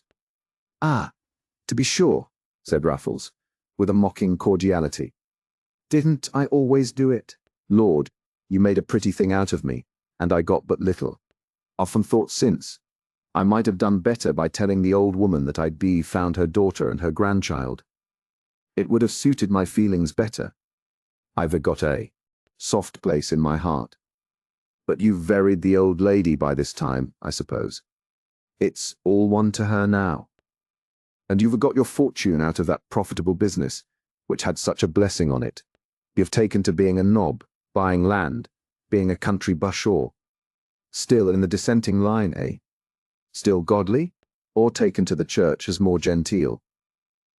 This time Mr. Raffles' slow wink and slight protrusion of his tongue was worse than a nightmare, because it held the certitude that it was not a nightmare, but a waking misery. Mr. Bulstrode felt a shuddering nausea, and did not speak, but was considering diligently whether he should not leave Raffles to do as he would, and simply defy him as a slanderer. The man would soon show himself disreputable enough to make people disbelieve him. But not when he tells any ugly-looking truth about you, said discerning consciousness. And again, it seemed no wrong to keep Raffles at a distance, but Mr. Bulstrode shrank from the direct falsehood of denying true statements.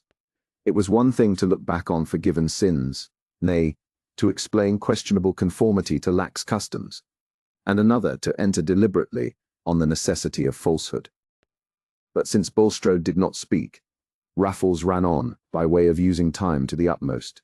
I've not had such fine luck as you, by Jove. Things went confoundedly with me in New York. Those Yankees are cool hands, and a man of gentlemanly feelings has no chance with them. I married when I came back, a nice woman in the tobacco trade, very fond of me.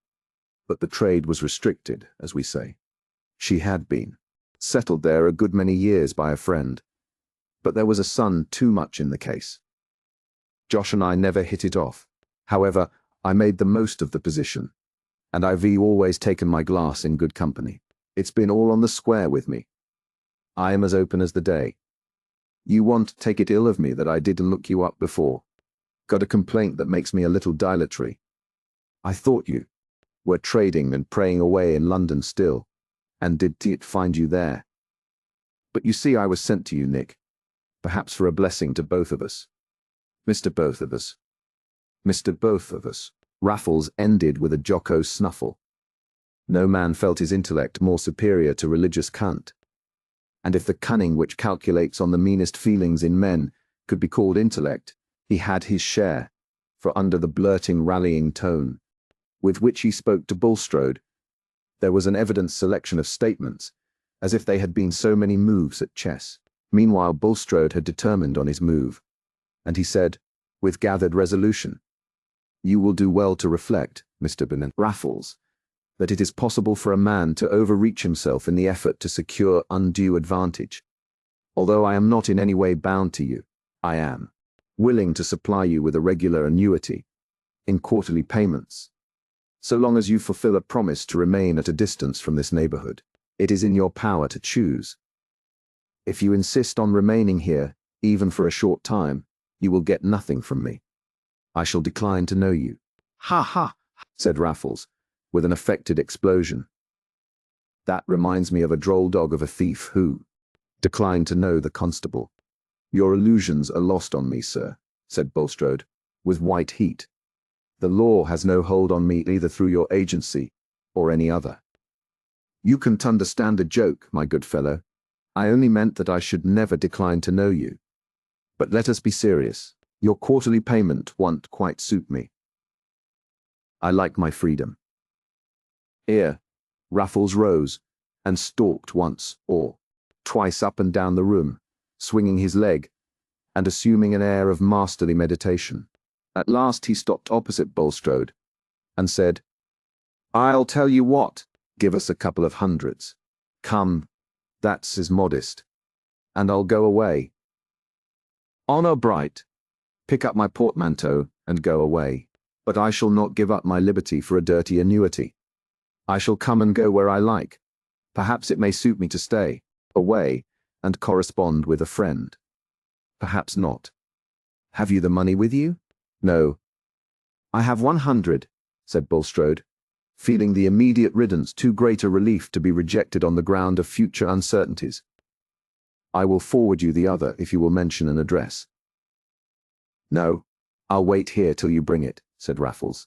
"I'll take a stroll and have a snack, and you will be back by that time." Mr. Bulstrode's sickly body, shattered by the agitations he had gone through since the last evening, made him feel abjectly in the power of this loud, invulnerable man. At that moment, he snatched at a temporary repose to be won on any terms. He was rising to do what Raffles suggested, when the latter said, lifting up his finger as if with a sudden recollection, "I did have another. Look after Sarah again, though I did tell you. I'd a tender conscience about that pretty young woman. I did to find her, but I found out her husband's name, and I made a note of it. But hang it, I lost my pocketbook. However, if I heard it, I should know it again. I've got my faculties as if I was in my prime, but names wear out, by Jove. Sometimes I'm no better than a confounded tax paper, before the names are filled in. However, if I hear of her and her family, you shall know, Nick. You'd like to do something for her. Now she's your stepdaughter." "Doubtless," said Mr. Bulstrode, with the usual steady look of his light grey eyes, "though that might reduce my power of assisting you." As he walked out of the room, Raffles winked slowly at his back, and then turned towards the window to watch the banker riding away, virtually at his command. His lips first curled with a smile, and then opened with a short triumphant laugh. "But what the deuce was the name?" he presently said, half aloud, scratching his head, and wrinkling his brows horizontally. He had not really cared or thought about this point of forgetfulness, until it occurred to him in his invention of annoyances. For Bulstrode, it began with L. "It was almost all Les, I fancy," he went on, with a sense that he was getting hold of the slippery name. But the hold was too slight, and he soon got tired of this mental chase, for few men were more impatient of private occupation, or more in need of making themselves continually heard than Mr. Van Raffles. He preferred using his time in pleasant conversation with the bailiff and the housekeeper, from whom he gathered as much as he wanted to know about Mr. Bulstrode's position in Middlemarch. After all, however, there was a dull space of time which needed relieving with bread and cheese and ale, and when he was seated alone with these resources in the wainscoted parlour, he suddenly slapped his knee and exclaimed, "Ladislaw!" That action of memory which he had tried to set going, and had abandoned in despair, had suddenly completed itself without conscious effort. A common experience, agreeable as a completed sneeze, even if the name remembered is of no value. Raffles immediately took out his pocketbook and wrote down the name, not because he expected to use it, but merely for the sake of not being at a loss if he ever did happen to want it. He was not going to tell Bulstrode. There was no actual good in telling, and to a mind like that of Mr. Raffles there is always probable good in a secret. He was satisfied with his present success, and by 3 o'clock that day he had taken up his portmanteau at the turnpike and mounted the coach, relieving Mr. de Touch, Bulstrode's eyes of an ugly black spot on the landscape at Stone Court, but not relieving him of the dread that the black spot might reappear and become inseparable even from the vision of his hearth. Book 6. The Widow and the Wife. Chapter 54. Negli occhi porta la mia donna amor, perché si facento sia c'è la mira. Of ella passa, ogni uom ve si gira, e chi saluta fa tremar lo cor, sicché, passando il viso, tutto smor, ed ogni suo difetto allo sospira. Fuggan, dinanzi a lei superbia ed ira. Aiutatemi, don, a fal onor, ogni dolcezza, ogni pensiero, umilarsi, nel cor, a ci parla la sent. Ond bito ci prima, la vide, quel cella par quond, un poco sorride, non si puer didaisa, ne tena a mente, si è nuovo miracolo gentile. Dant. La vita nuova. By that delightful morning, when the hayricks at Stone Court were scenting the air quite impartially, as if Mr. Raffles had been a guest worthy of finest incense, Dorothea had again taken up her abode at Lowick Manor. After 3 months, Freshett had become rather oppressive. To sit like a model for St. Catherine, looking rapturously at Celia's baby would not do for many hours in the day, and to remain in that momentous babe's presence with persistent disregard was a course that could not have been tolerated in a childless sister. Dorothea would have been capable of carrying baby joyfully for a mile if there had been need, and of loving it the more tenderly for that labor. But to an aunt who does not recognize her infant nephew as Buddha, and has nothing to do for him but to admire, his behavior is apt to appear monotonous, and the interest of watching him exhaustible. This possibility was quite hidden from Celia, who felt that Dorothea's childless widowhood fell in quite prettily with the birth of little Arthur. Baby was named after Mr. Brooke. Dodo is just the creature not to mind about having anything of her own, children or anything, said Celia to her husband. And if she had had a baby, it never could have been such a dear as Arthur. Could it, James? Not if. It had been like Casaubon, said Sir James, conscious of some indirectness in his answer, and of holding a strictly private opinion as to the perfections of his firstborn. No, just imagine. Really, it was a mercy, said Celia. And I think it is very nice for Dodo to be a widow. She can be just as fond of our baby as if it were her own, and she can have as many notions of her own as she likes. It is a pity she was not a queen, said the devout Sir James. But what should we have been then? We must have been something else, said Celia, objecting to so laborious a flight of imagination. I like her better as she is. Hence, when she found that Dorothea was making arrangements for her final departure to Lowick, Celia raised her eyebrows with disappointment, and in her quiet, unemphatic way shot a needle arrow of sarcasm. What will you do at Lowick, Dodo? You say yourself there is nothing to be done there. Everybody is so clean and well off. It makes you quite melancholy. And here you have been so happy, going all about Tipton, with Mr. Thappick, going all about Tipton, with Mr. Garth into the worst backyards. And now uncle is abroad. You and Mr. Garth can have it all your own way, and I am sure James does, everything you tell him. I shall often come here, and I shall see how baby grows all the better, said Dorothea. But you will never see him washed, said Celia. And that is quite the best part of the day. She was almost pouting. It did seem to her very hard in Dodo to go away from the baby when she might stay. Dear Kitty, "I will come and stay all night on purpose," said Dorothea. "But I want to be alone now, and in my own home. I wish to know the Fairbrothers better, and to talk to Mr. Fairbrother about what there is to be done in Middlemarch." Dorothea's native strength of will was no longer all converted into resolute submission. She had a great yearning to be at Lowick, and was simply determined to go, not feeling bound to tell all her reasons. But everyone around her disapproved. Sir James was much pained, and offered that they should all migrate to Cheltenham for a few months with the Sacred Ark, otherwise called a cradle. At that period, a man could hardly know what to propose if Cheltenham were rejected.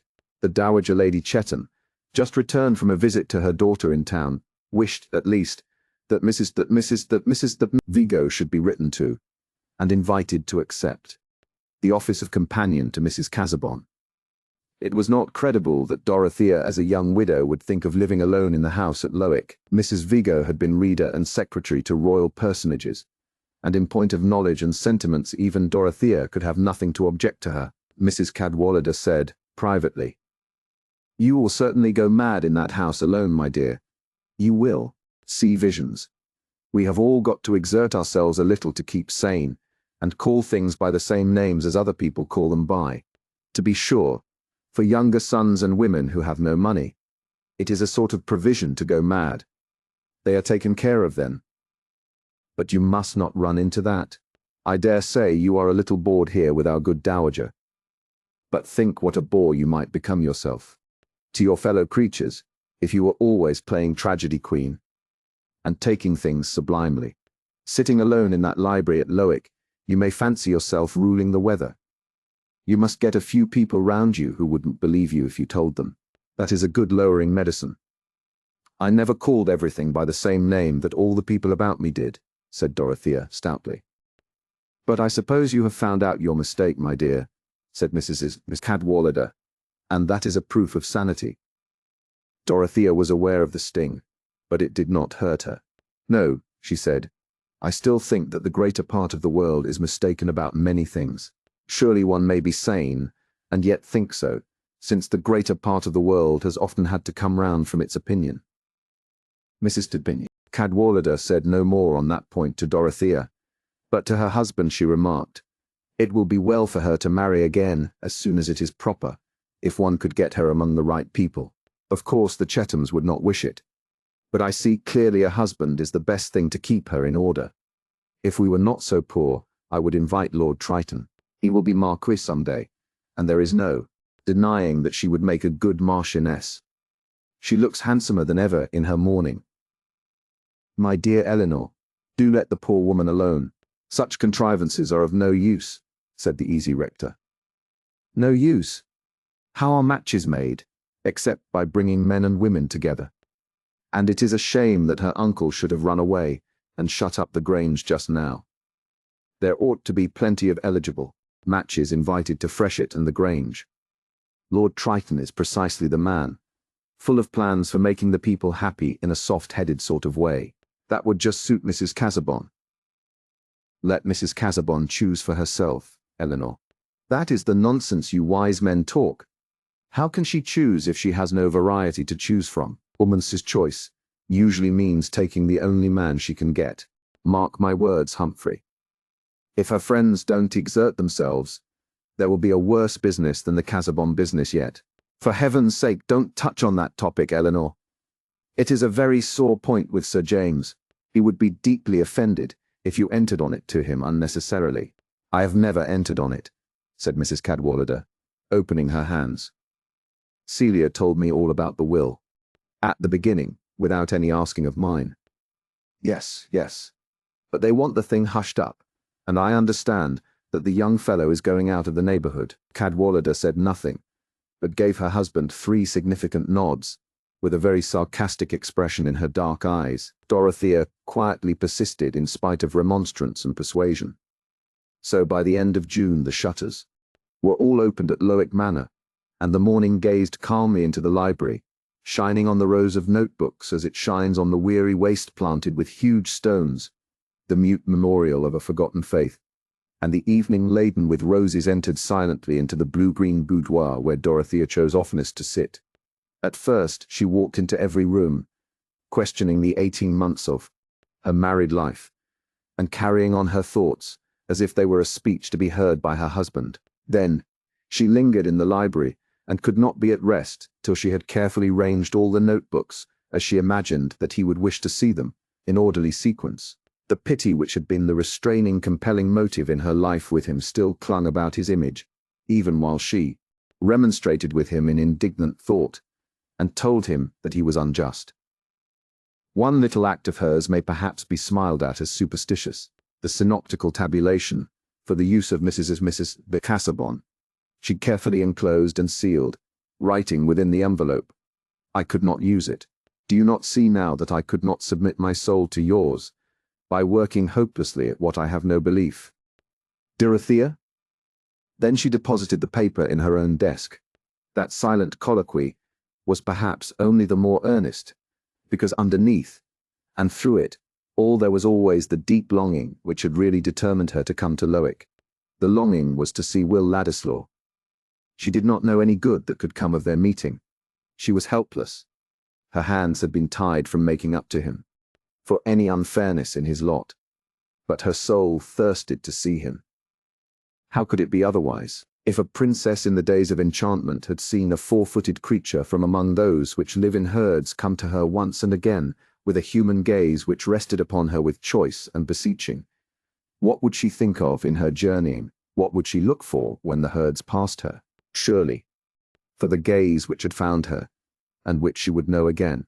Life would be no better than candlelight tinsel and daylight rubbish if our spirits were not touched by what has been, to issues of longing and constancy. It was true that Dorothea wanted to know the Fairbrothers better, and especially to talk to the new rector, but also true that, remembering what Lydgate had told her about Will Ladislaw and little Miss Noble, she counted on Will's coming to Lowick to see the Fairbrother family. The very first Sunday, before she entered the church, she saw him as she had seen him the last time she was there, alone in the clergyman's pew. But when she entered his figure was gone. In the weekdays when she went to see the ladies at the rectory, she listened in vain for some word that they might let fall about Will, but it seemed to her that Mrs. Fairbrother talked of everyone else in the neighbourhood and out of it. Probably some of Mr. Fairbrother's Middlemarch hearers may follow him to Lowick sometimes. "Do you not think so?" said Dorothea, rather despising herself for having a secret motive in asking the question. "If they are wise, they will, Mrs. Dorothea Casaubon," said the old lady. "I see that you set a right value on my son's preaching. His grandfather on my side was an excellent clergyman, but his father was in the law. Most exemplary and honest, nevertheless, which is a reason for our never being rich. They say fortune is a woman and capricious. But sometimes she is a good woman, and gives to those who merit, which has been the case with you, Casaubon, who have given living to my son." Mrs. Fairbrother recurred to her knitting with a dignified satisfaction in her neat little effort at oratory. But this was not what Dorothea wanted to hear. Poor thing! She did not even know whether Will Ladislaw was still at Middlemarch, and there was no one whom she dared to ask, unless it were Lydgate. But just now she could not see Lydgate without sending for him, or going to seek him. Perhaps Will Ladislaw, having heard of that strange ban against him left by Mr. Casaubon, had felt it better that he and she should not meet again, and perhaps she was wrong to wish for a meeting that others might find many good reasons against. Still, "I do wish it" came at the end of those wise reflections, as naturally as a sob after holding the breath. And the meeting did happen, but in a formal way quite unexpected by her. One morning, about 11, Dorothea was seated in her boudoir with a map of the land attached to the manor and other papers before her, which were to help her in making an exact statement for herself of her income and affairs. She had not yet applied herself to her work, but was seated with her hands folded on her lap, looking out along the avenue of limes to the distant fields. Every leaf was at rest in the sunshine. The familiar scene was changeless, and seemed to represent the prospect of her life, full of motiveless ease. Motiveless, if her own energy could not seek out reasons for ardent action. The widow's cap of those times made an oval frame for the face, and had a crown standing up. The dress was an experiment in the utmost laying on. But this heavy solemnity of clothing made her face look all the younger, with its recovered bloom, and the sweet, inquiring candor of her eyes. Her reverie was broken by Tantripp, who came to say that Mr. Ladislaw was below, and begged permission to see Madam, if it were not too early. "I will see him," said Dorothea, rising immediately. "Let him be shown into the drawing-room." The drawing-room was the most neutral room in the house to her, the one least associated with the trials of her married life. The damask matched the woodwork, which was all white and gold. There were 2 tall mirrors and tables with nothing on them.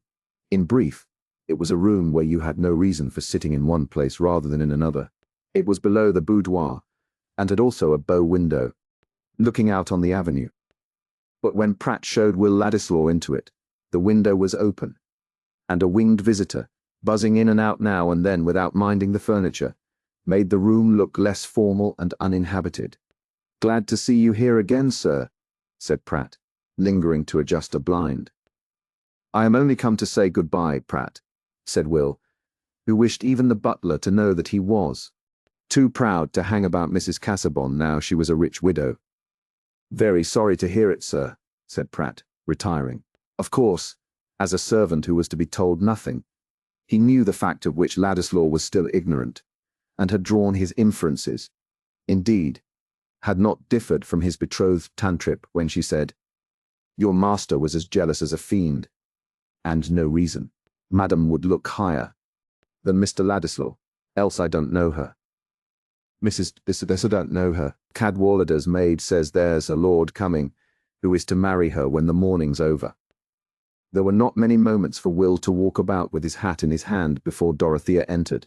The meeting was very different from that first meeting in Rome, when Will had been embarrassed and Dorothea calm. This time he felt miserable but determined, while she was in a state of agitation, which could not be hidden.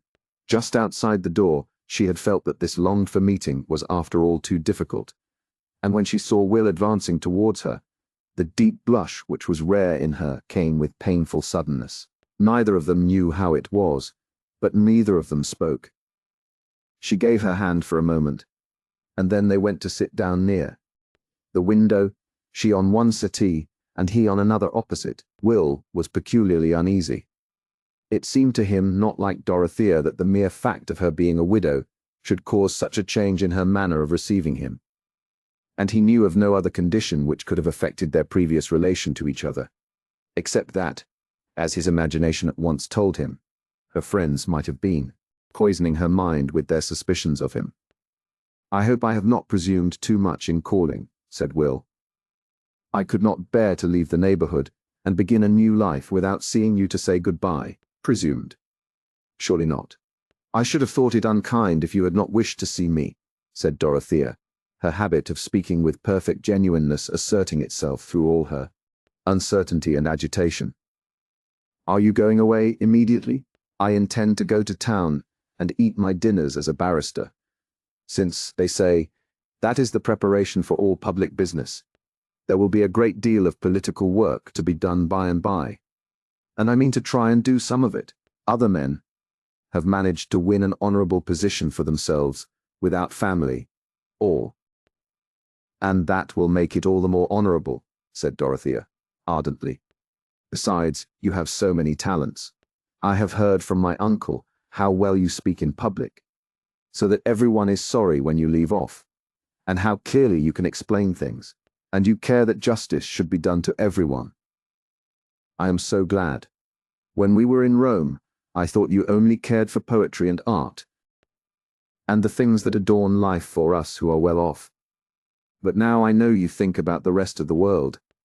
While she was speaking, Dorothea had lost her personal embarrassment, and had become like her former self.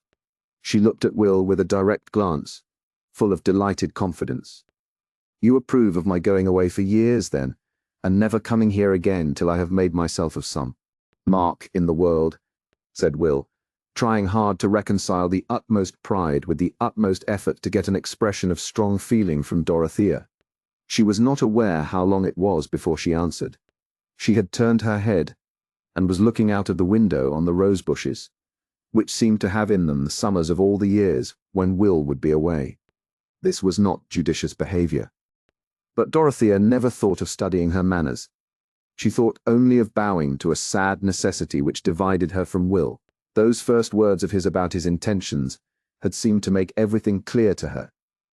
He knew, she supposed, all about Mr. de Casaubon's final conduct in relation to him, and it had come to him with the same sort of shock as to herself. He had never felt more than friendship for her, had never had anything in his mind to justify what she felt to be her husband's outrage on the feelings of both. And that friendship he still felt, which may be called an inward silent sob, had gone on in Dorothea before she said with a pure voice, just trembling in the last words, as if only from its liquid flexibility, "Yes, it must be right for you to do as you say. I shall be very happy when I hear that you have made your value felt. But you must have patience. It will perhaps be a long while." Will never quite knew how it was that he saved himself from falling down at her feet when the long while came forth with its gentle tremor. He used to say that the horrible hue and surface of her crepe dress was most likely the sufficient controlling force. He sat still, however, and only said, "I shall never hear from you, and you will forget all about me." "No," said Dorothea, "I shall never forget you. I have never forgotten anyone whom I once knew. My life has never been crowded, and seems not likely to be so. And I have a great deal of space for memory at Lowick. Haven't I?" She smiled. "Good God!" Will burst out passionately, rising, with his hat still in his hand, and walking away to a marble table, where he suddenly turned and leaned his back against it. The blood had mounted to his face and neck, and he looked almost angry. It had seemed to him as if they were like two creatures slowly turning to marble in each other's presence, while their hearts were conscious and their eyes were yearning. But there was no help for it. It should never be true of him that in this meeting, to which he had come with bitter resolution, he had ended by a confession which might be interpreted into asking for her fortune. Moreover, it was actually true that he was fearful of the effect which such confessions might have on Dorothea herself. She looked at him from that distance in some trouble, imagining that there might have been an offence in her words. But all the while there was a current of thought in her about his probable want of money, and the impossibility of her helping him. If her uncle had been at home, something might have been done through him. It was this preoccupation with the hardship of Will's wanting money, while she had what ought to have been his share, which led her to say, seeing that he remained silent and looked away from her, "I wonder whether you would like to have that miniature which hangs upstairs. I mean that beautiful miniature of your grandmother. I think it is not right for me to keep it, if you would wish to have it. It is wonderfully like you." "You are very good," said Will irritably. "No, I don't mind about it." "It is not very consoling to have one's own likeness. It would be more consoling if others wanted to have it. I thought you would like to cherish her memory. I thought—" Dorothea broke off an instant, her imagination suddenly warning her away from Aunt Julia's history. "You would surely like to have the miniature as a family memorial. Why should I have that when I have nothing else? A man with only a portmanteau for his stowage must keep his memorials in his head." Will spoke at random. He was merely venting his petulance. It was a little too exasperating to have his grandmother's portrait offered him at that moment. But to Dorothea's feeling his words had a peculiar sting.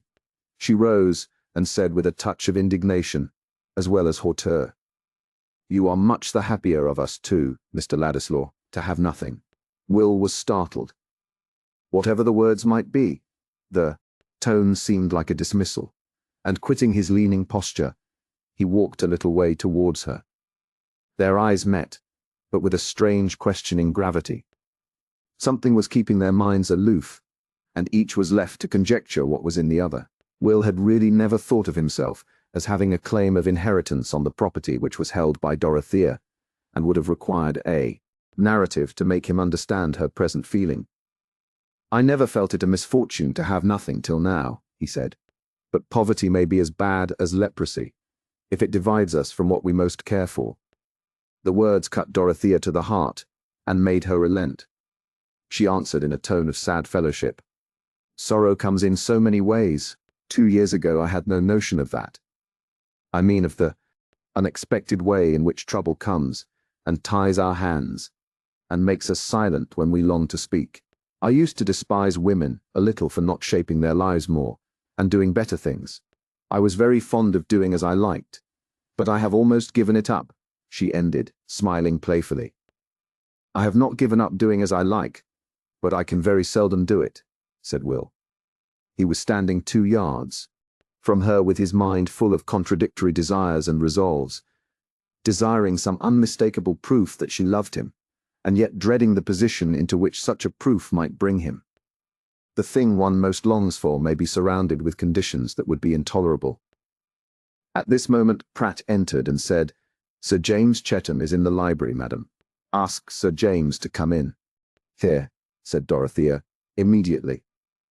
It was as if the same electric shock had passed through her and Will. Each of them felt proudly resistant, and neither looked at the other, while they awaited Sir James's entrance.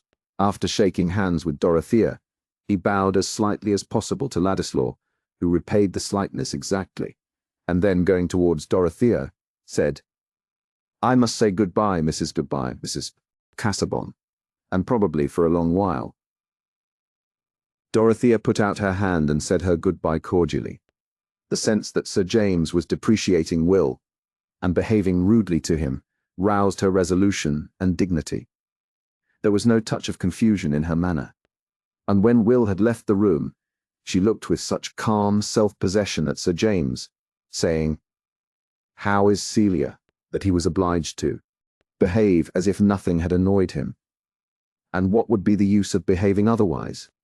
Indeed, Sir James shrank with so much dislike from the association, even in thought of Dorothea with Ladislaw as her possible lover, that he would himself have wished to avoid an outward show of displeasure which would have recognized the disagreeable possibility. If anyone had asked him why he shrank in that way, I am not sure that he would at first have said anything fuller or more precise than that Ladislaw, though on reflection he might have urged that Mr. Casaubon's codicil, barring Dorothea's marriage with Will, except under a penalty, was enough to cast unfitness over any relation at all between them. His aversion was all the stronger, because he felt himself unable to interfere. But Sir James was a power in a way unguessed by himself. Entering at that moment, he was an incorporation of the strongest reasons through which Will's pride became a repellent force, keeping him asunder from Dorothea. Chapter 55. Hath she her faults? I would you had them too. They are the fruity must of soundest wine. Or say, they are regenerating fire, such as hath turned the dense black element into crystal pathway for the sun. If youth is the season of hope, it is often so only in the sense that our elders are hopeful about us. For no age is so apt as youth to think its emotions, partings, and resolves are the last of their kind. Each crisis seems final, simply because it is new. We are told that the oldest inhabitants in Peru do not cease to be agitated by the earthquakes, but they probably see beyond each shock and reflect that there are plenty more to come. To Dorothea, still in that time of youth when the eyes with their long full lashes look out after their rain of tears unsoiled and unwearied as a freshly opened passion flower, that morning's parting with Will Ladislaw seemed to be the close of their personal relations. He was going away into the distance of unknown years, and if ever he came back, he would be another man.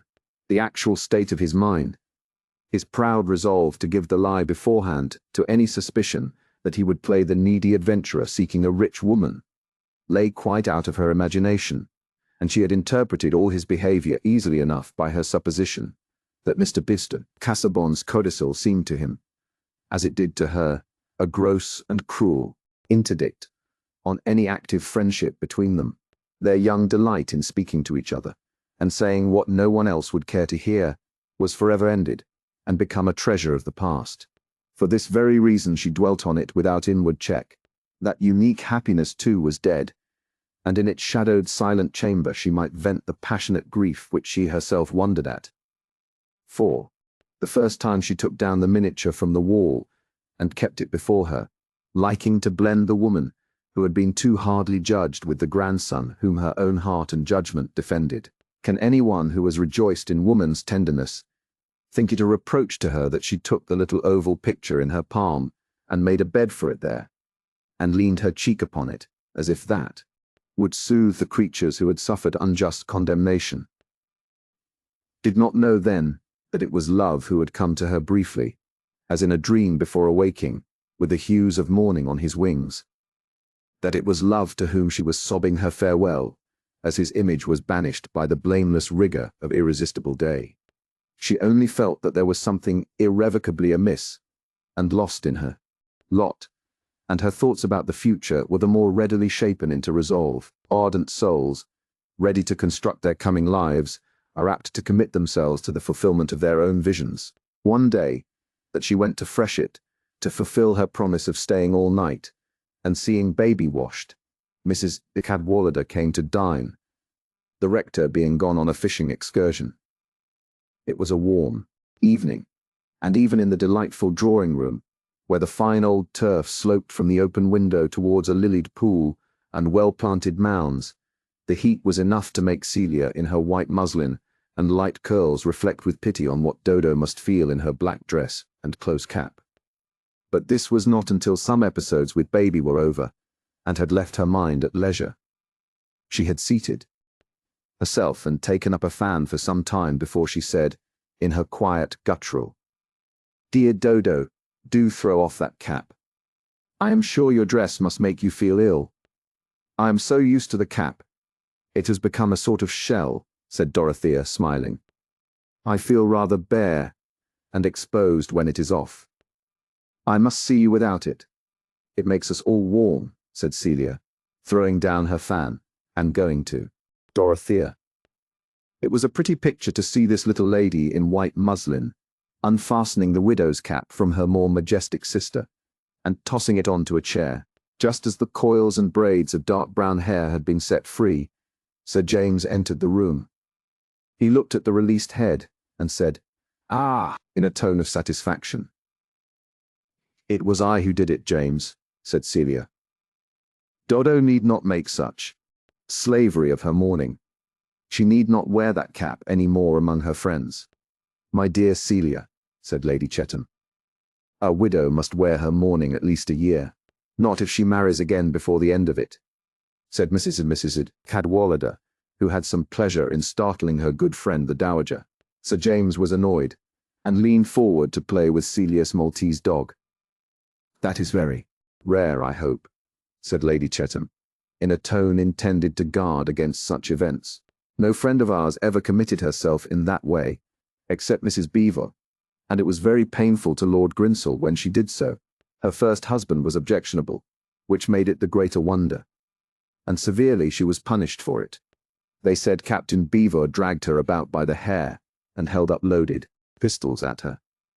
"Oh, if she took the wrong man," said Mrs. Cadwallader, who was in a decidedly wicked mood.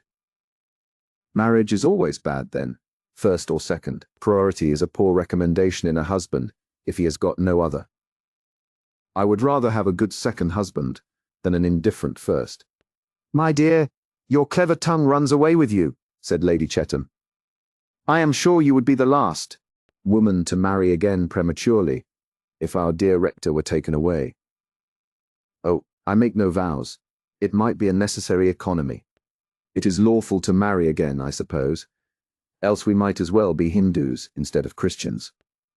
Of course, if a woman accepts the wrong man, she must take the consequences, and one who does it twice over deserves her fate. But if she can marry blood, beauty, and bravery, the sooner the better." "I think the subject of our conversation is very ill chosen," said Sir James, with a look of disgust. "Suppose we change it." "Not on my account, Sir James," said Dorothea, determined not to lose the opportunity of freeing herself from certain oblique references to excellent matches. If you are speaking on my behalf, I can assure you that no question can be more indifferent and impersonal to me than second marriage. It is no more to me than if you talked of women going fox hunting. Whether it is admirable in them or not, I shall not follow them.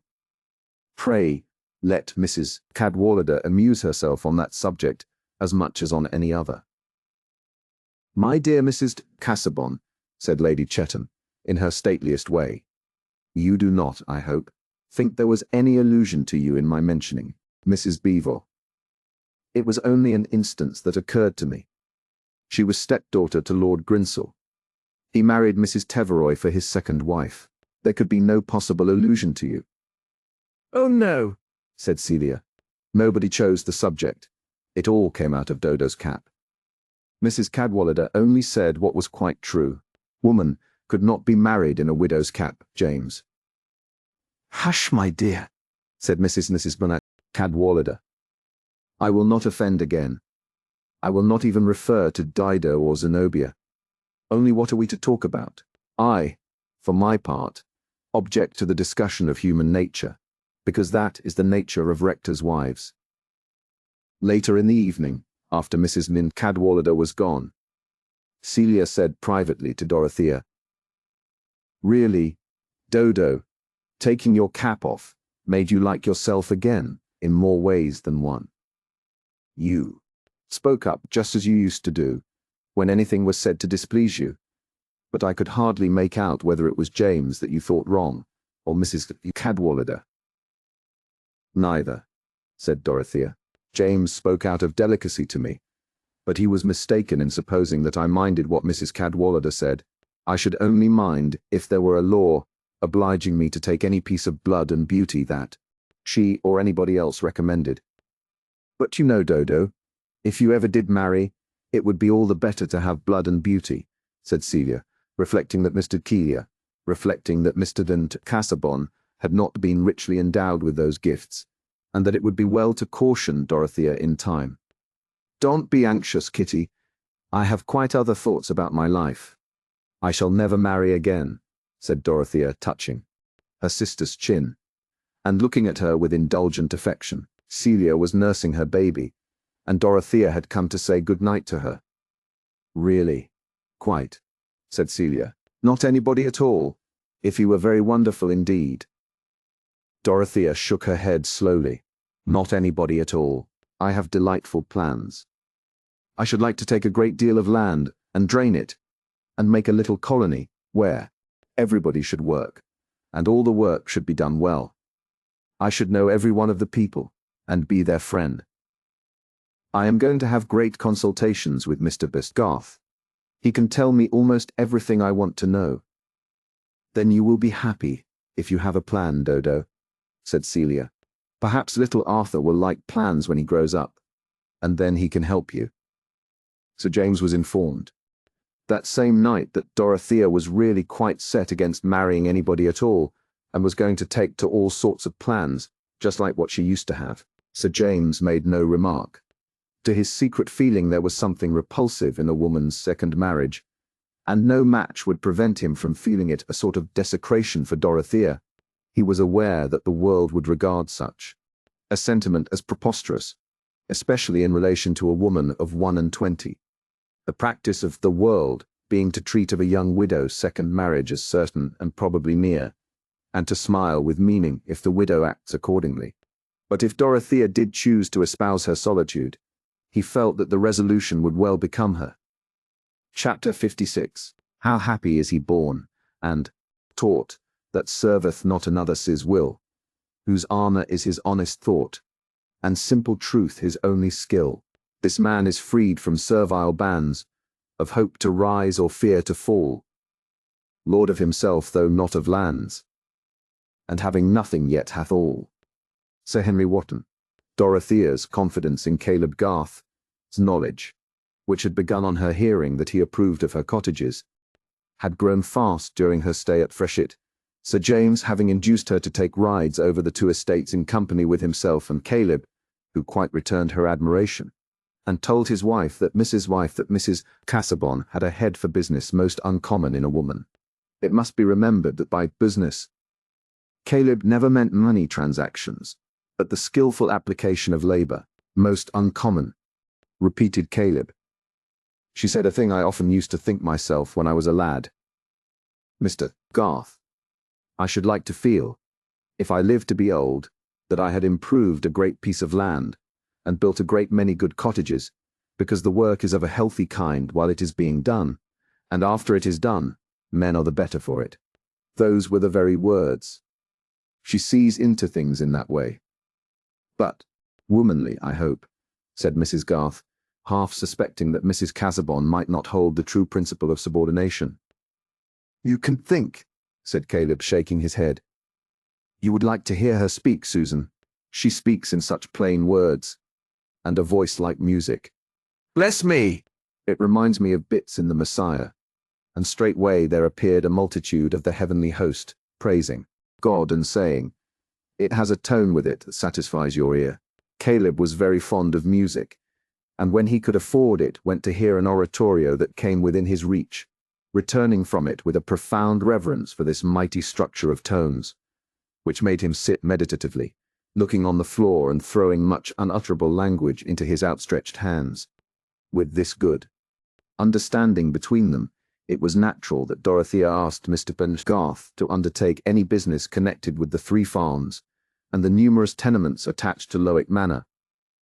Indeed, his expectation of getting work for 2 was being fast fulfilled. As he said, business breeds. And one form of business which was beginning to breed just then was the construction of railways, projected. Line was to run through Lowick parish, where the cattle had hitherto grazed in a peace unbroken by astonishment. And thus it happened that the infant struggles of the railway system entered into the affairs of Caleb Garth, and determined the course of this history with regard to 2 persons who were dear to him. The submarine railway may have its difficulties, but the bed of the sea is not divided. Among various landed proprietors, with claims for damages, not only measurable but sentimental, in the 100 to which Middlemarch belonged, railways were as exciting a topic as the Reform Bill, or the imminent horrors of cholera, and those who held the most decided views on the subject were women and landholders. Women both old and young regarded travelling by steam as presumptuous and dangerous, and argued against it by saying that nothing should induce them to get into a railway carriage, while proprietors, differing from each other in their arguments as much as Mr. Solomon Featherstone differed from Lord Medlicote, were yet unanimous in the opinion that in selling land, whether to the enemy of mankind or to a company obliged to purchase, these pernicious agencies must be made to pay a very high price to landowners for permission to injure mankind. But the slower wits, such as Mr. Solomon and Mrs. Wool, who both occupied land of their own, took a long time to arrive at this conclusion, their minds halting at the vivid conception of what it would be to cut the big pasture in 2, and turn it into 3-cornered bits, which would be no-how, while accommodation bridges and high payments were remote and incredible. The cows will all cast their calves, brother, said Mrs. Wool, in a tone of deep melancholy, if the railway comes across the near close, and I shouldn't wonder at the mare too, if she was in foal. Is a poor tale if a widow's property is to be spaded away, and the law say nothing to it. What's to hinder 'em from cutting right and left if they begin? It's well known, I can fight. The best way would be to say nothing, and set somebody on to send 'em away with a flea in their ear, when they came spying and measuring, said Solomon. Folks did that about Brassing, by what I can understand. It's all a pretense, if the truth was known, about their being forced to take one way. Let them go cutting in another parish. And I don't believe in any pay to. Make amends for bringing a lot of ruffians to trample your crops. Where's a company's pocket? Brother Peter, God forgive him, got money out of a company, said Mrs. Wall, but that was for the manganese. That was teat for railways to blow you to pieces right and left. Well, there's this to be said, Jane. Mr. be said, Jane. Mr. Solomon concluded, lowering his voice in a cautious manner. The more spokes we put in their wheel, the more they'll pay us to let 'em go on, if they must come whether or not. This reasoning of Mr. Solomon's was perhaps less thorough than he imagined, his cunning bearing about the same relation to the course of railways as the cunning of a diplomatist bears to the general chill or catter of the solar system. But he set about acting on his views in a thoroughly diplomatic manner, by stimulating suspicion. His side of Lowick was the most remote from the village, and the houses of the labouring people were either lone cottages or were collected in a hamlet called Frick, where a water-mill and some stone pits made a little centre of slow, heavy-shouldered industry. In the absence of any precise idea as to what railways were, public opinion in Frick was against them, for the human mind in that grassy corner had not the proverbial tendency to admire the unknown, holding rather that it was likely to be against the poor man, and that suspicion was the only wise attitude with regard to it. Even the rumour of reform had not yet excited any millennial expectations in Frick, there being no definite promise in it, as of gratuitous grains to fatten Hiram Ford's pig, or of a publican at the weights and scales who would brew beer for nothing, or of an offer on the part of the 3 neighbouring farmers to raise wages during winter. And without distinct good of this kind in its promises, reform seemed on a footing with the bragging of pedlars, which was a hint for distrust to every knowing person. The men of Frick were not ill-fed, and were less given to fanaticism than to a strong muscular suspicion, less inclined to believe that they were peculiarly cared for by heaven than to regard heaven itself as rather disposed to take them in, a disposition observable in the weather. Thus the mind of Frick was exactly of the sort for Mr. de Surt, Solomon Featherstone, to work upon, he having more plenteous ideas of the same order, with a suspicion of heaven, and, which was better fed and more entirely at leisure, Solomon was overseer of the roads at that time, and on his slow-paced cob often took his rounds by Frick, to look at the workmen getting the stones there, pausing with a mysterious deliberation, which might have misled you into supposing that he had some other reason for staying than the mere want of impulse to move. After looking for a long while at any work that was going on, he would raise his eyes a little and look at the horizon. Finally he would shake his bridle, touch his horse with the whip, and get it to move slowly onward. The hour hand of a clock was quick by comparison with Mr. Solomon, who had an agreeable sense that he could afford to be slow. He was in the habit of pausing for a cautious, vaguely designing chat with every hedger or ditcher on his way, and was especially willing to listen even to news which he had heard before, feeling himself at an advantage over all narrators in partially disbelieving them. One day, however, he got into a dialogue with Hiram Ford, a waggoner, in which he himself contributed information. He wished to know whether Hiram had seen fellows with staves and instruments spying about. They called themselves railroad people, but there was no telling what they were or what they meant to do. The least they pretended was that they were going to cut Lowick parish into 6s and 7s. Why, there will no stirring from one place to another, said Hiram, thinking of his wagon and horses. Not a bit, said Mr. Solomon. And cutting up fine land such as this parish. Let him go. Into Tipton, say I. But there's no knowing what there is at the bottom of it. Traffic is what they put forward, but it's to do harm to the land and the poor man in the long run. Why, they were Lunnon chaps, I reckon, said Hiram, who had a dim notion of London as a centre of hostility to the country. Aye, to be sure. And in some parts against Brassing, by what I've heard say, the folks fell on, and when they were spying, and broke their peepholes as they carry, and drove 'em away, so as they knew better than come again. It wore good foon, I'd be bound, said Hiram, whose fun was much restricted by circumstances. Well, I wouldn't meddle with 'em myself, said Solomon. But some say this country's seen its best days, and the sign is, as it's being overrun with these fellows trampling, right and left, and wanting to cut it up into railways, and all for the big traffic to swallow up the little, so as there shan't be a team left on the land, nor a whip to crack. I'll crack my whip about their ear, afore they bring it to that, though, said Hiram, while Mr. Solomon, shaking his bridle, moved onward. Nettleseed needs no digging. The ruin of this countryside by railroads was discussed, not only at the weights and scales, but in the hayfield, where the muster of working hands gave opportunities for talk, such as were rarely had through the rural year. One morning, not long after that interview between Mr. Buzz Fairbrother and Mary Garth, in which she confessed to him her feeling for Fred Vincey, it happened that her father had some business which took him to Yodrell's farm in the direction of Frick.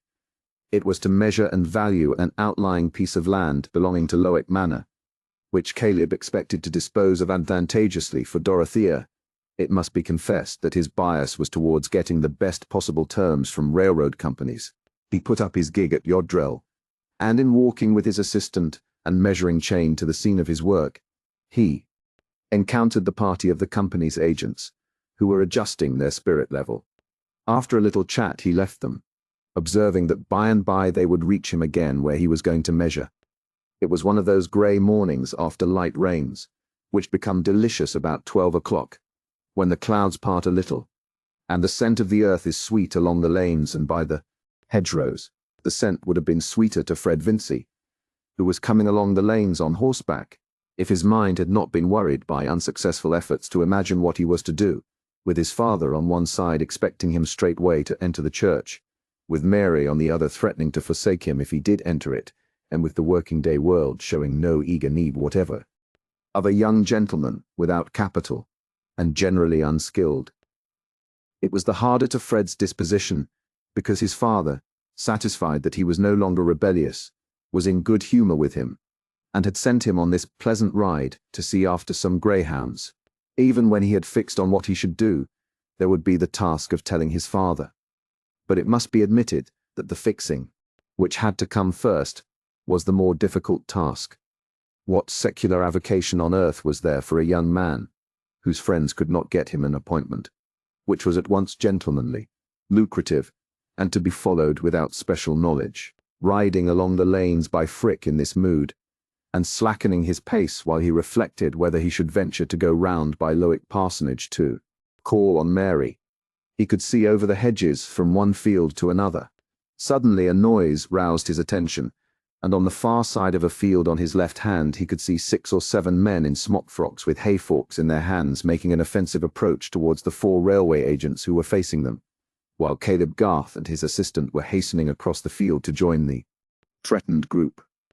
Delayed a few moments by having to find the gate, could not gallop up to the spot before the party in smock frocks, whose work of turning the hay had not been too pressing after swallowing their midday beer, were driving the men in coats before them with their hay forks, while Caleb Garth's assistant, a lad of 17, who had snatched up the spirit level at Caleb's order, had been knocked down and seemed to be lying helpless. The coated men had the advantage as runners, and Fred covered their retreat by getting in front of the smock frocks and charging them suddenly enough to throw their chase into confusion.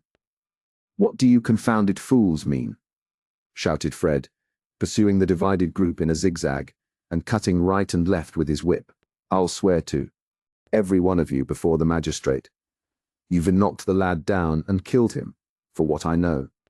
You'll every one of you be hanged at the next assizes, if you don't mind," said Fred, who afterwards laughed heartily as he remembered his own phrases.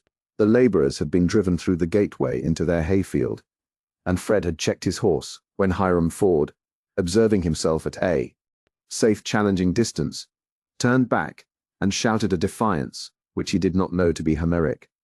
"You're a coward, yo are. Go get off your horse, young meester, and I'll have a round with ye, I will. Daredn't come on without your hoss and whip.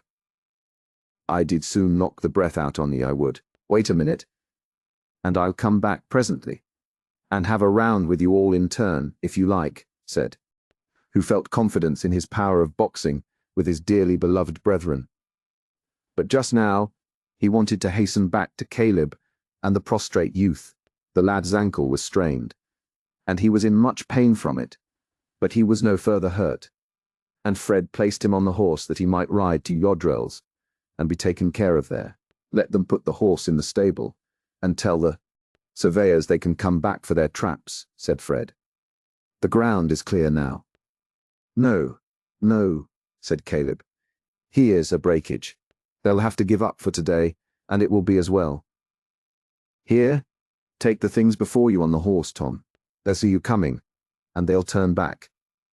I'm glad I happened to be here at the right moment, Mr. Bed, Garth, said Fred, as Tom rode away. No knowing what might have happened if the cavalry had not come up in time. It was lucky, said Caleb, speaking rather absently, and looking towards the spot where he had been at work at the moment of interruption. But deuce take it, this is what comes of men being fools. I'm hindered of my day's work. I can get along without somebody to help me with the measuring chain. However, he was beginning to move towards the spot with a look of vexation, as if he had forgotten Fred's presence, but suddenly he turned round and said quickly, "What have you got to do today, young fellow?" "Nothing, Mr. Garth." "I'll help you with pleasure." "Can I?" said Fred, with a sense that he should be courting Mary when he was helping her father. "Well, you mustn't mind stooping and getting hot." "I don't mind anything.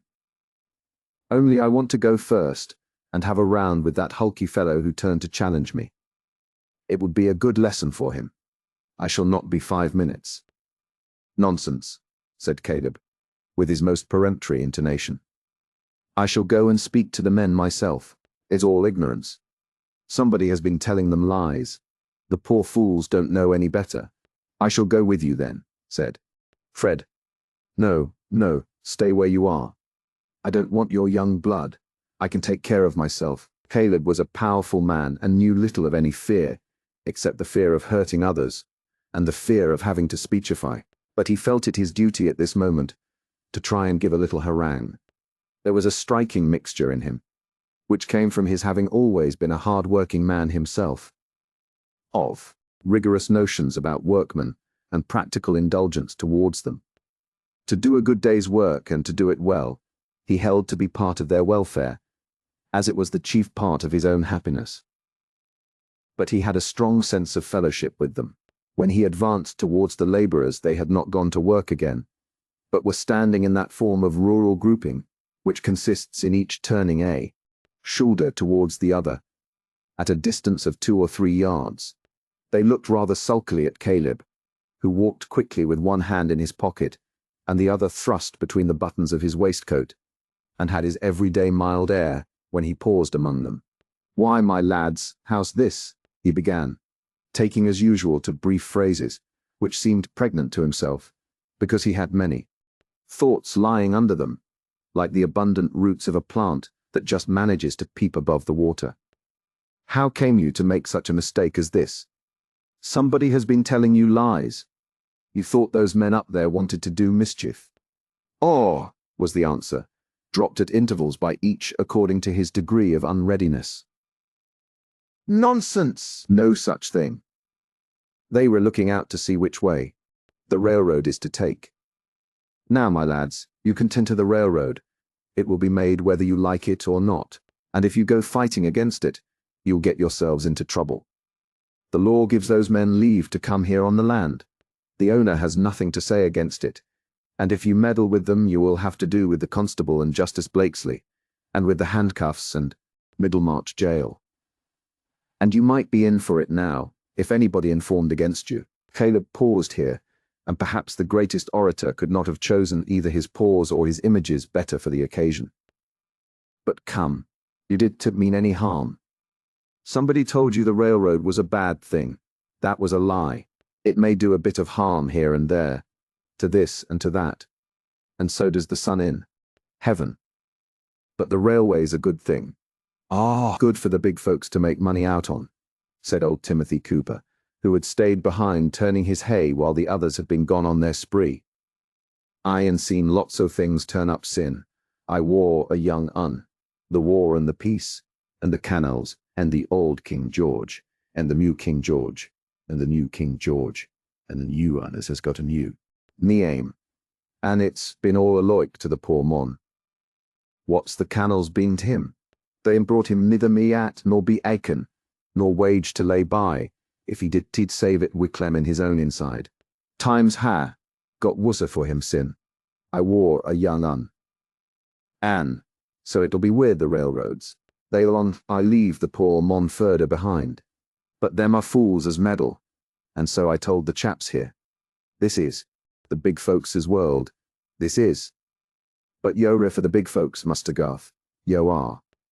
Timothy was a wiry old labourer, of a type lingering in those times, who had his savings in a stocking foot, lived in a lone cottage, and was not to be wrought on by any oratory, having as little of the feudal spirit, and believing as little, as if he had not been totally unacquainted with the age of reason and the rights of man.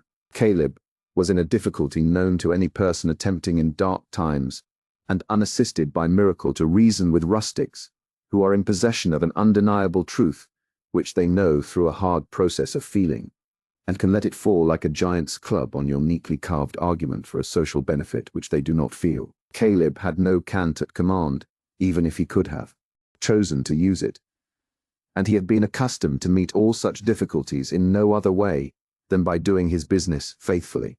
He answered, "If you don't think well of me, Tim, never mind. That's neither here nor there now. Things may be bad for the poor man. Bad they are. But I want the lads here not to do what will make things worse for themselves. The cattle may have a heavy load, but it won't help em to throw it over into the roadside pit when it's partly their own fodder. We war on by for a bit o' foon," said Hiram, who was beginning to see consequences. "That war all we war arter. Well, promise me not to meddle again, and I'll see that nobody informs against you." "I'm never meddled." "I'm no call to promise," said Timothy. "No, but the rest. Come, I'm as hard at work as any of you today, and I can spare much time. Say you'll be quiet without the constable, or we won't meddle. They may do as they loike for ooze." Were the forms in which Caleb got his pledges, and then he hastened back to Fred, who had followed him, and watched him in the gateway. They went to work, and Fred helped vigorously. His spirits had risen, and he heartily enjoyed a good slip in the moist earth under the hedgerow, which soiled his perfect summer trousers. Was it his successful onset which had elated him, or the satisfaction of helping Mary's his father? Something more. The accidents of the morning had helped his frustrated imagination to shape an employment for himself, which had several attractions. I am not sure that certain fibres in Mr. Garth's mind had not resumed their old vibration towards the very end, which now revealed itself to Fred. For the effective accident is but the touch of fire where there is oil and tow, and it always appeared to Fred that the railway brought the needed touch. But they went on in silence, except when their business demanded speech. At last, when they had finished and were walking away, Mr. Garth said, "A young fellow needn't be B.A. to do this sort of work, Fred?" "I wish I had taken to it before I had thought of being a B.A., said Fred. He paused a moment, and then added, more hesitatingly, "Do you think I am too old to learn your business, Mr. Garth?" "My business is of many sorts, my boy," said Mr. Garth, smiling. "A good deal of what I know can only come from experience. You can learn it off as you learn things out of a book. But you are young enough to lay a foundation yet." Caleb pronounced the last sentence emphatically, but paused in some uncertainty. He had been under the impression lately that Fred had made up his mind to enter the church. "You do think I could do some good at it, if I were to try?" said Fred, more eagerly. "That depends," said Caleb, turning his head on one side and lowering his voice, with the air of a man who felt himself to be saying something deeply religious. "You must be sure of two things. You must love your work, and not be always looking over the edge of it, wanting your play to begin. And the other is, you must not be ashamed of your work, and think it would be more honorable to you to be doing something else. You must have a pride in your own work, and in learning to do it well, and not be always saying, 'There's this and there. If I had this or that to do, I might make something of it. No matter what a man is, I wouldn't give twopence for him.'" Here Caleb's mouth looked bitter, and he snapped his fingers. Whether he was the Prime Minister or the Rick Thatcher, if he did do well what he undertook to do. "I can never feel that I should do that in being a clergyman," said Fred, meaning to take a step in argument. "Then let it alone, my boy," said Caleb abruptly. else you will never be easy. Or, if you are easy, you'll be a poor stick." "That is very nearly what Mary thinks about it," said Fred, colouring. "I think you must know what I feel for Mary, Mr. Garth. I hope it does not displease you that I have always loved her, better than anyone else, and that I shall never love anyone as I love her." The expression of Caleb's face was visibly softening while Fred spoke, but he swung his head with a solemn slowness and said, "That makes things more serious, Fred, if you want to take Mary's happiness into your keeping." "I know that, Mr. Garth," said Fred, eagerly, "and I would do anything for her. She says she will never have me if I go into the church, and I shall be the most miserable devil in the world if I lose all hope of Mary. If I could get some other profession, business, anything that I am at all fit for, I would work hard. I would deserve your good opinion. I should like to have to do with outdoor things. I know a good deal about land and cattle already. I used to believe you, no, though you will think me rather foolish for it, that I should have land of my own. I am sure knowledge of that sort would come easily to me, especially if I could be under you in any way." "Softly, my boy," said Caleb, having the image of Susan before his eyes. "What have you said to your father about all this?" "Nothing, yet, but I must tell him. I am only waiting to know what I can do, instead of entering the church. I am very sorry to disappoint him, but a man ought to be allowed to judge for himself when he is 24. How could I know when I was 15 what it would be right for me to do now? My education was a mistake." "But hearken to this, Fred," said Caleb. "Are you sure Mary is fond of you, or would ever have you? I asked Mr. Fairbrother to talk to her, because she had forbidden me." "I didn't know what else to do," said Fred, apologetically.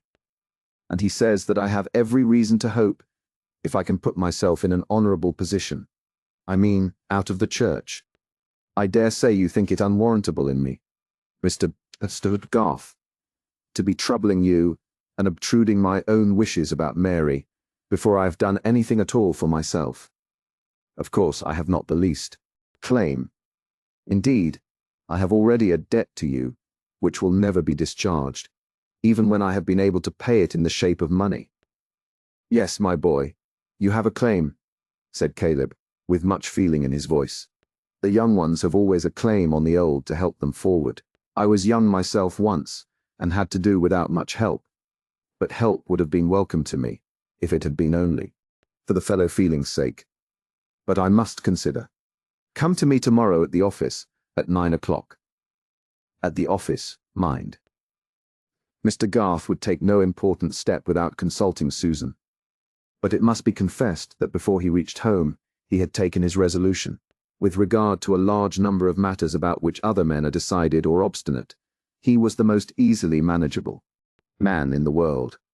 He never knew what meat he would choose, and if Susan had said that they ought to live in a 4-roomed cottage, in order to save, he would have said, "Let us go," without inquiring into details.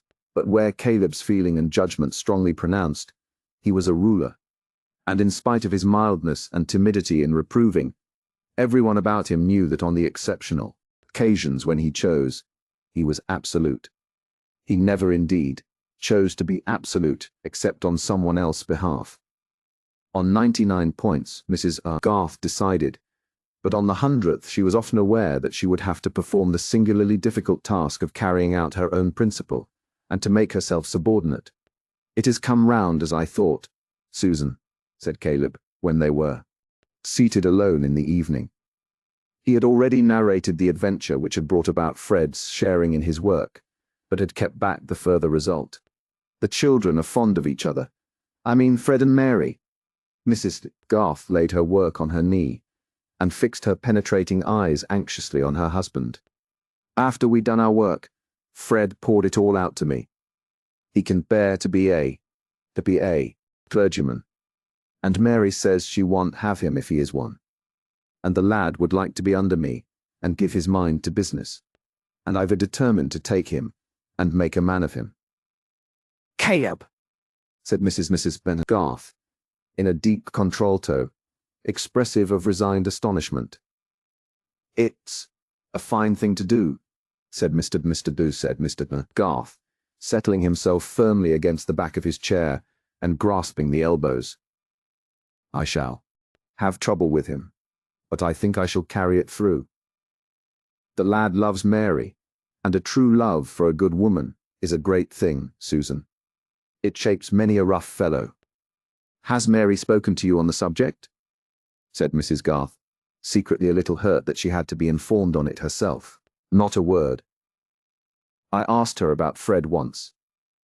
I gave her a bit of a warning, but she assured me she would.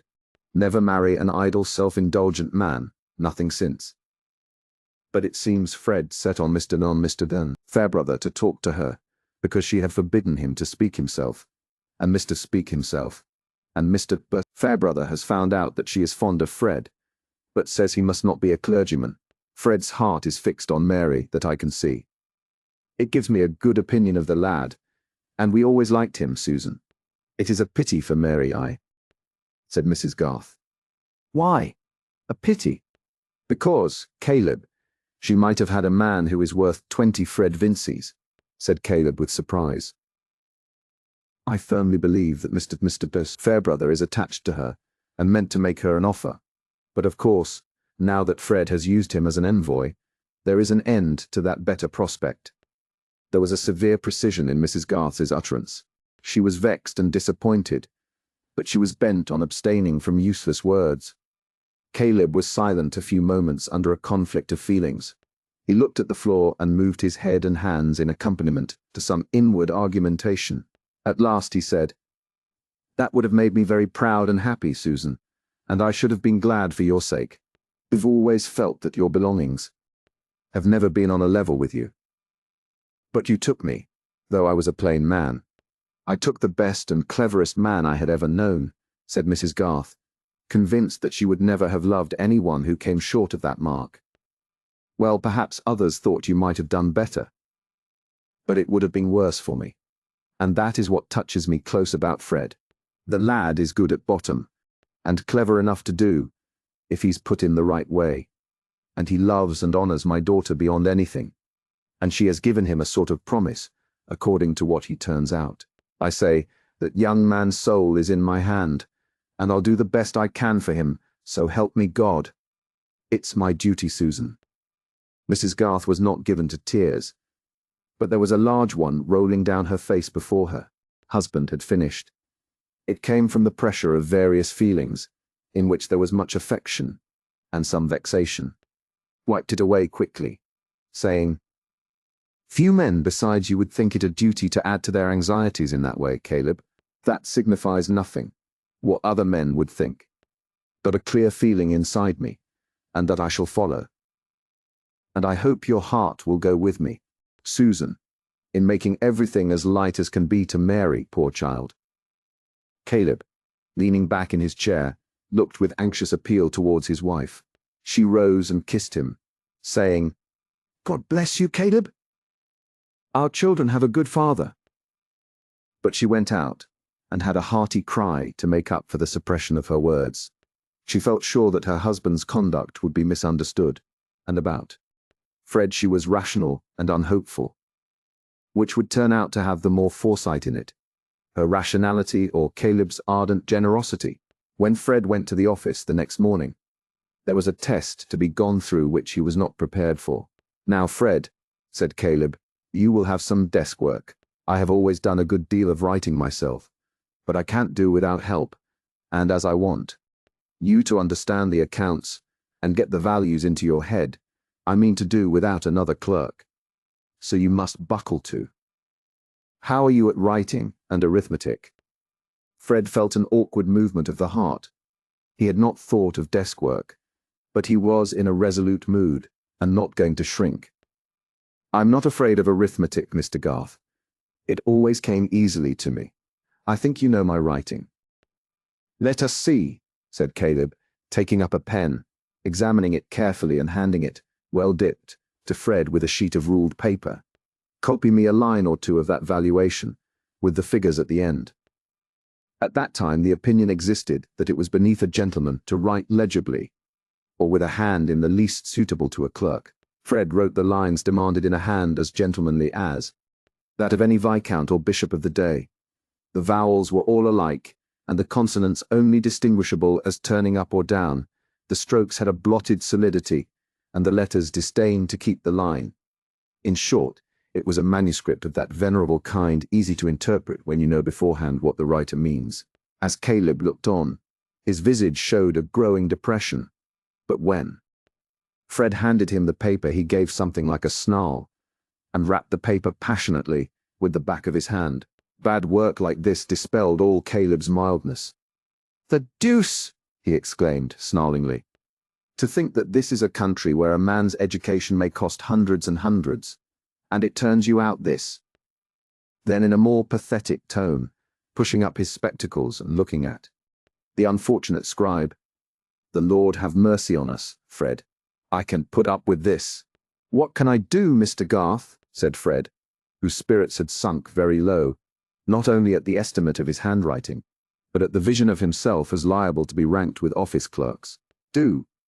Why, you must learn to form your letters and keep the line. What's the use of writing at all, if nobody can understand?" asked Caleb energetically, quite preoccupied with the bad quality of the work.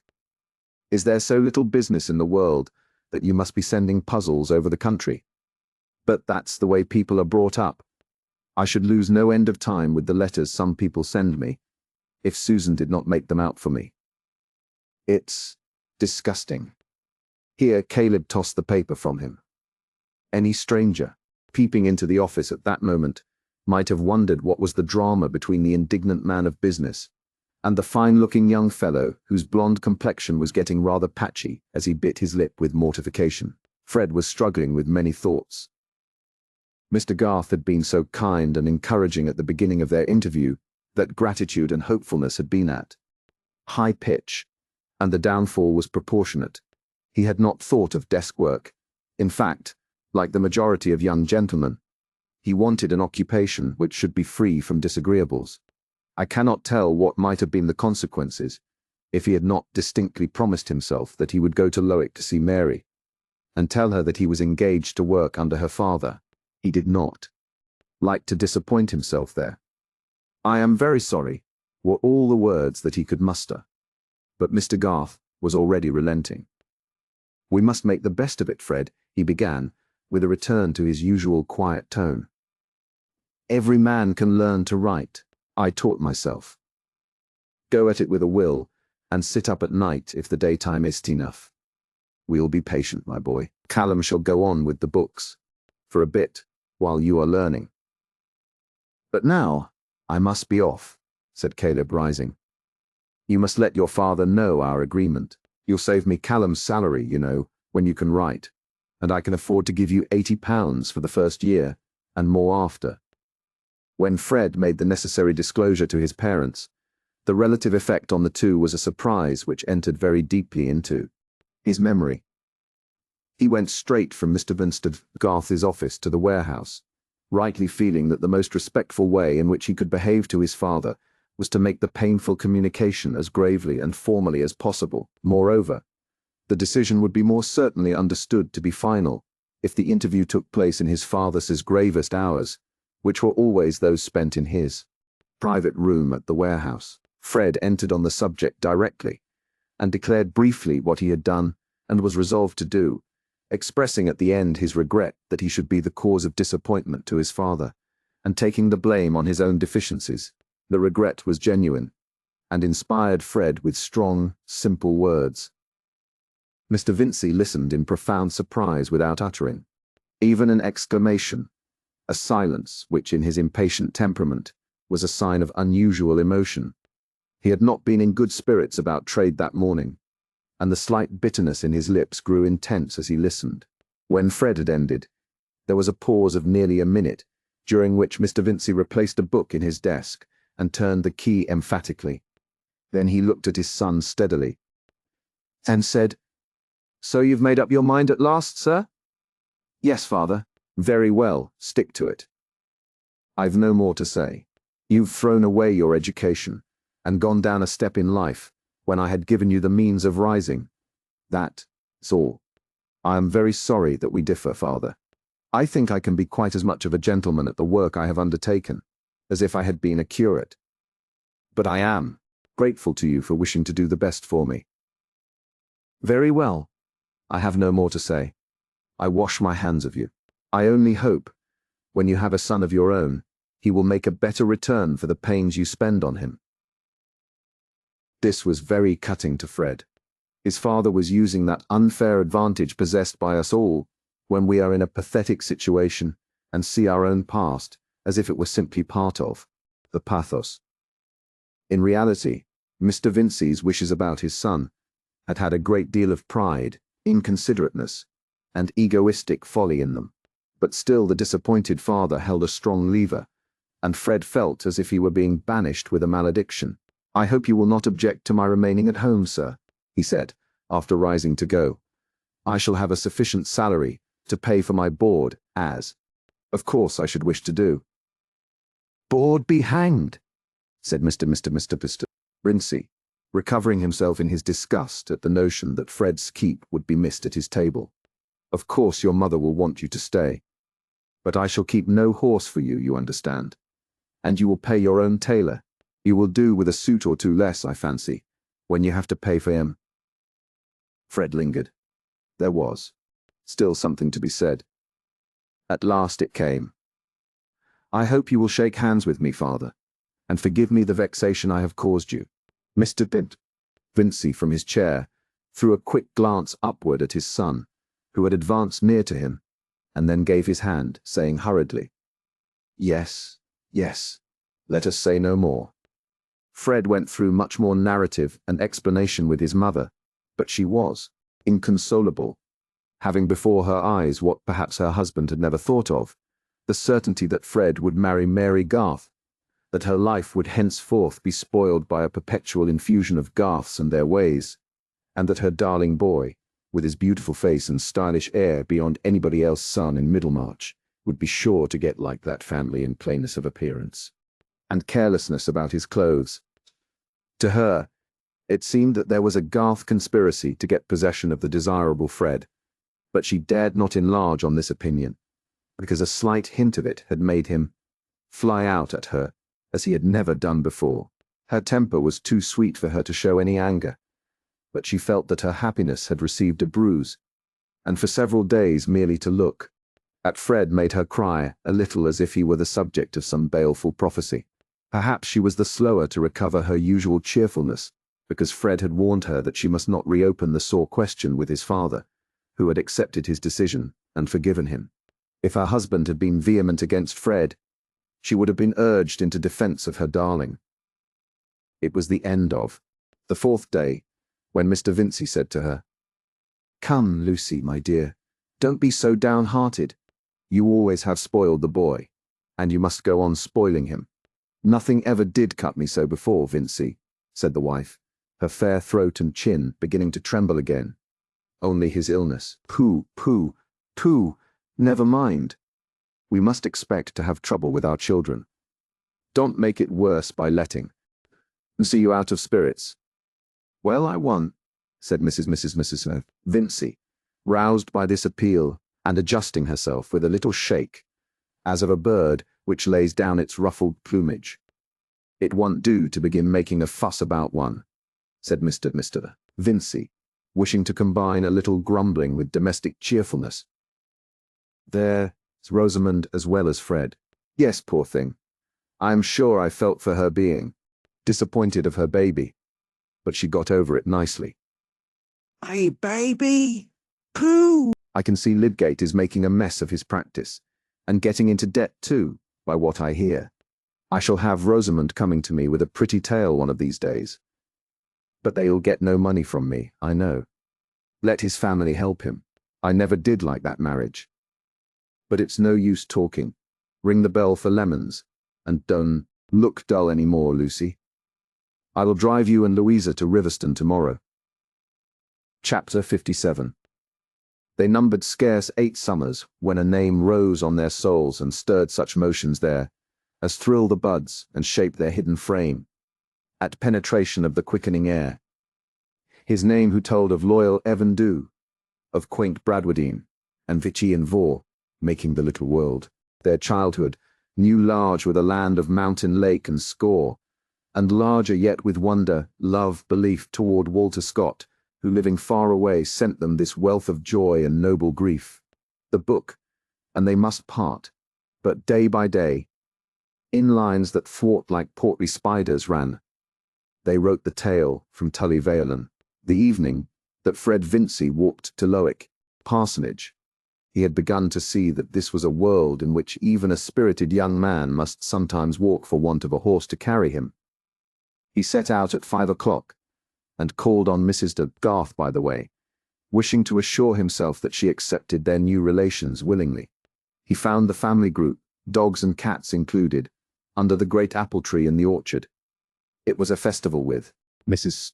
Garth, for her eldest son, Christy, her peculiar joy and pride, had come home for a short holiday.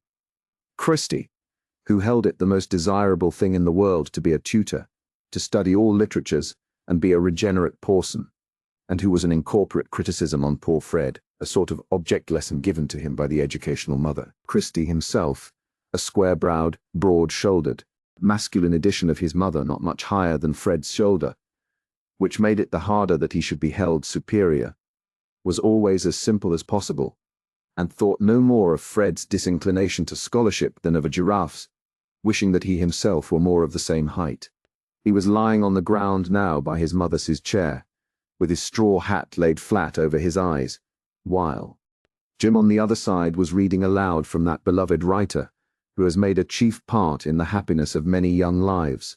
The volume was Ivanhoe, and Jim was in the great archery scene at the tournament, but suffered much interruption from Ben, who had fetched his own old bow and arrows, and was making himself dreadfully disagreeable, Letty thought, by begging all present to observe his random shots, which no one wished to do except Brownie, the active-minded but probably shallow mongrel, while the grizzled Newfoundland lying in the sun looked on with the dull-eyed neutrality of extreme old age. Letty herself, showing as to her mouth and pinafore some slight signs that she had been assisting at the gathering of the cherries which stood in a coral heap on the tea-table, was now seated on the grass, listening open-eyed to the reading. But the centre of interest was changed for all by the arrival of Fred Vincey, when, seating himself on a garden stool, he said that he was on his way to Lowick parsonage. Ben, who had thrown down his bow and snatched up a reluctant half-grown kitten instead, strode across Fred's outstretched leg and said, "Take me." "Oh, and me too," said. "You can keep up with Fred and me," said Ben. "Yes, I can." "Mother, please say that I am to go," urged Letty, whose life was much checkered by resistance to her depreciation as a girl. "I shall stay with Christy," observed Jim, as much as to say that he had the advantage of those simpletons, whereupon Letty put her hand up to her head and looked with jealous indecision from the one to the other. "Let us all go and see Mary," said Christy, opening his arms. "No, my dear child, we must not go in a swarm to the parsonage. And that old Glasgow suit of yours would never do. Besides, your father will come home. We must let Fred go alone. He can tell Mary that you are here, and she will come back tomorrow." Christy glanced at his own threadbare knees, and then at Fred's beautiful white trousers. Certainly Fred's tailoring suggested the advantages of an English university, and he had a graceful way even of looking warm and of pushing his hair back with his handkerchief. "Children, run away," said Mrs. Garth. "It is too warm to hang about your friends. Take your brother and show him the rabbits." The eldest understood and led off the children immediately. Fred felt that Mrs. Garth wished to give him an opportunity of saying anything he had to say, but he could only begin by observing, "How glad you must be to have Christy here." "Yes, he has come sooner than I expected. He got down from the coach at 9 o'clock, just after his father went out. I am longing for Caleb to come and hear what wonderful progress Christy is making. He has paid his expenses for the last year by giving lessons, carrying on hard study at the same time. He hopes soon to get a private tutorship and go abroad." "He is a great fellow," said Fred, to whom these cheerful truths had a medicinal taste, and no trouble to anybody. After a slight pause, he added, "But I fear you will think that I am going to be a great deal of trouble to Mr. Garth. Caleb likes taking trouble. He is one of those men who always do more than anyone would have thought of asking them to do," answered Mrs. Garth. She was knitting, and could either look at Fred or not, as she chose. Always an advantage when one is bent on loading speech with salutary meaning. And though Mrs. Garth intended to be duly reserved, she did wish to say something that Fred might be the better for. "I know you think me very undeserving, Mrs. Garth, and with good reason," said Fred, his spirit rising a little at the perception of something like a disposition to lecture him. "I happen to have behaved just the worst to the people I can't help wishing for the most from. But while two men like Mr. Garth and Mr. Garth and Mr. Garth and Mr. Fairbrother have not given me up, I don't see why I should give myself up." Fred thought it might be well to suggest these masculine examples to Mrs. Garth. "Assuredly," said she, with gathering emphasis. A young man for whom two such elders had devoted themselves would indeed be culpable if he threw himself away and made their sacrifices vain. Fred wondered a little at this strong language, but only said, "I hope it will not be so with me, Mrs. Garth, since I have some encouragement to believe that I may win Mary." "Mr. Garth has told you about that. You were not surprised, I dare say," Fred ended, innocently referring only to his own love as probably evident enough. "Not surprised that Mary has given you encouragement," returned Mrs. Garth, who thought it would be well for Fred to be more alive to the fact that Mary's friends could not possibly have wished this beforehand, whatever the Vinces might suppose. "Yes, I confess I was surprised. She never did give me any, not the least in the world when I talked to her myself," said Fred, eager to vindicate Mary. "But when I asked Mr. Fairbrother to speak for me, she allowed him to tell me there was a hope." The power of admonition which had begun to stir in Mrs. Garth had not yet discharged itself. It was a little too provoking, even for her self-control, that this blooming youngster should flourish on the disappointments of sadder and wiser people, making a meal of a nightingale and never knowing it, and that all the while his family should suppose that hers was in eager need of this sprig, and her vexation had fermented the more actively because of its total repression towards her husband. Exemplary wives will sometimes find scapegoats in this way. She now said with energetic decision, "You made a great mistake, Fred, in asking Mr. Fairbrother to speak for you." "Did I?" said Fred, reddening instantaneously. He was alarmed, but at a loss to know what Mrs. Garth meant, and added, in an apologetic tone, "Mr. Fairbrother has always been such a friend of ours, and Mary, I knew, would listen to him gravely, and he took it on himself quite readily. Yes, young people are usually blind to everything but their own wishes, and seldom imagine how much those wishes cost others," said Mrs. Garth. She did not mean to go beyond this salutary general doctrine, and threw her indignation into a needless unwinding of her worsted, knitting her brow at it with a grand air. "I cannot conceive how it could be any pain to Mr. Fairbrother," said Fred, who nevertheless felt that surprising conceptions were beginning to form themselves. "Precisely. You cannot conceive," said Mrs. Garth, cutting her words as neatly as possible. For a moment Fred looked at the horizon with a dismayed anxiety, and then turning with a quick movement said almost sharply, "Do you mean to say, Mrs. Garth, that Mr. Fairbrother is in love with Mary?" "And if it were so, Fred, I think you are the last person who ought to be surprised," returned Mrs. Garth, laying her knitting down beside her and folding her arms. It was an unwanted sign of emotion in her that she should put her work out of her hands. In fact, her feelings were divided between the satisfaction of giving Fred his discipline and the sense of having gone a little too. Fred took his hat and stick and rose quickly. "Then you think I am standing in his way, and in Mary's too," he said, in a tone which seemed to demand an answer. Mrs. Garth could not speak immediately. She had brought herself into the unpleasant position of being called on to say what she really felt, yet what she knew there were strong reasons for concealing. And to her, the consciousness of having exceeded in words was peculiarly mortifying. Besides, Fred had given out unexpected electricity, and he now added, "Mr. Garth seemed pleased that Mary should be attached to me. He could not have known anything of this." Mrs. Garth felt a severe twinge at this mention of her husband, the fear that Caleb might think her in the wrong not being easily endurable. She answered, wanting to check unintended consequences, "I spoke from inference only. I am not aware that Mary knows anything of the matter."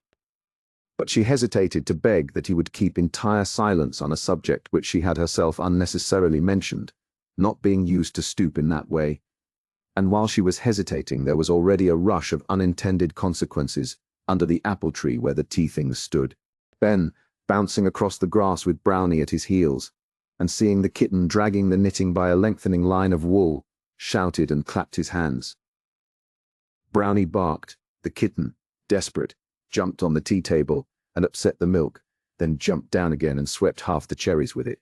And Ben, snatching up the half-knitted sock top, fitted it over the kitten's head as a new source of madness, while Letty, arriving, cried out to her mother against this cruelty.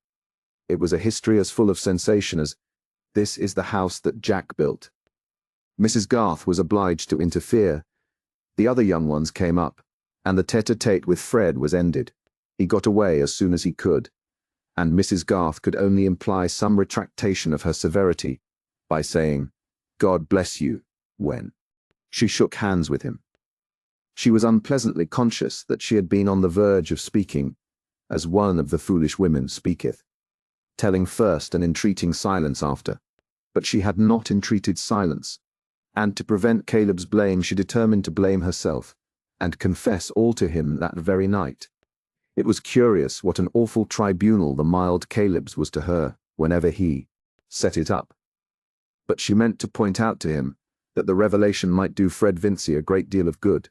No doubt it was having a strong effect on him as he walked to Lowick. Fred's light, hopeful nature had perhaps never had so much of a bruise as from this suggestion that if he had been out of the way, Mary might have made a thoroughly good match.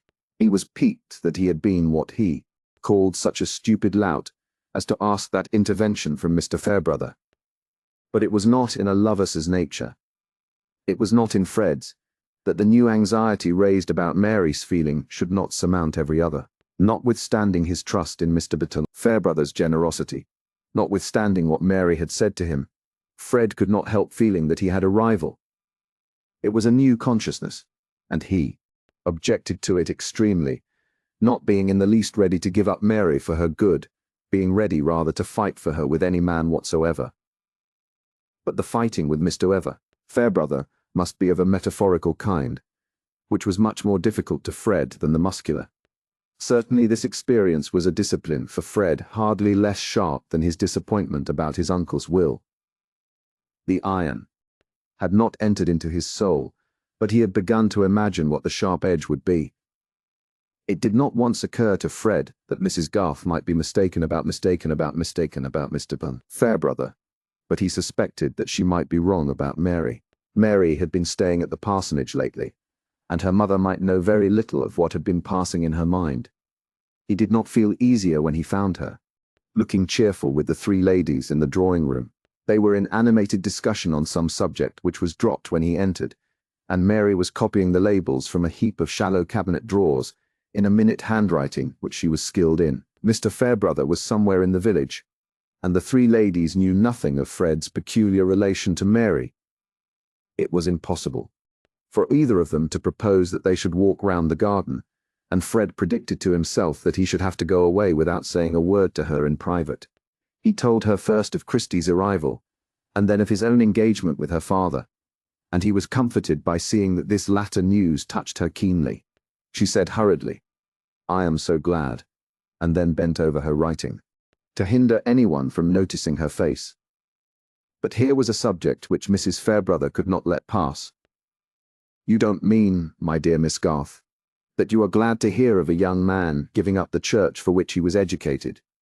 You only mean that things being so, you are glad that he should be under an excellent man like your father. No, really, Mrs. Fairbrother. I am glad of both, I. Fair, said Mary, cleverly getting rid of one rebellious tear. I have a dreadfully secular mind. I never liked any clergyman, except the Vicar of Wakefield and Mr. Fairbrother. Now why, my dear? Said Mrs. Fairbrother, pausing on her large wooden knitting needles and looking at Mary. You have always a good reason for your opinions, but this astonishes me. Of course I put out of the question. Those who preach new doctrine. But why should you dislike clergymen? Oh dear, said Mary, her face breaking into merriment as she seemed to consider a moment. I don't like their neckcloths. Why, you don't like Camden's, then, said Miss Winifred, in some anxiety. Yes, I do, said Mary. I don't like the other clergymen's neckcloths, because it is they who wear them. How very puzzling, said Miss Noble, feeling that her own intellect was probably deficient. My dear, you are joking. You would have better reasons than these for slighting so respectable a class of men, said Mrs. Fairbrother majestically. Miss Garth has such severe notions of what people should be that it is difficult to satisfy her, said Fred. Well, I am glad at least that she makes an exception in favor of my son, said the old lady. Mary was wondering at Fred's piqued tone when Mr. Fairbrother came in and had to hear the news about the engagement under Mr. Garth. At the end he said with quiet satisfaction, "That is right," and then bent to look at Mary's labels and praise her handwriting. Fred felt horribly jealous, was glad, of course, that Mr. Fairbrother was so estimable, but wished that he had been ugly and fat, as men at 40 sometimes are. It was clear what the end would be, since Mary openly placed Fairbrother above everybody, and these women were all evidently encouraging the affair. He was feeling sure that he should have no chance of speaking to Mary when Mr. Fairbrother said, "Fred, help me to carry these drawers back into my study. You have never seen my fine new study. Pray come too, Miss Garth. I want you to see a stupendous spider I found this morning." Mary at once saw the vicar's intention. He had never since the memorable evening deviated from his old pastoral kindness towards her, and her momentary wonder and doubt had quite gone to sleep. Mary was accustomed to think rather rigorously of what was probable, and if a belief flattered her vanity, she felt warned to dismiss it as ridiculous, having early had much exercise in such dismissals. It was as she had foreseen. When Fred had been asked to admire the fittings of the study, and she had been asked to admire the spider, Mr. Admire the spider, Fairbrother said, "Wait here a minute or two. I am going to look out an engraving which Fred is tall enough to hang for me. I shall be back in a few minutes." And then he went out. Nevertheless, the first word Fred said to Mary was, "It is of no use, whatever I do, Mary. You are sure to marry Fairbrother at last." There was some rage in his tone. "What do you mean, Fred?" Mary exclaimed indignantly, blushing deeply, and surprised out of all her readiness in reply. "It is impossible that you should not see it all clearly enough. You who see everything. See that you are behaving very ill, Fred, in speaking so of Mr. Fairbrother after he has pleaded your cause in every way. How can you have taken up such an idea?" Fred was rather deep, in spite of his irritation. If Mary had really been unsuspicious, there was no good in telling her what Mrs. Garth had said. "It follows as a matter of course," he replied. "When you are continually seeing a man who beats me in everything, and whom you set up above everybody, I can have no fair chance." "You are very ungrateful, Fred," said Mary.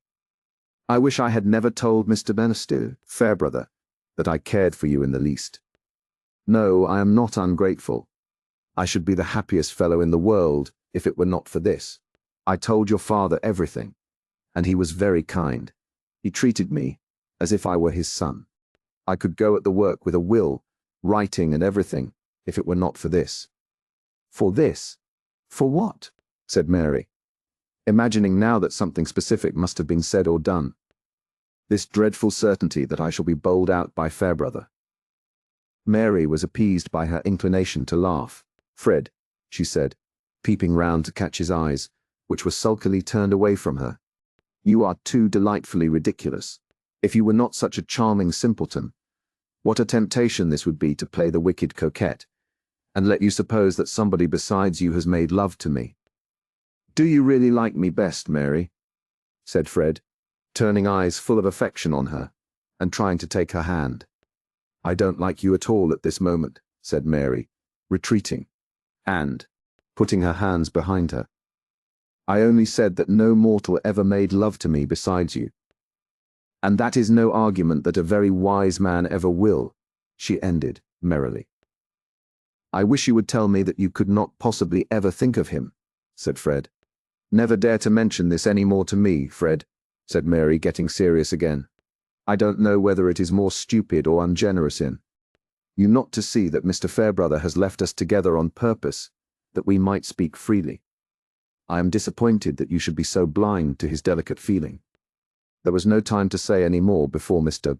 Fairbrother came back with the engraving, and Fred had to return to the drawing-room still with a jealous dread in his heart, but yet with comforting arguments from Mary's words and manner. The result of the conversation was on the whole more painful to Mary. Inevitably, her attention had taken a new attitude, and she saw the possibility of new interpretations.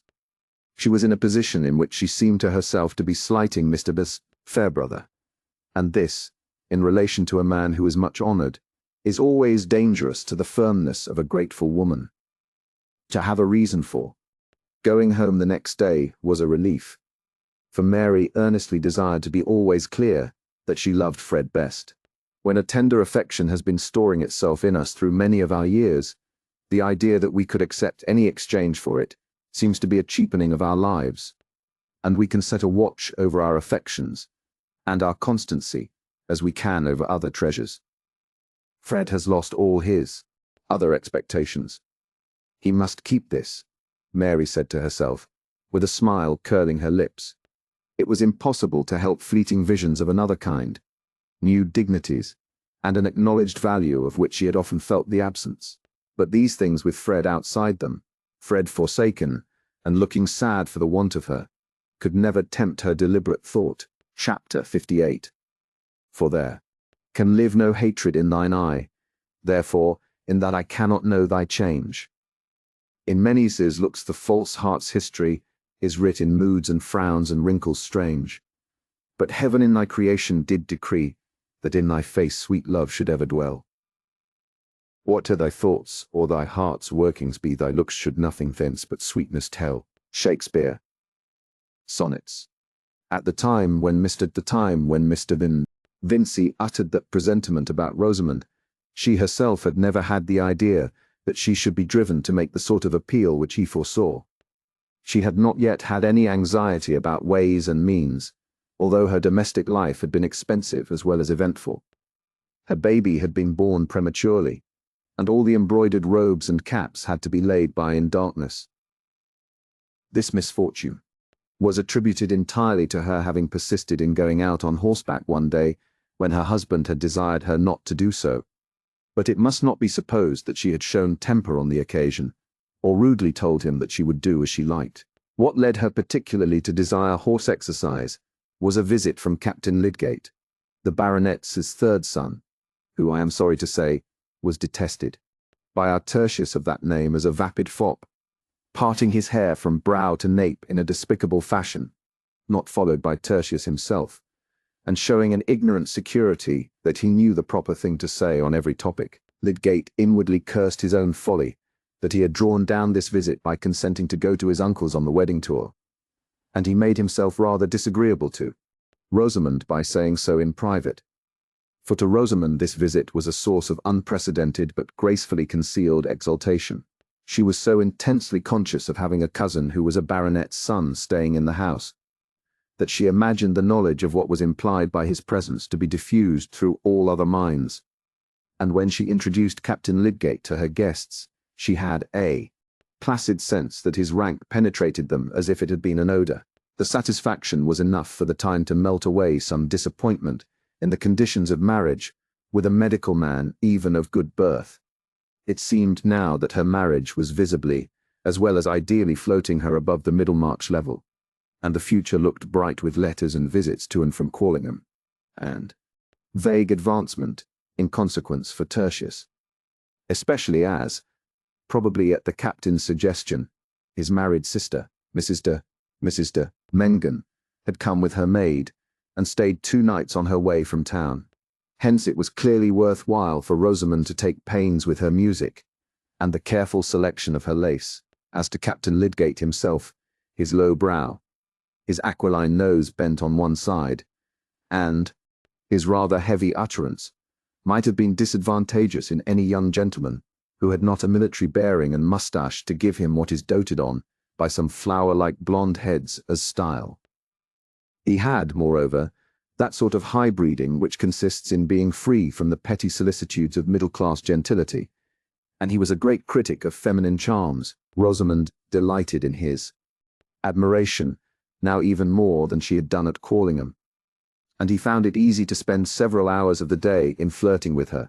The visit altogether was one of the pleasantest larks he had ever had, not the less so perhaps because he suspected that his queer cousin Tertius wished him away, though Lydgate, who would rather, hyperbolically speaking, have died than have failed in polite hospitality, suppressed his dislike, and only pretended generally not to hear what the gallant officer said, consigning the task of answering him to Rosamond, for he was not at all a jealous husband, and preferred leaving a feather-headed young gentleman alone with his wife to bearing him company. "I wish you would talk more to the captain at dinner, Tertius," said Rosamond, one evening when the important guest was gone to Loamford to see some brother officers stationed there. "You really look so absent sometimes. You seem to be seeing through his head into something behind it, instead of looking at him. My dear Rosie, you don't expect me to talk much to such a conceited ass as that, I hope," said Lydgate, brusquely. "If he got his head broken, I might look at it with interest, not before. I cannot conceive why you should speak of your cousin so contemptuously," said Rosamond, her fingers moving at her work while she spoke with a mild gravity which had a touch of disdain in it. "Ask Ladislaw if he doesn't think your captain the greatest bore he ever met with. Ladislaw has almost forsaken the house since he came." Rosamond thought she knew perfectly well why Mr. Ladislaw disliked the captain. He was jealous, and she liked his being jealous. "It is impossible to say what will suit eccentric persons," she answered. "But in my opinion Captain Lydgate is a thorough gentleman, and I think you ought not, out of respect to Sir Godwin, to treat him with neglect." "No, dear, but we have had dinners for him, and he comes in and goes out as he likes. He doesn't want me. Still, when he is in the room, you might show him more attention. He may not be a phoenix of cleverness in your sense. His profession is different. But it would be all the better for you to talk a little on his subjects. I think his conversation is quite agreeable. And he is anything but an unprincipled man. The fact is, you would wish me to be a little more like him, Rosie," said Lydgate in sort of resigned murmur, with a smile which was not exactly tender, and certainly not merry. Rosamond was silent, and did not smile again. But the lovely curves of her face looked good-tempered enough without smiling. Those words of Lydgate's were like a sad milestone marking how far he had travelled from his old dreamland, in which Rosamond Vincy appeared to be that perfect piece of womanhood, who would reverence her husband's mind after the fashion of an accomplished mermaid, using her comb and looking-glass, and singing her song for the relaxation of his adored wisdom alone.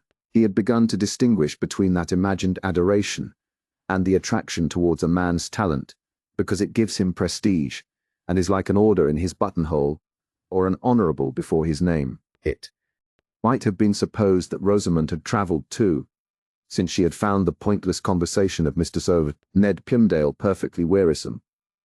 But to most mortals there is a stupidity which is unendurable, and a stupidity which is altogether acceptable. Else, indeed, what would become of social bonds? Captain Lydgate's stupidity was delicately scented, carried itself with style, talked with a good accent, and was closely related to Sir Godwin. Rosamond found it quite agreeable, and caught many of its phrases. Therefore, since Rosamond, as we know, was fond of horseback, there were plenty of reasons why she should be tempted to resume her riding when Captain Lydgate, who had ordered his man with 2 horses to follow him and put up at the Green Dragon, begged her to go out on the grey, which he warranted to be gentle and trained to carry a lady. Indeed, he had bought it for his sister and was taking it to Quallingham. Rosamond went out the first time without telling her husband, and came back before his return. But the ride had been so thorough a success, and she declared herself so much the better in consequence, that he was informed of it with full reliance on his consent that she should go riding again. On the contrary, Lydgate was more than hurt. He was utterly confounded that she had risked herself on a strange horse without referring the matter to his wish. After the first almost thundering exclamations of astonishment, which sufficiently warned Rosamond of what was coming, he was silent for some moments. "However, you have come back safely," he said, at last, in a decisive tone. "You will not go again, Rosie. That is understood. If it were the quietest, most familiar horse in the world, there would always be the chance of accident. And you know very well that I wished you to give up riding the roan on that account. But there is the chance of accident indoors, Tertius, my darling." "Don't talk nonsense," said Lydgate, in an imploring tone. "Surely I am the person to judge for you. I think it is enough that I say you are not to go again." Rosamond was arranging her hair before dinner, and the reflection of her head in the glass showed no change in its loveliness, except a little turning aside of the long neck. Lydgate had been moving about with his hands in his pockets, and now paused near her, as if he awaited some assurance. "I wish you would. Fasten up my plates, dear," said Rosamond, letting her arms fall with a little sigh, so as to make her husband ashamed of standing there like a brute. Lydgate had often fastened the plates before, being among the deftest of men with his large, finely formed fingers. He swept up the soft festoons of plates, and fastened in the tall comb. To such uses do men come. And what could he do then but kiss the exquisite nape which was shown in all its delicate curves? But when we do what we have done before, it is often with a difference. Lydgate was still angry, and had not forgotten his point. "I shall tell the captain that he ought to have known better than offer you his horse," he said, as he moved away. "I beg you will not do anything of the kind, Tertius," said Rosamond, looking at him with something more marked than usual in her speech. "It will be treating me as if I were a child. Promise that you will leave the subject to me." There did seem to be some truth in her objection. Lydgate said, "Very well," with a surly obedience, and thus the discussion ended with his promising Rosamond, and not with her promising him. In fact, she had been determined not to promise. Rosamond had that victorious obstinacy which never wastes its energy in impetuous resistance. What she liked to do was to her the right thing, and all her cleverness was directed to getting the means of doing it. She meant to go out riding again on the grey, and she did go on the next opportunity of her husband's absence, not intending that he should know until it was late enough not to signify to her. The temptation was certainly great.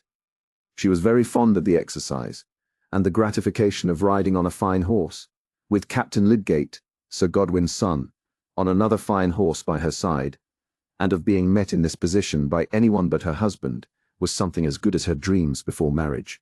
Moreover, she was riveting the connection with the family at Quallingham, which must be a wise thing to do.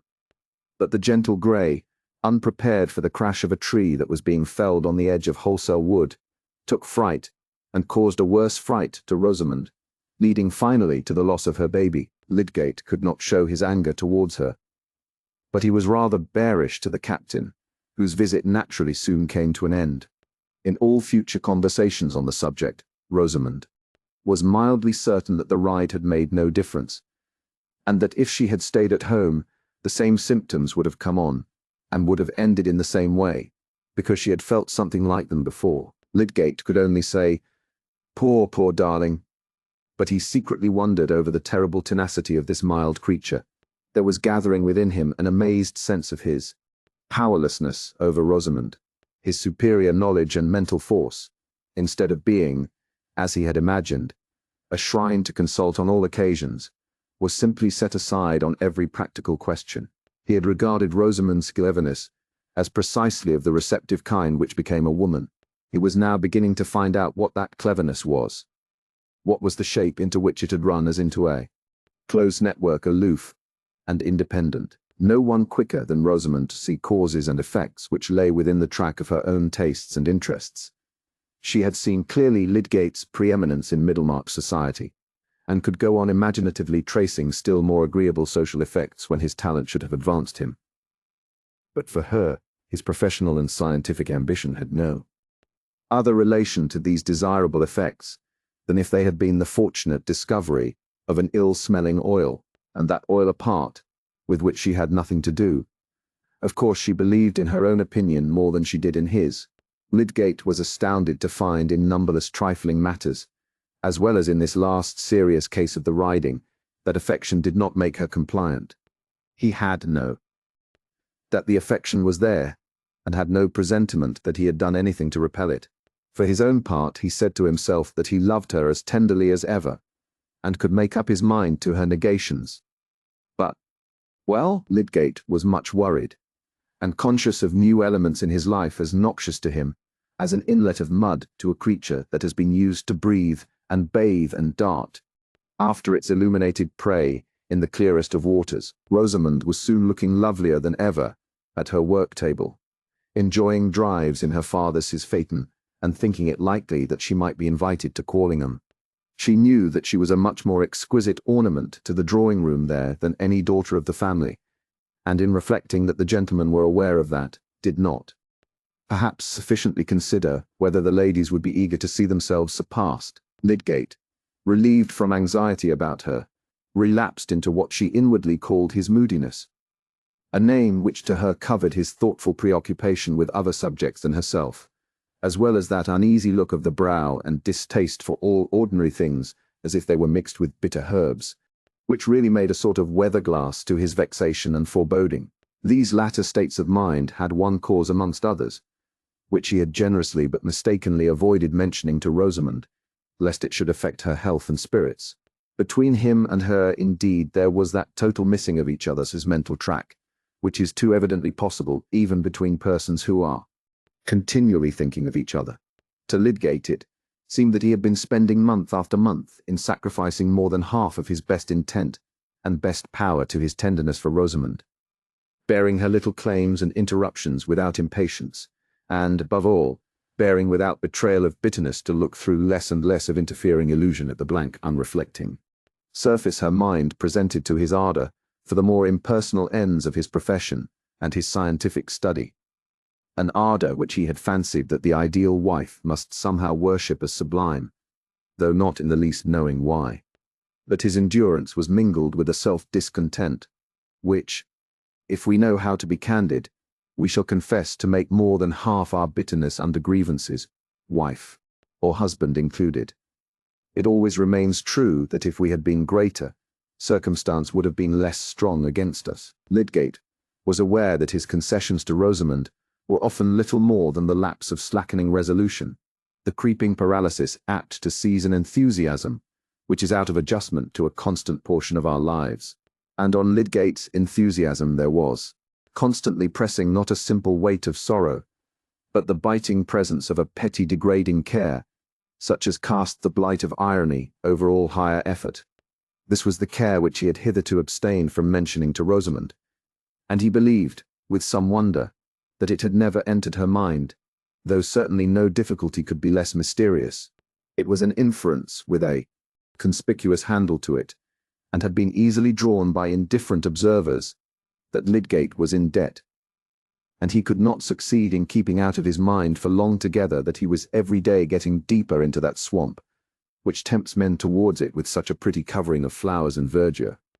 It is wonderful how soon a man gets up to his chin there, in a condition in which, in spite, he is forced to think chiefly of release, though he had a scheme of the universe in his soul. 18 months ago Lydgate was poor, but had never known the eager want of small sums, and felt rather a burning contempt for anyone who descended a step in order to gain them. He was now experiencing something worse than a simple deficit. He was assailed by the vulgar, hateful trials of A, who has bought and used a great many things which might have been done without, and which he is unable to pay for, though the demand for payment has become pressing. How this came about may be easily seen without much arithmetic or knowledge of prices. When a man, in setting up a house and preparing for marriage, finds that his furniture and other initial expenses come to between £400 and £500 more than he has capital to pay for. When at the end of a year it appears that his household expenses, horses and cateras, amount to nearly £1,000, while the proceeds of the practice reckoned from the old books to be worth £800 per annum have sunk like a summer pond and make hardly £500, chiefly in unpaid entries, the plain inference is that whether he minds it or not, he is in debt. Those were less expensive times than our own, and provincial life was comparatively modest. But the ease with which a medical man who had lately bought a practice, who thought that he was obliged to keep 2 horses, whose table was supplied without stint, and who paid an insurance on his life and a high rent for house and garden, might find his expenses doubling his receipts, can be conceived by anyone who does not think these details beneath his consideration. Rosamond, accustomed from her childhood to an extravagant household, thought that good housekeeping consisted simply in ordering the best of everything. Nothing else answered, and Lydgate supposed that if things were done at all, they must be done properly. He did not see how they were to live otherwise. If each head of household expenditure had been mentioned to him beforehand, he would have probably observed that it could hardly come to much, and if anyone had suggested a saving on a particular article, for example, the substitution of cheap fish for deer, it would have appeared to him simply a penny-wise, mean notion. Rosamond, even without such an occasion as Captain Lydgate's visit, was fond of giving invitations, and Lydgate, though he often thought the guests tiresome, did not interfere. This sociability seemed a necessary part of professional prudence, and the entertainment must be suitable. It is true Lydgate was constantly visiting the homes of the poor and adjusting his prescriptions of diet to their small means, but, dear me, has it not by this time ceased to be remarkable? Is it not rather that we expect in men that they should have numerous strands of experience lying side by side and never compare them with each other? Expenditure, like ugliness and errors, becomes a totally new thing when we attach our own personality to it and measure it by that wide difference which is manifest in our own sensations between ourselves and others. Lydgate believed himself to be careless about his dress, and he despised a man who calculated the effects of his costume. It seemed to him only a matter of course that he had abundance of fresh garments. Such things were naturally ordered in sheaves. It must be remembered that he had never hitherto felt the check of importunate debt, and he walked by habit, not by self-criticism. But the check had come. Its novelty made it the more irritating. He was amazed, disgusted that conditions so foreign to all his purposes, so hatefully disconnected with the objects he cared to occupy himself with, should have lain in ambush and clutched him when he was unaware. And there was not only the actual debt, there was the certainty that in his present position he must go on deepening it. 2 furnishing tradesmen at Brassing, whose bills had been incurred before his marriage, and whom uncalculated current expenses had ever since prevented him from paying, had repeatedly sent him unpleasant letters which had forced themselves on his attention. This could hardly have been more galling to any disposition than to Lydgate's, with his intense pride, his dislike of asking a favour or being under an obligation to any. He had scorned even to form conjectures about Mr. Ince's intentions on money matters, and nothing but extremity could have induced him to apply to his father-in-law, even if he had not been made aware in various indirect ways since his marriage that Mr. Ince's own affairs were not flourishing, and that the expectation of help from him would be resented. Some men easily trust in the readiness of friends. It had never in the former part of his life occurred to Lydgate that he should need to do so. He had never thought what borrowing would be to him, but now that the idea had entered his mind, he felt that he would rather incur any other hardship. In the meantime he had no money or prospects of money, and his practice was not getting more lucrative. No wonder that Lydgate had, been unable to suppress all signs of inward trouble during the last few months. And now that Rosamond was regaining brilliant health, he meditated taking her entirely into confidence on his difficulties. New conversance with tradesmen's bills had forced his reasoning into a new channel of comparison. He had begun to consider from a new point of view what was necessary and unnecessary in goods ordered, and to see that there must be some change of habits. How could such a change be made without Rosamond's concurrence? The immediate occasion of opening the disagreeable fact to her was forced upon him. Having no money, and having privately sought advice as to what security could possibly be given by a man in his position, Lydgate had offered the one good security in his power to the less peremptory creditor, who was a silversmith and jeweller, and who consented to take on himself the upholsterer's credit also, accepting interest for a given term. The security necessary was a bill of sale on the furniture of his house, which might make a creditor easy for a reasonable time about a debt amounting to less than £400, and the silversmith, Mr. Smith Dover, was willing to reduce. But taking back a portion of the plate, and any other article which was as good as new. Any other article was a phrase delicately implying jewellery, and more particularly some purple amethysts costing £30, which Lydgate had bought as a bridal present. Opinions may be divided as to his wisdom in making this present. Some may think that it was a graceful attention to be expected from a man like Lydgate, and that the fault of any troublesome consequences lay in the pinched narrowness of provincial life at that time, which offered no conveniences for professional people whose fortune was not proportioned to their tastes. Also, in Lydgate's ridiculous fastidiousness about asking his friends for money.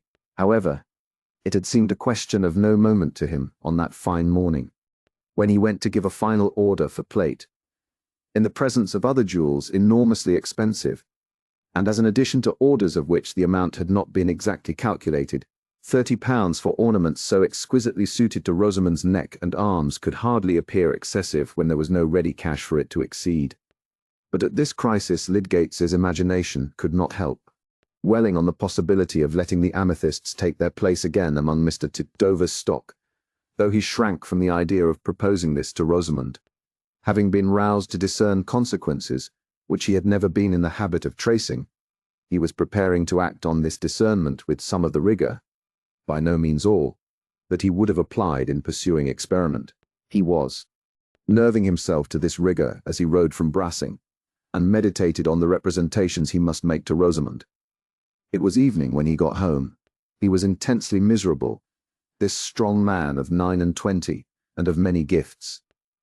He was not saying angrily within himself that he had made a profound mistake, but the mistake was at work in him like a recognized chronic disease, mingling its uneasy importunities with every prospect, and enfeebling every thought.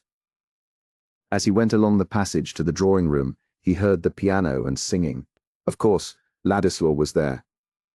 It was some weeks since Will had parted from Dorothea, yet he was still at the old post in Middlemarch. Lydgate had no objection in general to Ladislaw's coming, but just now he was annoyed that he could not find his hearth free. When he opened the door, the two singers went on towards the keynote, raising their eyes and looking at him indeed, but not regarding his entrance as an interruption. To a man galled with his harness as poor Lydgate was, it is not soothing to see two people warbling at him, as he comes in with the sense that the painful day has still pains in store. His face, already paler than usual, took on a scowl as he walked across the room and flung himself into a chair. The singers, feeling themselves excused by the fact that they had only 3 bars to sing, now turned round. "How are you, Lydgate?" said Will, coming forward to shake hands. Lydgate took his hand, but did not think it necessary to speak. "Have you dined, Tertius? I expected you much earlier," said Rosamond, who had already seen that her husband was in a horrible humour. She seated herself in her usual place as she spoke. "I have dined. I should like some tea, please," said Lydgate, curtly, still scowling, and looking markedly at his legs stretched out before him. Will was too quick to need more. "I shall be off," he said, reaching his hat. "Tia is coming," said Rosamond. Pray don't go. Yes, Lydgate is bored, said Will, who had more comprehension of Lydgate than Rosamond had, and was not offended by his manner, easily imagining outdoor causes of annoyance. There is the more need for you to stay, said Rosamond, playfully, and in her lightest accent. He will not speak to me all the evening. Yes, Rosamond, I shall, said Lydgate, in his strong baritone. I have some serious business to speak to you about. No introduction of the business could have been less like that which Lydgate had intended. But her indifferent manner had been too provoking. You see, said Will. I'm going to the meeting about the Mechanics' Institute. Goodbye. And he went quickly out of the room. Rosamond did not look at her husband, but presently rose and took her place before the tea tray. She was thinking that she had never seen him so disagreeable. Lydgate turned his dark eyes on her and watched her as she delicately handled the tea service with her taper fingers, and looked at the objects immediately before her with no curve in her face disturbed, and yet with an ineffable protest in her air against all people with unpleasant manners. For the moment he lost the sense of his wound in a sudden speculation about this new form of feminine impassibility, revealing itself in the sylph-like frame, which he had once interpreted as the sign of a ready intelligent sensitiveness. His mind glancing back to Law while he looked at Rosamond, he said inwardly, "Would she kill me because I wearied her?" And then, "It is the way with all women." But this power of generalizing, which gives men so much the superiority in mistake over the dumb animals, was immediately thwarted by Lydgate's memory of wandering impressions from the behavior of another woman, from Dorothea's looks and tones of emotion about her husband when Lydgate began to attend him, from her passionate cry to be taught what would best comfort that man for whose sake it seemed as if she must quell every impulse in her, except the yearnings of faithfulness and compassion. These revived impressions succeeded each other quickly and dreamily in Lydgate's mind, while the tea was being brewed. He had shut his eyes in the last instant of reverie, while he heard Dorothea saying, "Advise me, think what I can do." He has been all his life laboring and looking forward. He minds about nothing else. And I mind about nothing else. That voice of deep-souled womanhood had remained within him as the enkindling conceptions of dead and sceptred genius had remained within him. Is there not a genius for feeling nobly which also reigns over human spirits and their conclusions? The tones were a music from which he was falling away. He had really fallen into a momentary doze when Rosamond said in her silvery, neutral way, "Here is your tea, Tertius," setting it on the small table by his side, and then moved back to her place without looking at him. Lydgate was too hasty in attributing insensibility to her. After her own fashion, she was sensitive enough, and took lasting impressions. Her impression now was one of offence and repulsion. But then, Rosamond had no scowls, and had never raised her voice. She was quite sure that no one could justly find fault with her. Perhaps Lydgate, and she had never felt so far off each other before. But there were strong reasons for not deferring his revelation, even if he had not already begun it by that abrupt announcement. Indeed, some of the angry desire to rouse her into more sensibility on his account, which had prompted him to speak prematurely, still mingled with his pain in the prospect of her pain. But he waited till the tray was gone, the candles were lit, and the evening quiet might be counted on. The interval had left time for repelled tenderness to return into the old course. He spoke kindly. "Dear Rosie, lay down your work and come to sit by me," he said, gently, pushing away the table and stretching out his arm to draw a chair near his own. Rosamond obeyed.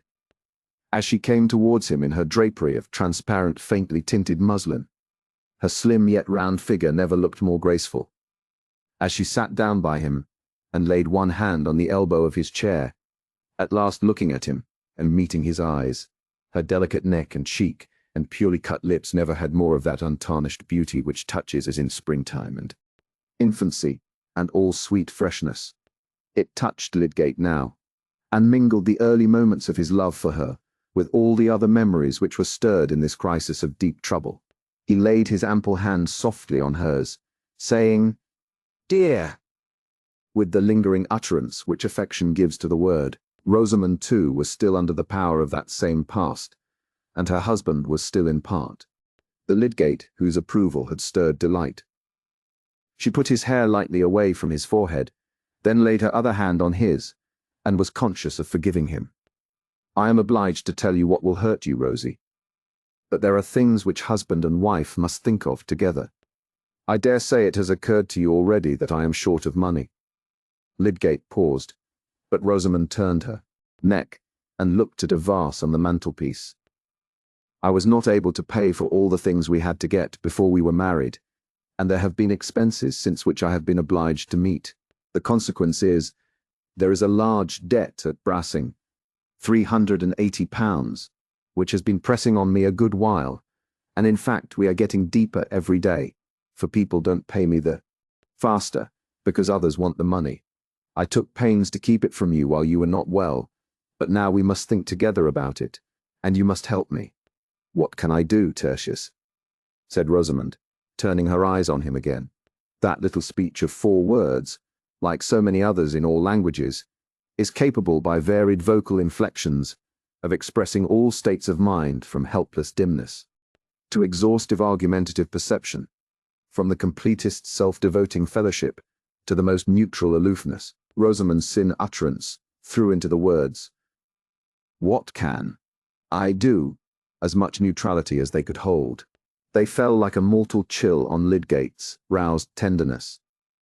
He did not storm in indignation.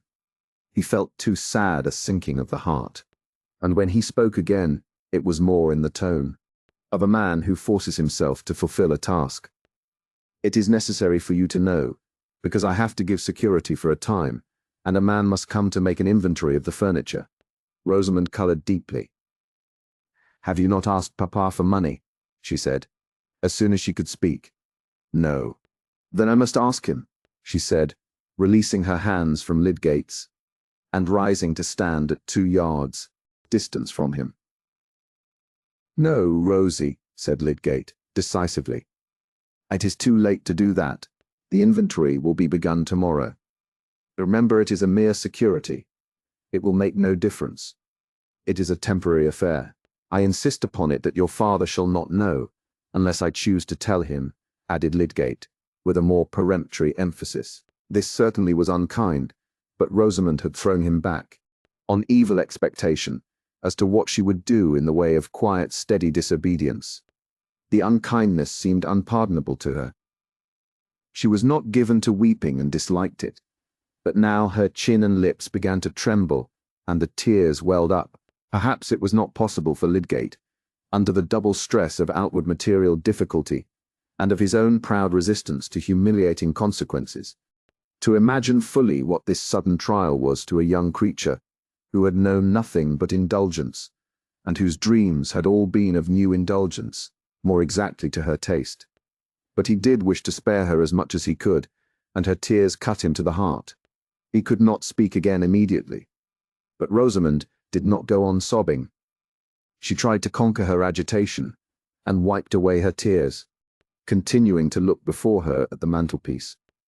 "Try not to grieve, darling," said Lydgate, turning his eyes up towards her. That she had chosen to move away from him in this moment of her trouble made everything harder to say. But he must absolutely go on. We must brace ourselves to do what is necessary. It is I who have been in fault. I ought to have seen that I could not afford to live in this way. But many things have told against me in my practice, and it really just now has ebbed to a low point. I may recover it, but in the meantime we must pull up. We must change our way of living. We shall weather it. When I have given this security, I shall have time to look about me. And you are so clever that if you turn your mind to managing, you will school me into carefulness. I have been thoughtless rascal about squaring prices. But come, dear, sit down and forgive me." Lydgate was bowing his neck under the yoke like a creature who had talons, but who had reason too, which often reduces us to meekness. When he had spoken the last words in an imploring tone, Rosamond returned to the chair by his side. His self-blame gave her some hope that he would attend to her opinion, and she said, Why can you not put off having the inventory made? You can send the men away tomorrow when they come. I shall not send them away, said Lydgate, the peremptoriness rising again. Was it of any use to explain? If we left Middlemarch, there would of course be a sale, and that would do as well. But we are not going to leave Middlemarch. I am sure, Tertius, it would be much better to do so. Why can we not go to London, or near Durham, where your family is known? We can go nowhere without money, Rosamond. Your friends would not wish you to be without money. And surely these odious tradesmen might be made to understand that, and to wait, if you would make proper representations to them. This is idle, Rosamond, said Lydgate angrily. You must learn to take my judgment on questions you don't understand. I have made necessary arrangements, and they must be carried out. As to friends, I have no expectations whatever from them, and shall not ask them for anything. Rosamond sat perfectly still. Thought in her mind was that if she had known how Lydgate would behave, she would never have married him. We have no time to waste now on unnecessary words, said Lydgate, trying to be gentle again. There are some details that I want to consider with you. Dover says he will take a good deal of the plate back again, and any of the jewellery we like. He really behaves very well.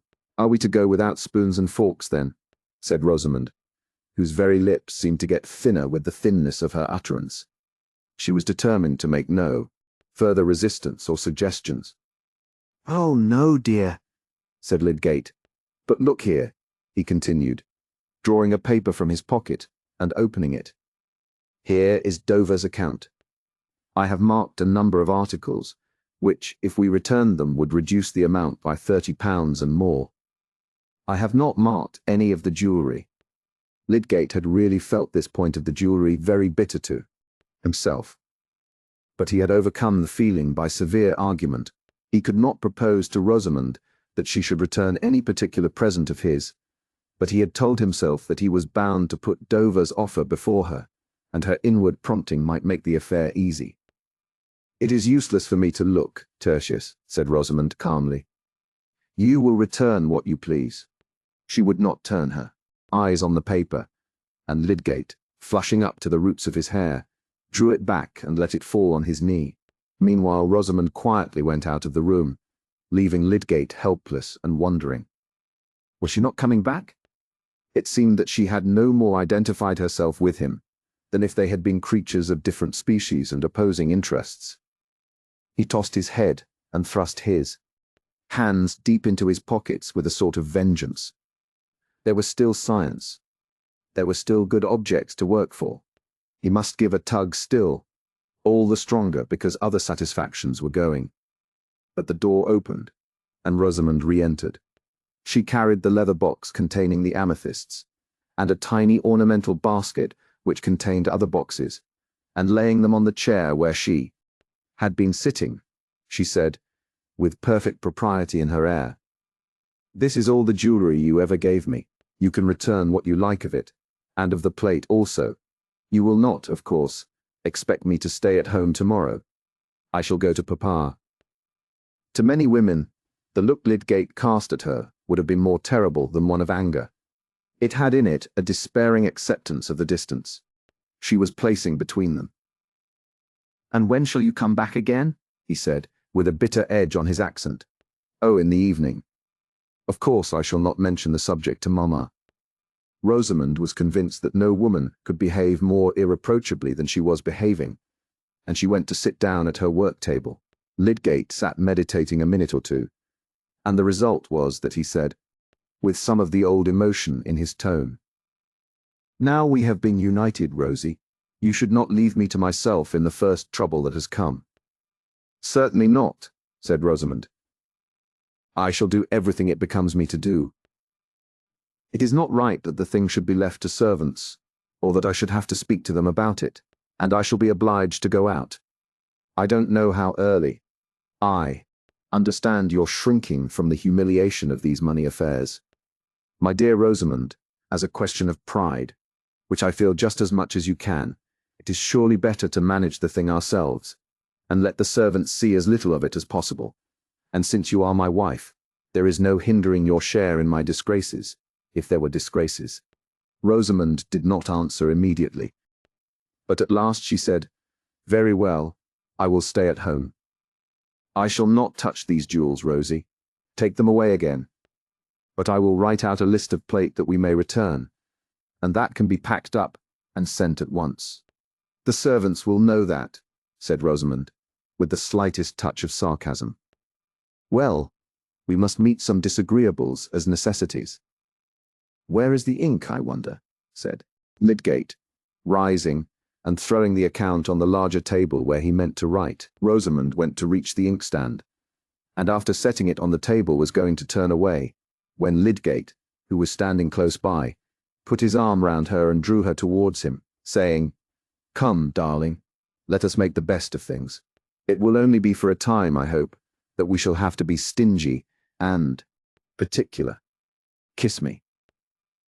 His native warm-heartedness took a great deal of quenching, and it is a part of manliness for a husband to feel keenly the fact that an inexperienced girl has got into trouble by marrying him. She received his kiss and returned it faintly, and in this way an appearance of accord was recovered for the time. But Lydgate could not help looking forward with dread to the inevitable future discussions about expenditure and the necessity for a complete change in their way of living. Chapter 59. They said of old the soul had human shape, but smaller, subtler than the fleshly self, so wandered forth for airing when it pleased. And see, beside her cherub face there floats a pale-lipped form, Ariel whispering its promptings in that little shell her ear. News is often dispersed as thoughtlessly and effectively as that pollen which the bees carry off, having no idea how powdery they are, when they are buzzing in search of their particular nectar. This fine comparison has reference to Fred Vincey, who on that evening at Lowick Parsonage heard a lively discussion among the ladies on the news which their old servant had got from Tantripp concerning Mr. Casaubon's strange mention of Mr. Ladislaw in a codicil to his will made not long before his death. Miss Winifred was astounded to find that her brother had known the fact before, and observed that Camden was the most wonderful man for knowing things and not telling them. Whereupon Mary Garth said that the codicil had perhaps got mixed up with the habits of spiders, which Miss Winifred never would listen to. Mrs. Fairbrother considered that the news had something to do with their having only once seen Mr. Ladislaw at Lowick, and Miss Noble made many small compassionate mewings. Fred knew little and cared less about Ladislaw and the Casaubons, and his mind never recurred to that discussion till one day, calling on Rosamond at his mother's request to deliver a message as he passed, he happened to see Ladislaw going away. Fred and Rosamond had little to say to each other now that marriage had removed her from collision with the unpleasantness of brothers, and especially now that he had taken what she held the stupid and even reprehensible step of giving up the church to take to such a business as Mr. Garth. Hence, Fred talked by preference of what he considered indifferent news, and apropos of that young Ladislaw, mentioned what he had heard at Lowick Parsonage. Now Lydgate, like Mr. Fairbrother, knew a great deal more than he told, and when he had once been set thinking about the relation between Will and Dorothea, his conjectures had gone beyond the fact. He imagined that there was a passionate attachment on both sides, and this struck him as much too serious to gossip about. He remembered Will's irritability when he had mentioned Mrs. Casaubon, and was the more circumspect. On the whole, his surmises, in addition to what he knew of the fact, increased his friendliness and tolerance towards Ladislaw, and made him understand the vacillation which kept him at Middlemarch after he had said that he should go away. It was significant of the separateness between Lydgate's mind and Rosamond's that he had no impulse to speak to her on the subject. Indeed, he did not quite trust her reticence towards Will, and he was right there, though he had no vision of the way in which her mind would act in urging her to speak. When she repeated Fred's news to Lydgate, he said, "Take care you don't drop the faintest hint to Ladislaw, Rosie. He's likely to fly out as if you insulted him. Of course, it is a painful affair." Rosamond turned her neck and patted her hair, looking the image of placid indifference. But the next time Will came when Lydgate was away, she spoke archly about his not going to London as he had threatened. "I know all about it," "I have a confidential little bird," said she, showing very pretty airs of her head over the bit of work, held high between her active fingers. "There is a powerful magnet in this neighborhood. Nobody knows that better than you," said Will, with light gallantry, but inwardly prepared to be angry. "It is really the most charming romance. Mr. Casaubon jealous, and foreseeing that there was no one else whom Mrs. de Casaubon would so much like to marry, and no one who would so much like to marry her as a certain gentleman, and then laying a plan to spoil all by making her forfeit her property if she did marry that gentleman. And then,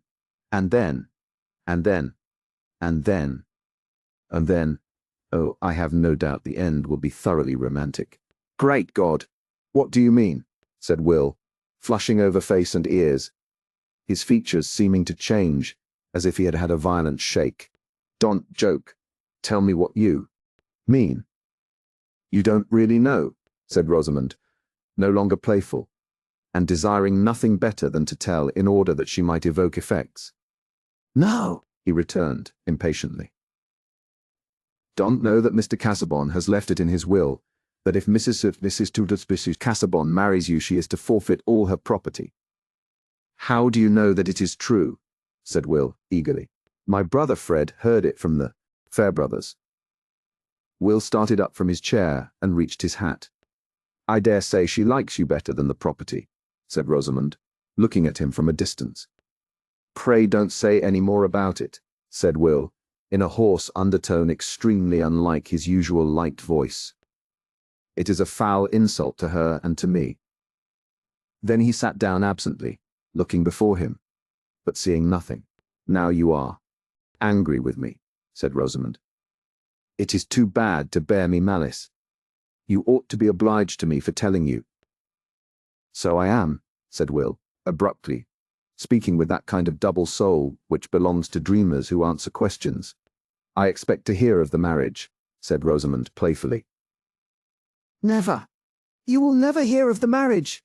With those words uttered impetuously, Will rose, put out his hand to Rosamond, still with the air of a somnambulist, and went away. When he was gone, Rosamond left her chair and walked to the other end of the room, leaning when she got there against a chiffonier, and looking out of the window wearily. She was oppressed by ennui, and by that dissatisfaction which in women's minds is continually turning into a trivial jealousy, referring to no real claims, springing from no deeper passion than the vague exactingness of egoism, and yet capable of impelling action as well as speech.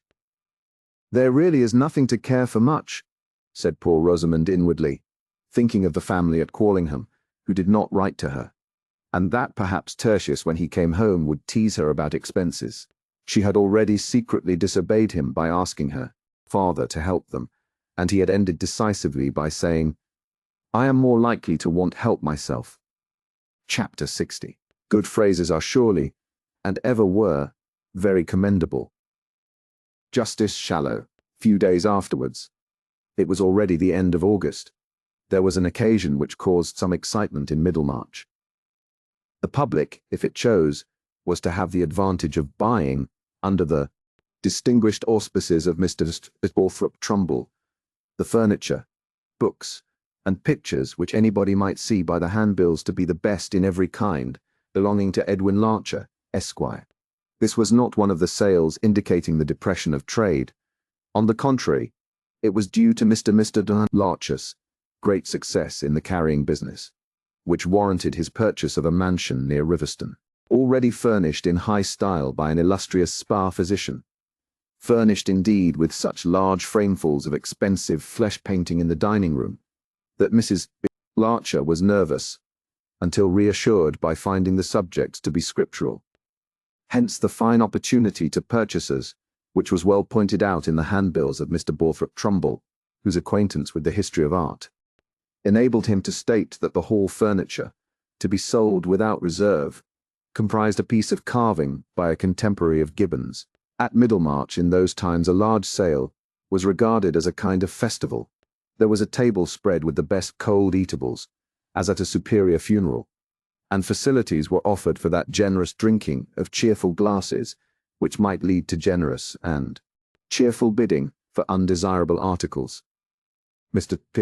Larcher's sale was the more attractive in the fine weather, because the house stood just at the end of the town, with a garden and stables attached, in that pleasant issue from Middlemarch called the London Road, which was also the road to the new hospital, and to Mr. Bulstrode's retired residence, known as the Shrubs. In short, the auction was as good as a fair, and drew all classes with leisure at command. To some, who risked making bids in order simply to raise prices, it was almost equal to betting at the races, the second day, when the best furniture was to be sold. Everybody was there. Even Mr. Thesiger, the rector of St. Anastasia, Peter, had looked in for a short time, wishing to buy the carved table, and had rubbed elbows with Mr. Bainbridge and Mr. Horrock. There was a wreath of Middlemarch ladies accommodated with seats round the large table in the dining room, where Mr. Horrock, Borthrope Trumbull, was mounted with desk and hammer. But the rows chiefly of masculine faces behind were often varied by incomings and outgoings both from the door and the large bow window opening onto the lawn. Everybody. That day did not include Mr. Bulstrode, whose health could not well endure crowds and draughts. But Miss Bulstrode had particularly wished to have a certain picture, a supper at Emos, attributed in the catalogue to Guido, and at the last moment before the day of the sale, Mr. Bulstrode had called at the office of the Pioneer, of which he was now one of the proprietors, to beg of Mr. Ladislaw, as a great favour, that he would obligingly use his remarkable knowledge of pictures on behalf of Mrs. Bulstrode, and judge of the value of this particular painting. If, added the scrupulously polite banker, attendance at the sale would not interfere with the arrangements for your departure, which I know is imminent. This proviso might have sounded rather satirically in Will's ear if he had been in a mood to care about such satire. It referred to an understanding entered into many weeks before with the proprietors of the paper, that he should be at liberty any day he pleased to hand over the management to the sub-editor whom he had been training, since he wished finally to quit Middlemarch. But indefinite visions of ambition are weak against the ease of doing what is habitual or beguilingly agreeable, and we all know the difficulty of carrying out a resolve when we secretly long that it may turn out to be unnecessary. In such states of mind, the most incredulous person has a private leaning towards miracle. Impossible to conceive how our wish could be fulfilled. Still, very wonderful things have happened. Will did not confess this weakness to himself, but he lingered. What was the use of going to London at that time of the year? The rugby men who would remember him were not there, and so far as political writing was concerned, he would rather for a few weeks go on with the Pioneer. At the present moment, however, when Mr. Bulstrode was speaking to him, he had both a strengthened resolve to go and an equally strong resolve not to go till he had once more seen Dorothea. Hence, he replied that he had reasons for deferring his departure a little, and would be happy to go to the sale. Will was in a defiant mood, his consciousness being deeply stung with the thought that the people who looked at him probably knew a fact tantamount to an accusation against him as a fellow with low designs which were to be frustrated by a disposal of property. Like most people who assert their freedom with regard to conventional distinction, he was prepared to be sudden and quick at quarrel with anyone who might hint that he had personal reasons for that assertion, that there was anything in his blood, his bearing, or his character to which he gave the mask of an opinion. When he was under an irritating impression of this kind, he would go about for days with a defiant look, the colour changing in his transparent skin, as if he were on the qui-vive, watching for something which he had to dart upon. This expression was peculiarly noticeable in him at the sale, and those who had only seen him in his moods of gentle oddity or of bright enjoyment would have been struck with a contrast. He was not sorry to have this occasion for appearing in public before the Middlemarch tribes of Toller, Hackbutt, and the rest, who looked down on him as an adventurer, and were in a state of brutal ignorance about Dante, who sneered at his Polish blood, and were themselves of a breed very much in need of crossing. He stood in a conspicuous place not far from the auctioneer, with a forefinger in each side pocket and his head thrown backward, not caring to speak to anybody, though he had been cordially welcomed as a connoisseur by Mr. Trumbull, who was enjoying the utmost activity of his great faculties. And surely among all men whose vocation requires them to exhibit their powers of speech, the happiest is a prosperous provincial auctioneer keenly alive to his own jokes and sensible of his encyclopedic knowledge. Saturnine, sour-blooded persons might object to be constantly insisting on the merits of all articles from bootjacks to Berghems, but Mr. Borthrop Trumbull had a kindly liquid in his veins. He was an admirer by nature, and would have liked to have the universe under his hammer, feeling that it would go at a higher figure for his recommendation. Meanwhile, Mrs. Larcher's drawing-room furniture was enough for him. When Will Ladislaw had come in, a second fender, said to have been forgotten in its right place, suddenly claimed the auctioneer's enthusiasm, which he distributed on the equitable principle of praising those things which were most in need of praise. The fender was of polished steel, with much lancet-shaped open work and a sharp edge. "Now, ladies," said he, "I shall appeal to you. Here is a fender which at any other sale would hardly be offered, without reserve, being, as I may say, for quality of steel and quaintness of design, a kind of thing. Here, Mr. Ling." Trumbull dropped his voice and became slightly nasal, trimming his outlines with his left finger. "That might not fall in with ordinary tastes. Allow me to tell you that by and by this style of workmanship will be the only one in vogue. Half a crown, you said?" "Thank you. Going at half a crown, this characteristic fender, and I have particular information that the antique style is very much sought after in high quarters. 3 shillings, 3 and 6pence.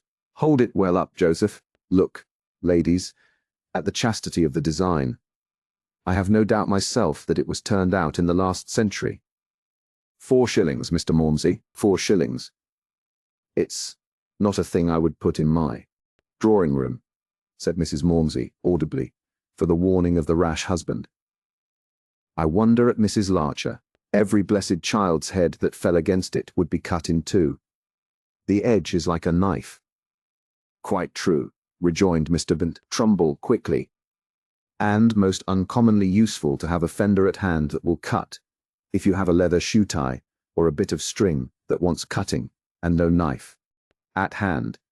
Many a man has been left hanging because there was no knife to cut him down. Gentlemen, here's a fender that if you had the misfortune to hang yourselves would cut you down in no time, with astonishing celerity. 4 and 6pence, 5 and 6pence, an appropriate thing for a spare bedroom where there was a 4-poster and a guest a little out of his mind. 6 shillings. Thank you, Mr. Clintup. Going at 6 shillings. Gone."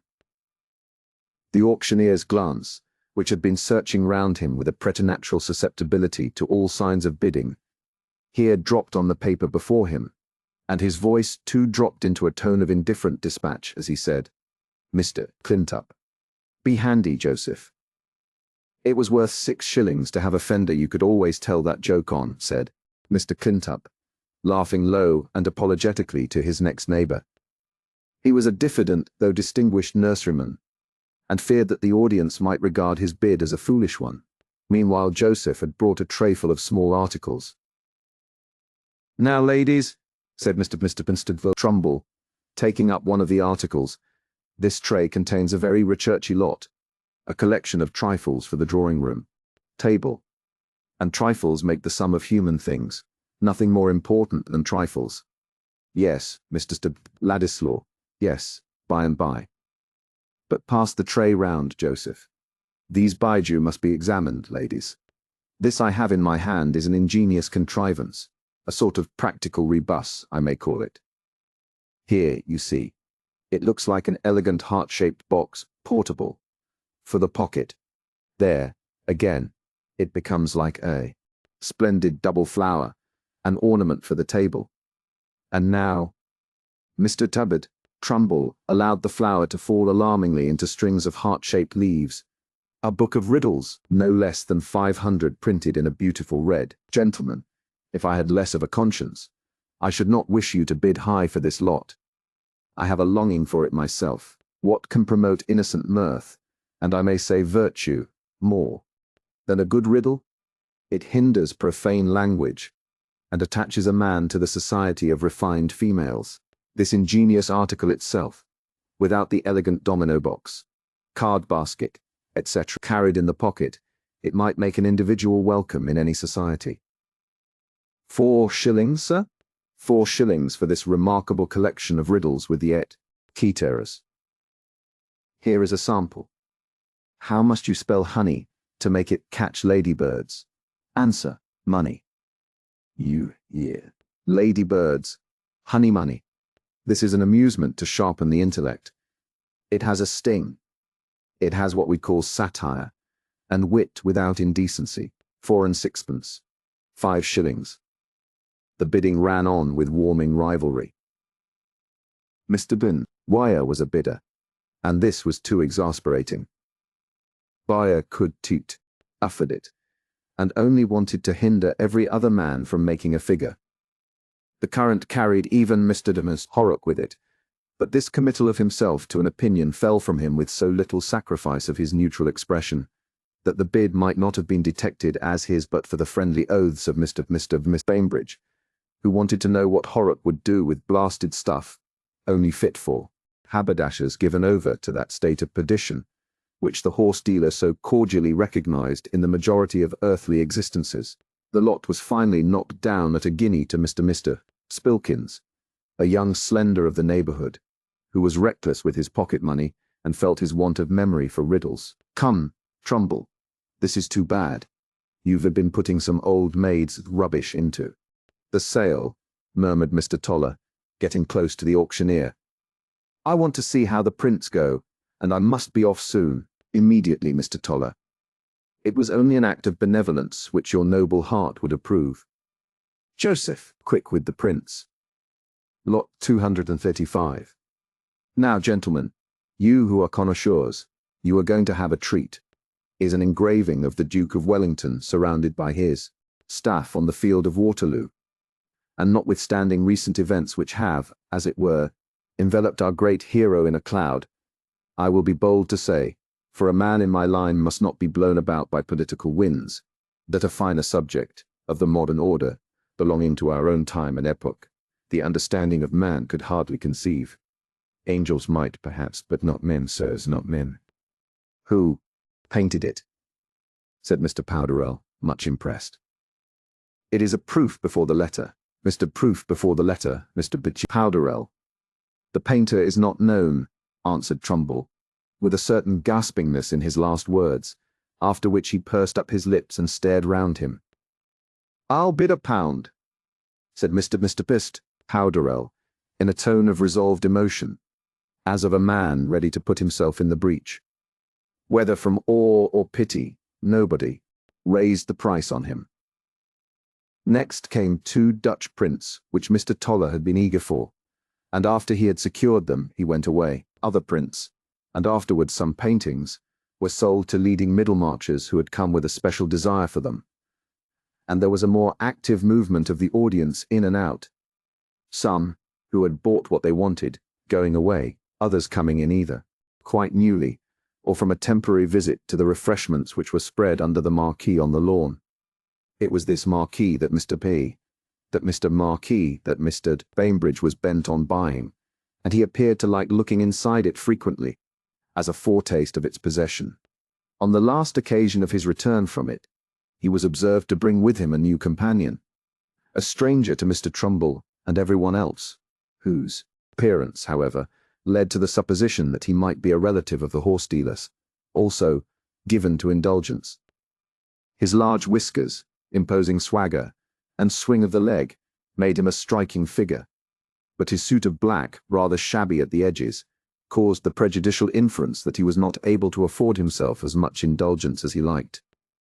Who is it you've picked up? Bam, said Mr. Horrocks, aside. Ask him yourself, returned Mr. Bainbridge. He said he'd just turned in from the road. Mr. Bestethichet horror-eyed the stranger, who was leaning back against his stick with one hand, using his toothpick with the other, and looking about him with a certain restlessness apparently under the silence imposed on him by circumstances. At length the supper at Emos was brought forward, to Will's immense relief, for he was getting so tired of the proceedings that he had drawn back a little, and leaned his shoulder against the wall just behind the auctioneer. He now came forward again, and his eye caught the conspicuous stranger, who, rather to his surprise, was staring at him markedly. But Will was immediately appealed to by Mr. Trumbull. "Yes, Mr. Ladislaw, yes, this interests you as a connoisseur, I think. It is some pleasure," the auctioneer went on with a rising fervour, "to have a picture like this to show to a company of ladies and gentlemen, a picture worth any sum to an individual whose means were on a level with his judgment. It is a painting of the Italian school, by the celebrated Guido, the greatest painter in the world, the chief of the old masters, as they are called. I take it, because they were up to a thing or two beyond most of us, in possession of secrets now lost to the bulk of mankind. Let me tell you, gentlemen, I have seen a great many pictures by the old masters, and they are not all up to this mark. Some of them are darker than you might like, and not family subjects. But here is a Guido. The frame alone is worth pounds, which any lady might be proud to hang up, a suitable thing for what we call a refectory in a charitable institution, if any gentleman of the corporation wished to show his munificence. Turn it a little, sir. Yes. Joseph, turn it a little towards Mr. Ladislaw. Mr. Ladislaw, Mr. Buller Ladislaw, having been abroad, understands the merit of these things, you observe." All eyes were for a moment turned towards Will, who said, coolly, £5. The auctioneer burst out in deep remonstrance. "Ah, Mr. Ladislaw, the frame alone is worth that. Ladies and gentlemen, for the credit of the town. It should be discovered hereafter that a gem of art has been amongst us in this town, and nobody in Middlemarch awake to it. 5 guineas, 576, 510. Still, ladies, still, it is a gem, and full many a gem, as the poet says, has been allowed to go at a nominal price because the public knew no better, because it was offered in circles where there was, I was going to say a low feeling, but no. £6, 6 guineas, a Guido of the first order going at 6 guineas. It is an insult to religion, ladies. It touches us all as Christians, gentlemen, that a subject like this should go at such a low figure. £6, 10, 7. The bidding was brisk, and Will continued to share in it, remembering that Mrs. de Bulstrode had a strong wish for the picture, and thinking that he might stretch the price to £12. But it was knocked down to him at 10 guineas, whereupon he pushed his way towards the bow window and went out. He chose to go under the marquee to get a glass of water, being hot and thirsty. It was empty of other visitors, and he asked the woman in attendance to fetch him some fresh water. But before she was well gone, he was annoyed to see entering the florid stranger who had stared at him. It struck Will at this moment that the man might be one of those political parasitic insects of the bloated kind who had once or twice claimed acquaintance with him as having heard him speak on the reform question, and who might think of getting a shilling by news. In this light his person, already rather heating to behold on a summer's day, appeared the more disagreeable, and Will, half-seated on the elbow of a garden chair, turned his eyes carefully away from the comer. But this signified little to our acquaintance Mr. Raffles, who never hesitated to thrust himself on unwilling observation, if it suited his purpose to do so. He moved a step or two till he was in front of Will, and said with full-mouthed haste, "Excuse me, Mr. Bims Ladislaw, was your mother's name Sarah Dunkirk?" Will, starting to his feet, moved backward a step, frowning, and saying with some fierceness, "Yes, sir, it was." "And what is that to you?"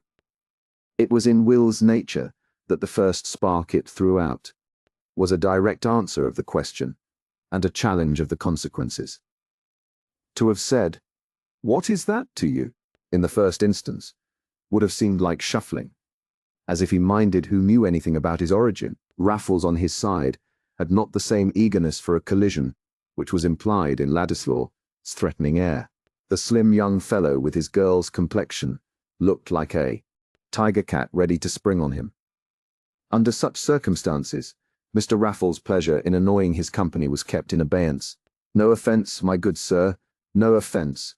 I only remember your mother, knew her when she was a girl. But it is your father that you feature, sir. I had the pleasure of seeing your father too. Parents alive, Mr. Ladislaw?" No, thundered Will, in the same attitude as before. "Should be glad to do you a service, Mr. Ladislaw. By Jove, I should. Hope to meet again." Hereupon Raffles, who had lifted his hat with the last words, turned himself round with a swing of his leg and walked away. Will looked after him a moment, and could see that he did not re-enter the auction room, but appeared to be walking towards the road. For an instant he thought that he had been foolish not to let the man go on talking. But no, on the whole he preferred doing without knowledge from that source. Later in the evening, however, Raffles overtook him in the street, and appearing either to have forgotten the roughness of his former reception or to intend avenging it by a forgiving familiarity, greeted him jovially and walked by his side, remarking at first on the pleasantness of the town and neighborhood. Will suspected that the man had been drinking, and was considering how to shake him off when Raffles said, "I've been abroad myself, Mr. Ladislaw. I've seen the world, used to parley-vouse a little. It was at Boulogne I saw your father. A most uncommon likeness you are of him, by Jove. Nose, eyes, hair turned off your brow just like his, a little in the foreign style. John Bull does do much of that. But your father was very ill when I saw him. Lord, hands you might see through. You were a small youngster then. Did he get well?"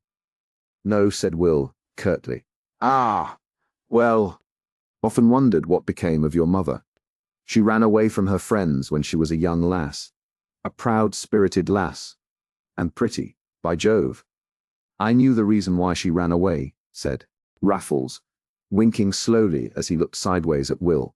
"You know nothing dishonourable of her, sir," said Will, turning on him rather savagely. But Mr. B. Raffles just now was not sensitive to shades of manner. "Not a bit," said he, tossing his head decisively. "She was a little too honourable to like her friends. That was it." Here Raffles again winked slowly. "Lord bless you, I knew all about little in what you may call the respectable thieving line, the high style of receiving house. None of your holes and corners, first rate, slap-up shop, high profits, and no mistake. But Lord, Sarah would have known nothing about it. A dashing young lady she was, fine boarding school, fit for a lord's wife, only Archie Duncan threw it at her out of spite, because she would have nothing to do with him. And so she ran away from the whole concern. I travelled for them, sir, in a gentlemanly way, at a high salary. They didn't mind her running away at first. Godly folks, sir, very godly, and she was for the stage. The son was alive then, and the daughter was at a discount. Hallo, here we are at the Blue Bull. What do you say, Mr. Ladislaw? Shall we turn in and have a glass?" "No, I must say good evening," said Will, dashing up a passage which led into Lowick Gate, and almost running to get out of Raffles' reach. He walked a long while on the Lowick Road away from the town, glad of the starlit darkness when it came. He felt as if he had had dirt cast on him, amidst shouts of scorn. There was this to confirm the fellow's statement, that his mother never would tell him the reason why she had run away from her family. Well, what was he, Will Ladislaw, the worse, supposing the truth about that family to be the ugliest?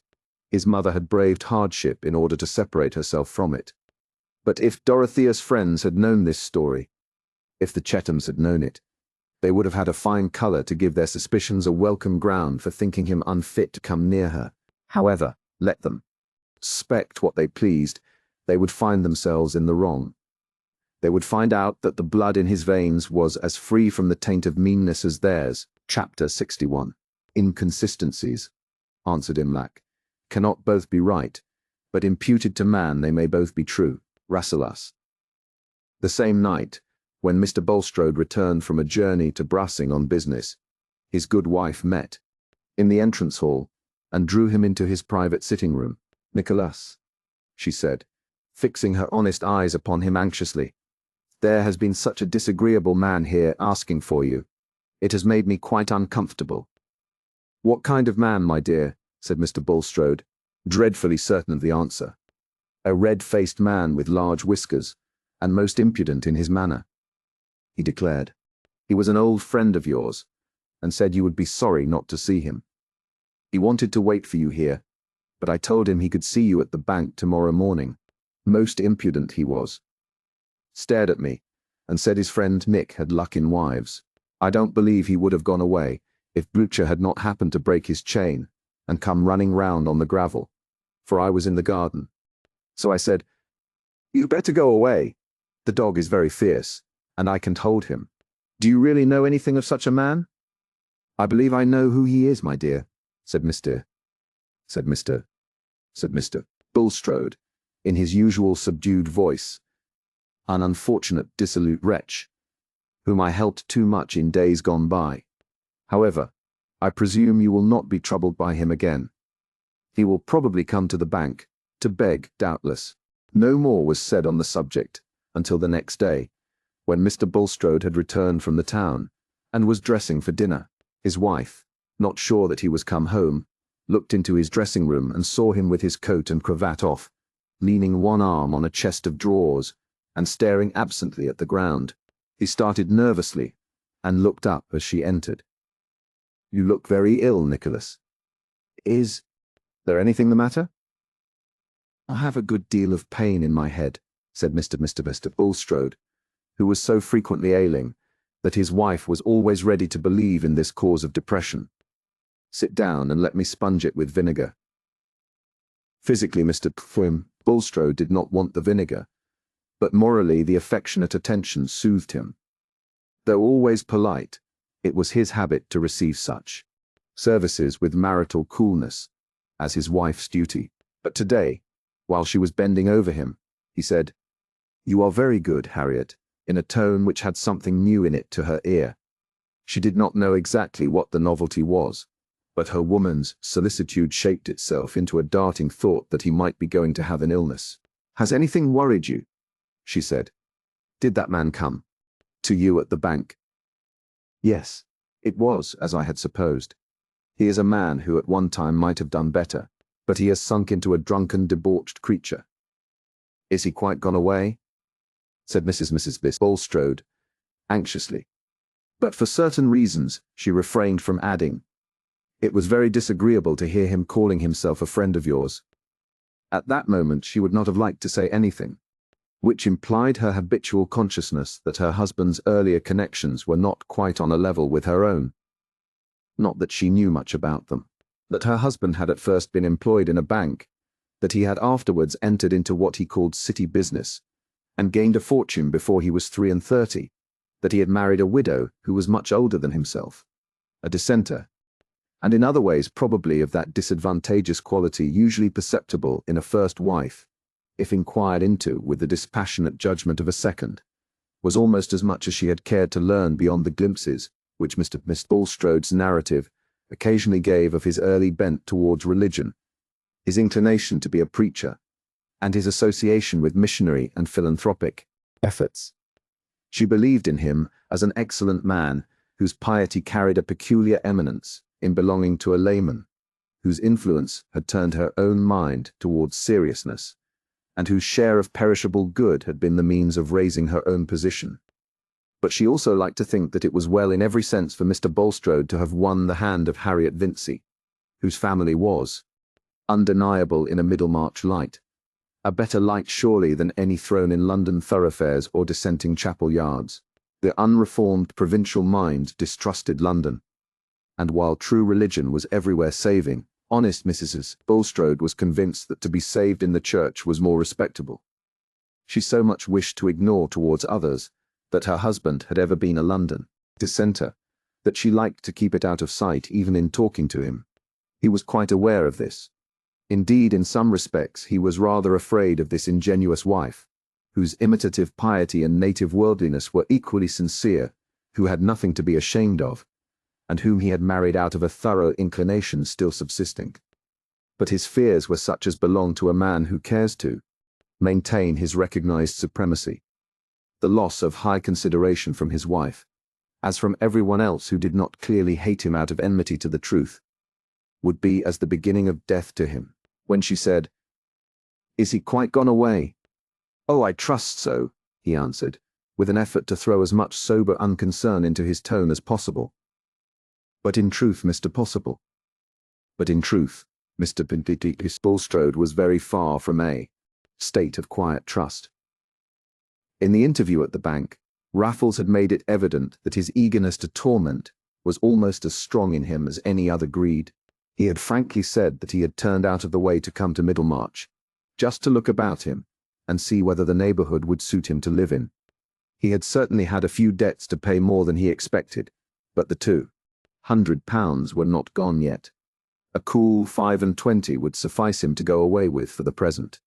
What he had wanted chiefly was to see his friend Nick and family, and know all about the prosperity of a man to whom he was so much attached. By and by he might come back for a longer stay. This time Raffles declined to be seen off the premises, as he expressed it. Declined to quit Middlemarch under Bulstrode's eyes. He meant to go by coach the next day, if he chose. Bulstrode felt himself helpless. Neither threats nor coaxing could avail. He could not count on any persistent fear, nor on any promise. On the contrary, he felt a cold certainty at his heart that Raffles, unless Providence sent death to hinder him, would come back to Middlemarch before long, and that certainty was terror. It was not that he was in danger of legal punishment or of beggary. He was in danger only of seeing disclosed to the judgment of his neighbors and the mournful perception of his wife certain facts of his past life which would render him an object of scorn and an opprobrium of the religion with which he had diligently associated himself. The terror of being judged sharpens the memory.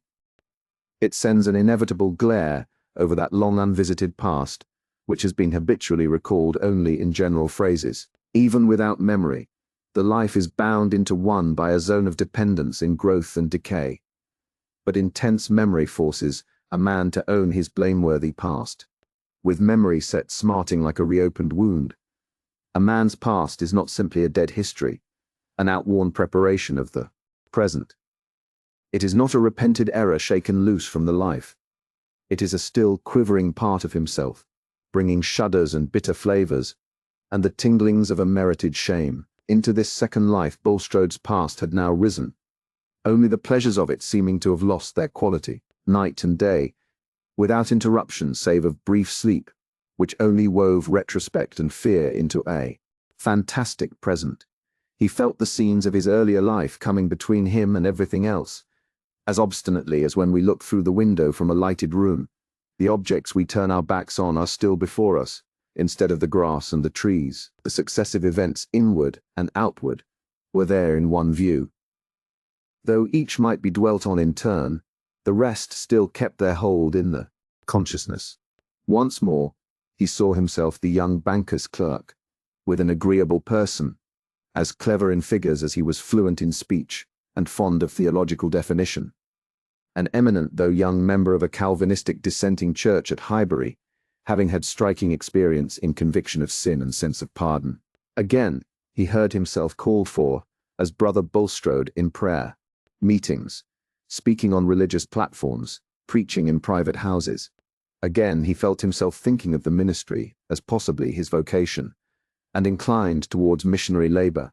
That was the happiest time of his life. That was the spot he would have chosen now to awake in, and find the rest a dream. The people among whom Brother Bulstrode was distinguished were very few, but they were very near to him, and stirred his satisfaction the more. His power stretched through a narrow space, but he felt its effect the more intensely. He believed without effort in the peculiar work of grace within him, and in the signs that God intended him for special instrumentality. Then came the moment of transition.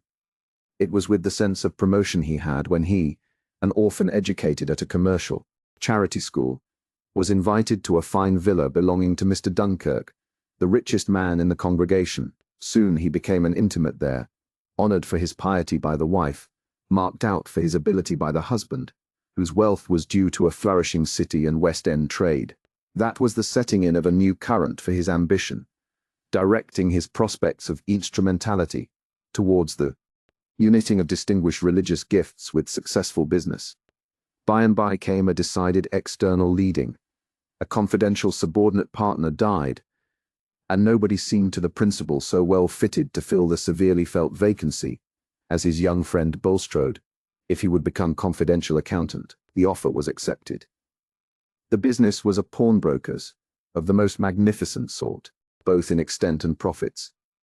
And on a short acquaintance with it, Bulstrode became aware that one source of magnificent profit was the easy reception of any goods offered, without strict inquiry as to where they came from. That there was a branch house at the West End, and no pettiness or dinginess to give suggestions of shame. He remembered his first moments of shrinking. They were private, and were filled with arguments, some of these taking the form of prayer. The business was established and had old roots. Is it not one thing to set up a new gin palace, and another to accept an investment in an old one, the profits made out of lost souls? Where can the line be drawn at which they begin in human transactions? Was it not even God's way of saving his chosen? Thou knowest, the young Bulstrode had said then, as the older Bulstrode was saying now. Thou knowest how loose my soul sits from these things, how I view them all as implements for tilling thy garden rescued here and there from the wilderness. Metaphors and precedents were not wanting. Peculiar spiritual experiences were not wanting, which at last made the retention of his position seem a service demanded of him. The of a fortune had already opened itself, and Bulstrode's shrinking remained private. Mr. Dunkirk had never expected that there would be any shrinking at all. He had never conceived that trade had anything to do with the scheme of salvation. And it was true that Bulstrode found himself carrying on two distinct lives. His religious activity could not be incompatible with his business as soon as he had argued himself into not feeling it incompatible. Mentally surrounded with that past again, Bulstrode had the same pleas. Indeed, the years had been perpetually spinning them into intricate thickness, like masses of spiderweb, padding the moral sensibility. Nay, as age made egoism more eager but less enjoying, his soul had become more saturated with the belief that he did everything for God's sake, being indifferent to it for his own. And yet, if he could be back in that far-off spot with his youthful poverty, why, then he would choose to be a missionary. But the train of causes in which he had locked himself went on. There was trouble in the fine villa at Highbury. Years before, the only daughter had run away, defied her parents, and gone on the stage. And now the only boy died. And after a short time, Mr. Dunkirk died also, the wife, a simple pious woman, left with all the wealth in and out of the magnificent trade, of which she never knew the precise nature, had come to believe in Bulstrode, and innocently adore him as women often adore their priest or man-made minister. It was natural that after a time marriage should have been thought of between them. But Mrs. Dunkirk had qualms and yearnings about her daughter, who had long been regarded as lost both to God and her parents. It was known that the daughter had married, but she was utterly gone out of sight. The mother, having lost her boy, imagined a grandson, and wished in a double sense to reclaim her daughter. If she were found, there would be a channel for property, perhaps a wide one, in the provision, for several grandchildren. Efforts to find her must be made before Mrs. Dunkirk would marry again. Bulstrode concurred. But after advertisement as well as other modes of inquiry had been tried, the mother believed that her daughter was not to be found, and consented to marry without reservation of property. The daughter had been found, but only one man besides Bulstrode knew it, and he was paid for keeping silence and carrying himself away. That was the bare fact which Bulstrode was now forced to see in the rigid outline with which acts present themselves to onlookers.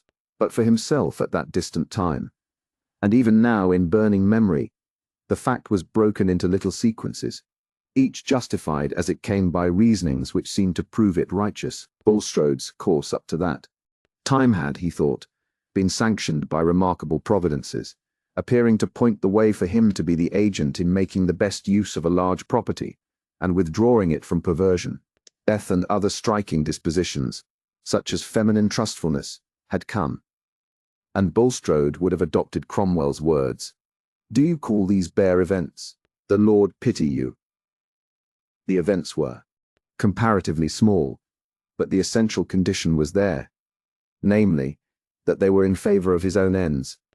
It was easy for him to settle what was due from him to others by inquiring what were God's intentions with regard to himself. Could it be for God's service that this fortune should in any considerable proportion go to a young woman and her husband, who were given up to the lightest pursuits, and might scatter it abroad in triviality, people who seemed to lie outside the path of remarkable providences? Bulstrode had never said to himself beforehand, "The daughter shall not be found." Nevertheless, when the moment came, he kept her existence hidden, and when other moments followed, he soothed the mother with consolation in the probability that the unhappy young woman might be no more. There were hours in which Bulstrode felt that his action was unrighteous. But how could he go back? He had mental exercises, called himself naught, laid hold on redemption, and went on in his course of instrumentality. And after 5 years, death again came to widen his path by taking away his wife. He did gradually withdraw his capital, but he did not make the sacrifices requisite to put an end to the business, which was carried on for 13 years afterwards before it finally collapsed. Meanwhile, Nicholas Bulstrode had used his 100,000 discreetly, and was become provincially, solidly important, a banker, a churchman, a public benefactor, also a sleeping partner in trading concerns, in which his ability was directed to economy in the raw material, as in the case of the dyes, which rotted Mr. Vincey's silk. And now, when this respectability had lasted undisturbed for nearly 30 years, when all that preceded it had long lain benumbed in the consciousness, that past had risen and immersed his thought, as if with the terrible eruption of a new sense overburthening the feeble being. Meanwhile, in his conversation with Raffles, he had learned something momentous, something which entered actively into the struggle of his longings and terrors. There, he thought, lay an opening towards spiritual, perhaps towards material rescue. The spiritual kind of rescue was a genuine need with him. There may be coarse hypocrites who consciously affect beliefs and emotions for the sake of gulling the world, but Bulstrode was not one of them.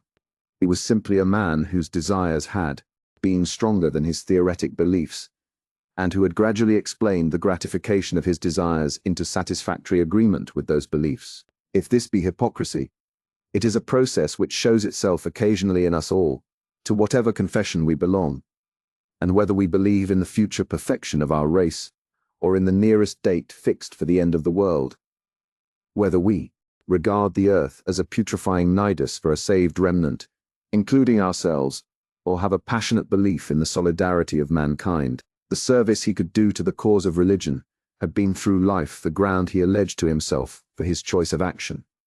It had been the motive which he had poured out in his prayers. Who would use money and position better than he meant to use them? Who could surpass him in self-abhorrence and exaltation of God's cause? And to Mr. Bulstrode, God's cause was something distinct from his own rectitude of conduct. It enforced a discrimination of God's enemies, who were to be used merely as instruments, and whom it would be as well, if possible, to keep out of money and consequent influence. Profitable investments in trades where the power of the prince of this world showed its most active devices became sanctified by a right application of the profits in the hands of God's servant. This implicit reasoning is essentially no more peculiar to evangelical belief than the use of wide phrases for narrow motives is peculiar to Englishmen. There is no general doctrine which is not capable of eating out our morality if unchecked by the deep-seated habit of direct fellow-feeling with individual fellow-men. But a man who believes in something else than his own greed has necessarily a conscience or standard to which he more or less adapts himself. Bulstrode's standard had been his serviceableness to God's cause. I am sinful and naught, a vessel to be consecrated by use. But use me. had been the mold into which he had constrained, his immense need of being something important and predominating. And now had come a moment in which that mold seemed in danger of being broken and utterly cast away. What if the acts he had reconciled himself to because they made him a stronger instrument of the divine glory were to become the pretext of the scoffer, and a darkening of that glory? If this were to be the ruling of providence, he was cast out from the temple as one who had brought unclean offerings. He had long poured out utterances of repentance, but today a repentance had come which was of a bitterer flavor, and a threatening providence urged him to a kind of propitiation which was not simply a doctrinal transaction. The divine tribunal had changed its aspect for him. Self-prostration was no longer enough, and he must bring restitution in his hand. It was really before his God that Bulstrode was about to attempt such restitution as seemed possible. A great dread had seized his susceptible frame, and the scorching approach of shame wrought in him a new spiritual need, night and day. While the resurgent threatening past was making a conscience within him, he was thinking by what means he could recover peace and trust, by what sacrifice he could stay the rod. His belief in these moments of dread was that if he spontaneously did something right, God would save him from the consequences of wrongdoing. For religion can only change when the emotions which fill it are changed, and the religion of personal fear remains nearly at the level of the savage. He had seen Raffles actually going away on the brassing coach, and this was a temporary relief. It removed the pressure of an immediate dread, but did not put an end to the spiritual conflict and the need to win protection. At last he came to a difficult resolve, and wrote a letter to Will Ladislaw, begging him to be at the Shrubs that evening for a private interview at 9 o'clock. Will had felt no particular surprise at the request, and connected it with some new notions about the pioneer. But when he was shown into Mr. Bulstrode's private room, he was struck with the painfully worn look on the banker's face, and was going to say, "Are you ill?" when, checking himself in that abruptness, he only inquired after Mrs. Bulstrode and her satisfaction with the picture bought for her. "Thank you. She is quite satisfied. She has gone out with her daughters this evening. I begged you to come, Mr. Ladislaw, because I have a communication of a very private, indeed, I will say, of a sacredly confidential nature, which I desire to make to you. Nothing, I dare say, has been farther from your thoughts than that there had been important ties in the past which could connect your history with mine." Will felt something like an electric shock. He was already in a state of keen sensitiveness, and hardly allayed agitation on the subject of ties in the past, and his presentiments were not agreeable. It seemed like the fluctuations of a dream, as if the action begun by that loud, bloated stranger were being carried on by this pale-eyed, sickly-looking piece of respectability, whose subdued tone and glib formality of speech were at this moment almost as repulsive to him as their remembered contrast. He answered, with a marked change of colour, "No, indeed, nothing. You see before you, Mr. Ladislaw, a man who is deeply stricken, but for the urgency of conscience, and the knowledge that I am before the bar of one who seeth not as man seeth, I should be under no compulsion to make the disclosure which has been my object in asking you to come here tonight. So far as human laws go, you have no claim on me whatever." Will was even more uncomfortable than wondering.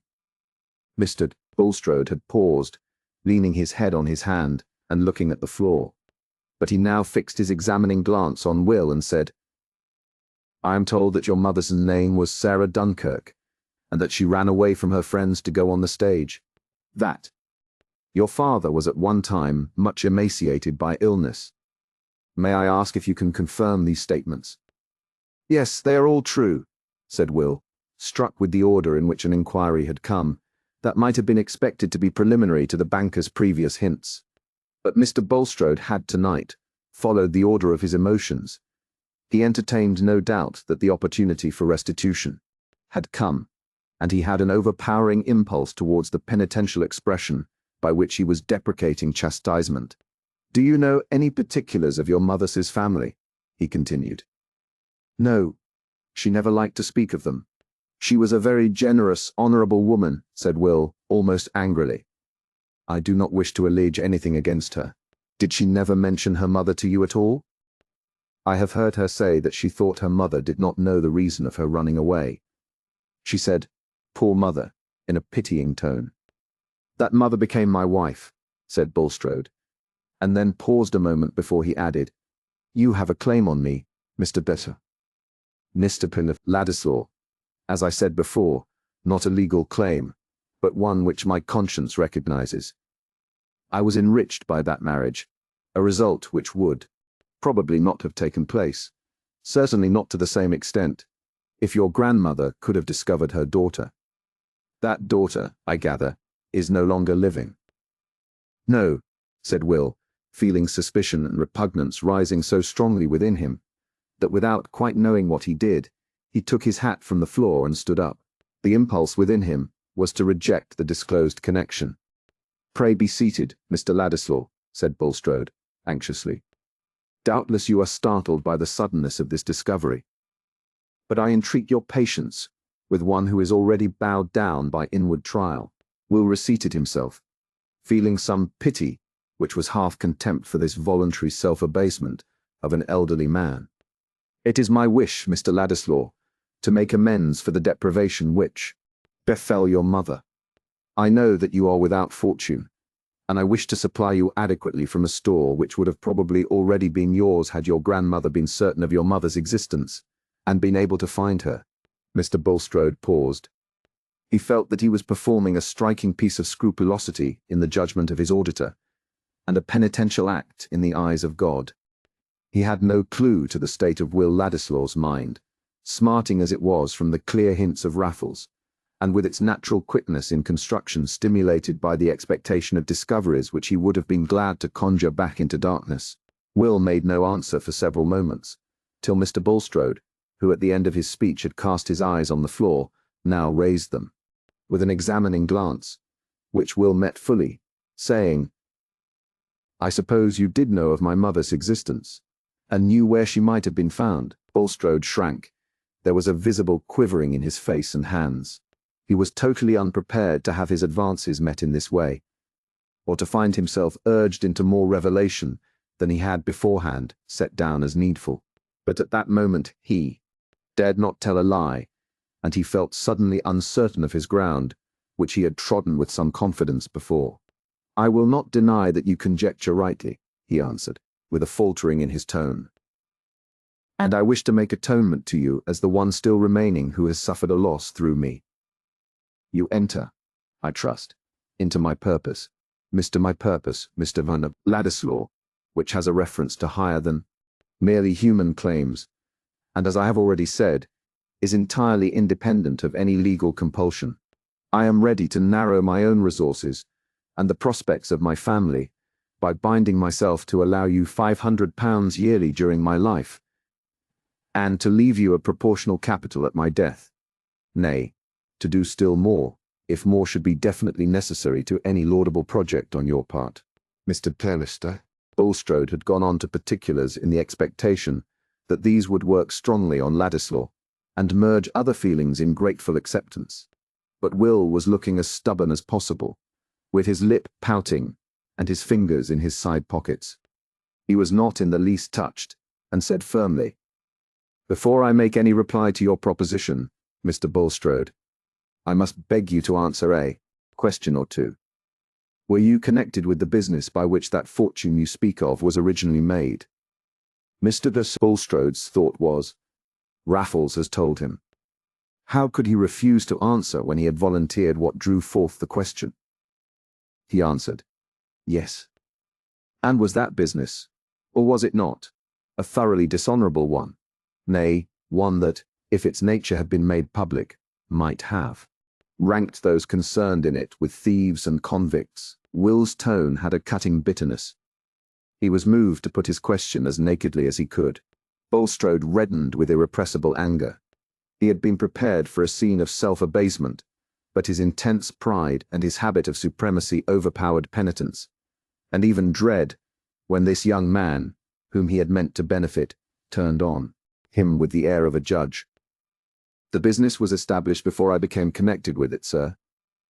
Nor is it for you to institute an inquiry of that kind, he answered, not raising his voice, but speaking with quick defiantness. Yes, it is, said Will, starting up again with his hat in his hand. It is eminently mine to ask such questions, when I have to decide whether I will have transactions with you and accept your money. My unblemished honor is important to me. It is important to me to have no stain on my birth and connections, and now I find there is a stain which I can't help. My mother felt it, and tried to keep as clear of it as she could. And so will I.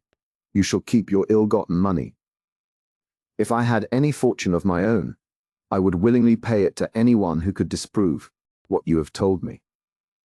What I have to thank you for is that you kept the money till now, when I can refuse it. It ought to lie with a man's self that he is a gentleman. Good night, sir. Bulstrode was going to speak, but Will, with determined quickness, was out of the room in an instant, and in another the hall door had closed behind him. He was too strongly possessed with passionate rebellion against this inherited blot which had been thrust on his knowledge to reflect at present whether he had not been too hard on Bulstrode, too arrogantly merciless towards a man of 60, who was making efforts at retrieval when time had rendered them vain. No third person listening could have thoroughly understood the impetuosity of Will's repulse, or the bitterness of his words.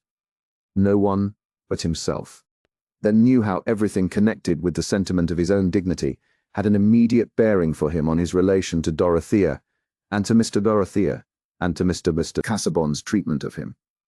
And in the rush of impulses by which he flung back that offer of Bulstrode's, there was mingled the sense that it would have been impossible for him ever to tell Dorothea that he had accepted it. As for Bulstrode, when Will was gone, he suffered a violent reaction, and wept like a woman. It was the first time he had encountered an open expression of scorn from any man higher than Raffles, and with that scorn hurrying like venom through his system, there was no sensibility left to consolations. But the relief of weeping had to be checked. His wife and daughters soon came home from hearing the address of an Oriental missionary, and were full of regret that Papa had not heard, in the first instance, the interesting things which they tried to repeat to him. Through all other hidden thoughts, the one that breathed most comfort was, that Will Ladislaw at least was not likely to publish what had taken place that evening. Chapter 62. He was a squire of low degree, that loved the king's daughter of Hungary. Old romance. Will Ladislaw's mind was now wholly bent on seeing Dorothea again, and forthwith quitting Middlemarch. The morning after his agitating scene with Bulstrode, he wrote a brief letter to her, saying that various causes had detained him in the neighbourhood longer than he had expected, and asking her permission to call again at Lowick at some hour which she would mention on the earliest possible day, he being anxious to depart, but unwilling to do so until she had granted him an interview. He left the letter at the office, ordering the messenger to carry it to Lowick Manor, and wait for an answer. Ladislaw felt the awkwardness of asking for more last words. His former farewell had been made in the hearing of Sir James Chetham, and had been announced as final even to the butler. It is certainly trying to a man's dignity to reappear when he is not expected to do so. A first farewell has pathos in it, but to come back for a second lends an opening to comedy, and it was possible even that there might be bitter sneers afloat about Will's motives for lingering. Still, it was on the whole more satisfactory to his feeling to take the directest means of seeing Dorothea, than to use any device which might give an air of chance to a meeting of which he wished her to understand that it was what he earnestly sought. When he had parted from her before, he had been in ignorance of facts, which gave a new aspect to the relation between them, and made a more absolute severance than he had then believed in. He knew nothing of Dorothea's private fortune, and being little used to reflect on such matters, took it for granted that according to Mr. Casaubon's arrangement marriage to him, Will Ladislaw, would mean that she consented to be penniless. That was not what he could wish for even in his secret heart, or even if she had been ready to meet such hard contrast for his sake. And then, too, there was the fresh smart of that disclosure about his mother's family, which if known would be an added reason why Dorothea's friends should look down upon him as utterly below her. The secret hope that after some years he might come back with the sense that he had at least a personal value equal to her wealth, seemed now the dreamy continuation of a dream. This change would surely justify him in asking Dorothea to receive him once more. But Dorothea on that morning was not at home to receive Will's note. In consequence of a letter from her uncle announcing his intention to be at home in a week, she had driven first to Freshitt to carry the news, meaning to go on to the Grange to deliver some orders with which her uncle had entrusted her. Thinking, as he said, a little mental occupation of this sort good for a widow. If Will Ladislaw could have overheard some of the talk at Freshitt that morning, he would have felt all his suppositions confirmed as to the readiness of certain people to sneer at his lingering in the neighbourhood. Sir James, indeed, though much relieved concerning Dorothea, had been on the watch to learn Ladislaw's movements, and had an instructed informant in Mr. Standish, who was necessarily in his confidence on this matter. That Ladislaw had stayed in Middlemarch nearly 2 months after he had declared that he was going immediately was a fact to embitter Sir James's suspicions, or at least to justify his aversion to a young fellow whom he represented to himself as slight, volatile, and likely enough to show such recklessness as naturally went along with a position unriveted by family ties or a strict profession. But he had just heard something from Standish, which, while it justified these surmises about Will, offered a means of nullifying all danger with regard to Dorothea. Unwanted circumstances may make us all rather unlike ourselves. There are conditions under which the most majestic person is obliged to sneeze, and our emotions are liable to be acted on in the same incongruous manner. Good Sir James was, this morning, so far unlike himself that he was irritably anxious to say something to Dorothea on a subject which he usually avoided as if it had been a matter of shame to them both. He could not use Celia as a medium, because he did not choose that she should know the kind of gossip he had in his mind. And before Dorothea happened to arrive, he had been trying to imagine how, with his shyness and unready tongue, he could ever manage to introduce his communication. Her unexpected presence brought him to utter hopelessness in his own power of saying anything unpleasant. But desperation suggested a resource. He sent the groom on an unsaddled horse across the park with a penciled note to Mrs. Cadwallader, who already knew the gossip, and would think it no compromise of herself to repeat it as often as required. Dorothea was detained on the good pretext that Mr. Garth, whom she wanted to see, was expected at the hall within the hour, and she was still talking to Caleb on the gravel when Sir James, on the watch for the rector's wife, saw her coming and met her with the needful hints. "Enough, I understand," said Mrs. Cadwallader. "You shall be innocent. I am such a blackamoor that I cannot smirch myself." "I don't mean that it's of any consequence," said Sir James, disliking that Mrs. Cadwallader should understand too much. "Only it is desirable that Dorothea should know there are reasons why she should not receive him again. And I really can't say so to her. It will come lightly from you."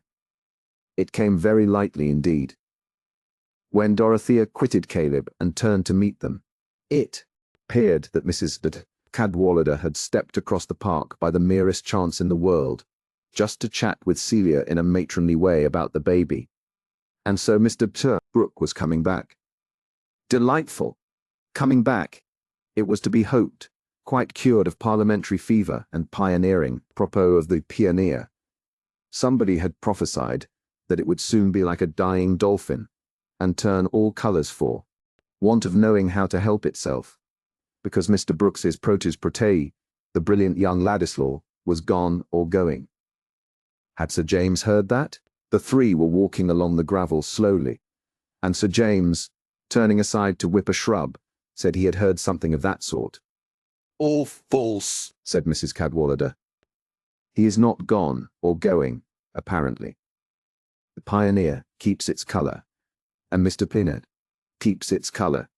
Orlando Ladislaw is making a sad dark blue scandal by warbling continually with your Mr. Lydgate's wife, who they tell me is as pretty can be. It seems nobody ever goes into the house without finding this young gentleman lying on the rug or warbling at the piano. but the people in manufacturing towns are always disreputable. You began by saying that one report was false, Mrs. Cadwallader, and I believe this is false too, said Dorothea with indignant energy. At least, I feel sure it is a misrepresentation. I will not hear any evil spoken of Mr. Ladislaw.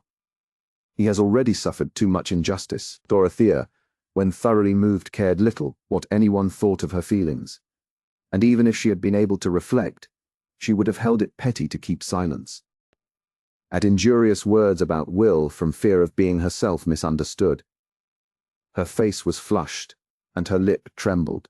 Sir James, glancing at her, repented of his stratagem. But Mrs. de Cadwallader, equal to all occasions, spread the palms of her hands outward and said, "Heaven grant it, my dear. I mean that all bad tales about anybody may be false, but it is a pity that young Lydgate should have married one of these Middlemarch girls. Considering he's a son of somebody, he might have got a woman with good blood in her veins, and not too young, who would have put up with his profession.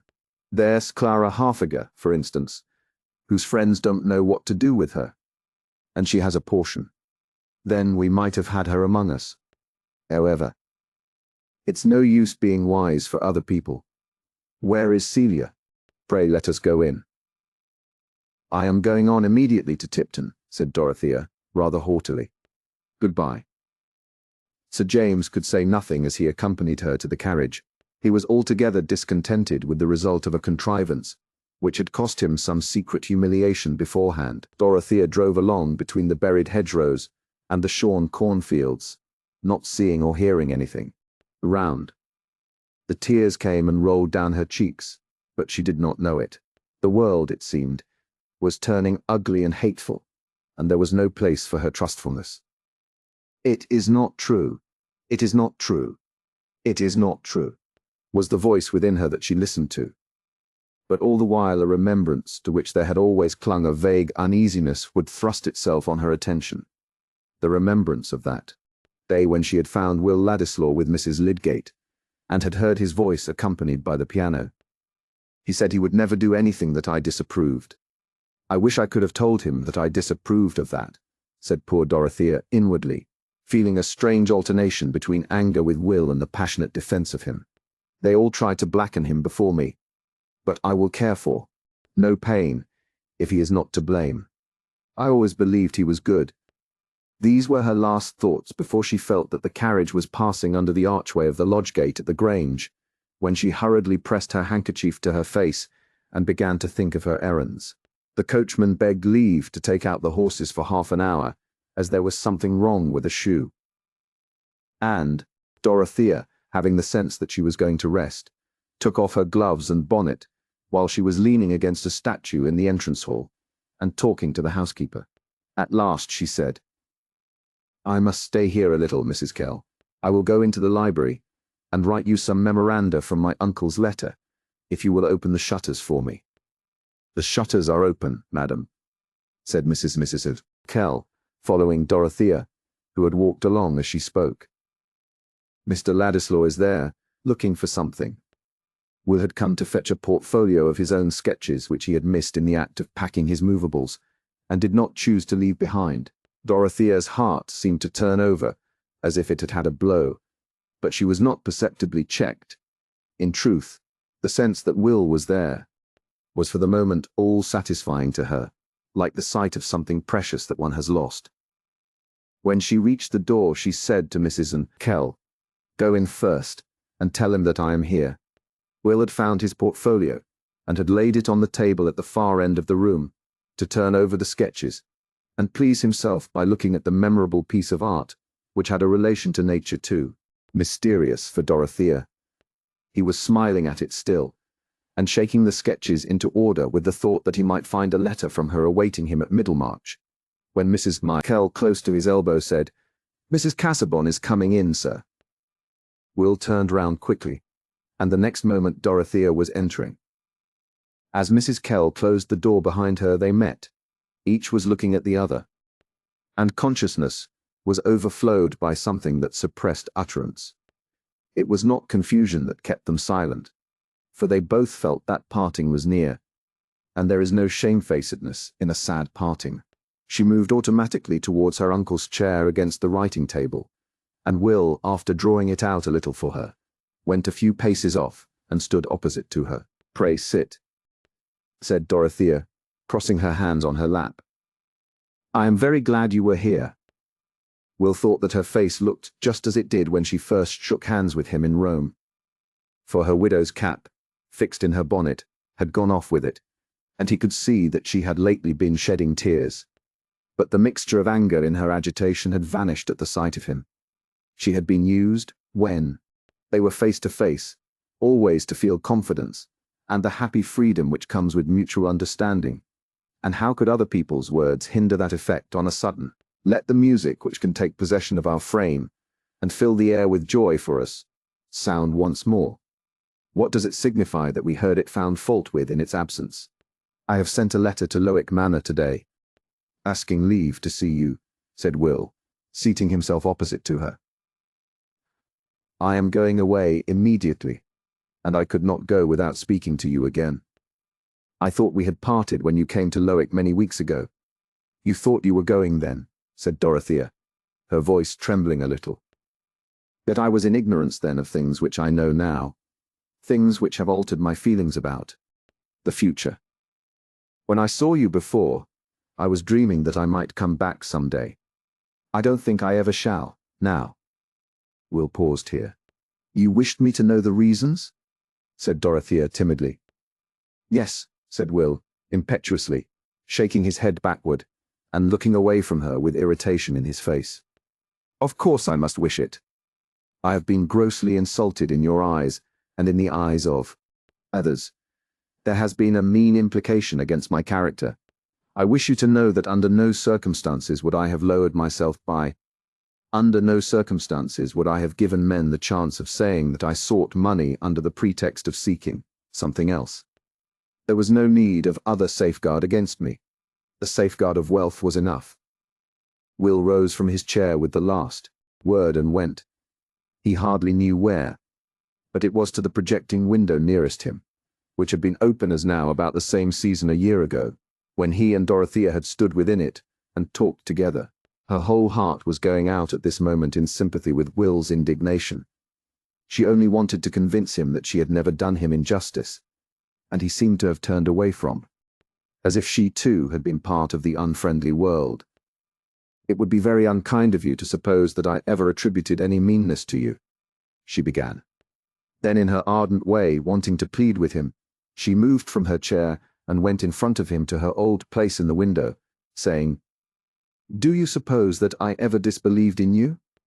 When Will saw her there, he gave a start and moved backward out of the window, without meeting her glance. Dorothea was hurt by this movement, following up the previous anger of his tone. She was ready to say that it was as hard on her as on him, and that she was helpless. But those strange particulars of their relation, which neither of them could explicitly mention, kept her always in dread of saying too much. At this moment she had no belief that Will would in any case have wanted to marry her, and she feared using words which might imply such a belief. She only said earnestly, recurring to his last word, "I am sure no safeguard was ever needed against you." Will did not answer. In the stormy fluctuation of his feelings, these words of hers seemed to him cruelly neutral, and he looked pale and miserable after his angry outburst. He went to the table and fastened up his portfolio, while Dorothea looked at him from the distance. They were wasting these last moments together in wretched silence. What could he say, since what had got obstinately uppermost in his mind was the passionate love for her which he forbade himself to utter? What could she say, since she might offer him no help, since she was forced to keep the money that ought to have been his? Since today he seemed not to respond as he used to do to her thorough trust and liking, but Will at last turned away from his portfolio and approached the window again. "I must go," he said, with that peculiar look of the eyes which sometimes accompanies bitter feeling, as if they had been tired and burned with gazing too close at a light. "What shall you do in life?" said Dorothea timidly. "Have your intentions remained just the same as when we said goodbye before?" "Yes," said Will, in a tone that seemed to waive the subject as uninteresting. I shall work away at the first thing that offers. I suppose one gets a habit of doing without happiness or hope. Oh, what sad words, said Dorothea, with a dangerous tendency to sob. Then, trying to smile, she added, "We used to agree that we were alike in speaking too strongly." "I have not spoken too strongly now," said Will, leaning back against the angle of the wall. "There are certain things which a man can only go through once in his life, and he must know some time or other that the best is over with him. This experience has happened to me while I am very young. That is all. What I care more for than I can ever care for anything else is absolutely forbidden to me. I don't mean merely by being out of my reach, but forbidden me, even if it were within my reach, by my own pride and honor, by everything I respect myself for. Of course, I shall go on living as a man might do who had seen heaven in a trance." Will paused, imagining that it would be impossible for Dorothea to misunderstand this. Indeed, he felt that he was contradicting himself and offending against his self-approval in speaking to her so plainly. But still, it could not be fairly called wooing a woman to tell her that he would never woo her. It must be admitted to be a ghostly kind of wooing. But Dorothea's mind was rapidly going over the past with quite another vision than his. The thought that she herself might be what Will most cared for did throb through her an instant, but then came doubt. The memory of the little they had lived through together turned pale and shrank before the memory which suggested how much fuller might have been the intercourse between Will and someone else with whom he had had constant companionship. Everything he had said might refer to that other relation. And whatever had passed between him and herself was thoroughly explained by what she had always regarded as their simple friendship, and the cruel obstruction thrust upon it by her husband's injurious act. Dorothea stood silent, with her eyes cast down dreamily, while images crowded upon her which left the sickening certainty that Will was referring to Mrs. Lydgate. But why sickening? He wanted her to know that here, too, his conduct should be above suspicion. Will was not surprised at her silence. His mind also was tumultuously busy while he watched her, and he was feeling rather wildly that something must happen to hinder their parting. Some miracle. Clearly nothing in their own deliberate speech. Yet, after all, had she any love for him? He could not pretend to himself that he would rather believe her to be, without that pain. He could not deny that a secret longing for the assurance that she loved him was at the root of all his words. Neither of them knew how long they stood in that way. Dorothea was raising her eyes, and was about to speak, when the door opened, and her footman came to say, "The horses are ready, madam, whenever you like to start." "Presently," said Dorothea. Then, turning to Will, she said, "I have some memoranda to write for the housekeeper." "I must go," said Will, when the door had closed again, advancing towards her. "The day after tomorrow, I shall leave Middlemarch." "You have acted in every way rightly," said Dorothea, in a low tone, feeling a pressure at her heart, which made it difficult to speak. She put out her hand, and Will took it for an instant without speaking, for her words had seemed to him cruelly cold and unlike herself. Their eyes met, but there was discontent in his, and in hers there was only sadness. He turned away and took his portfolio under his arm.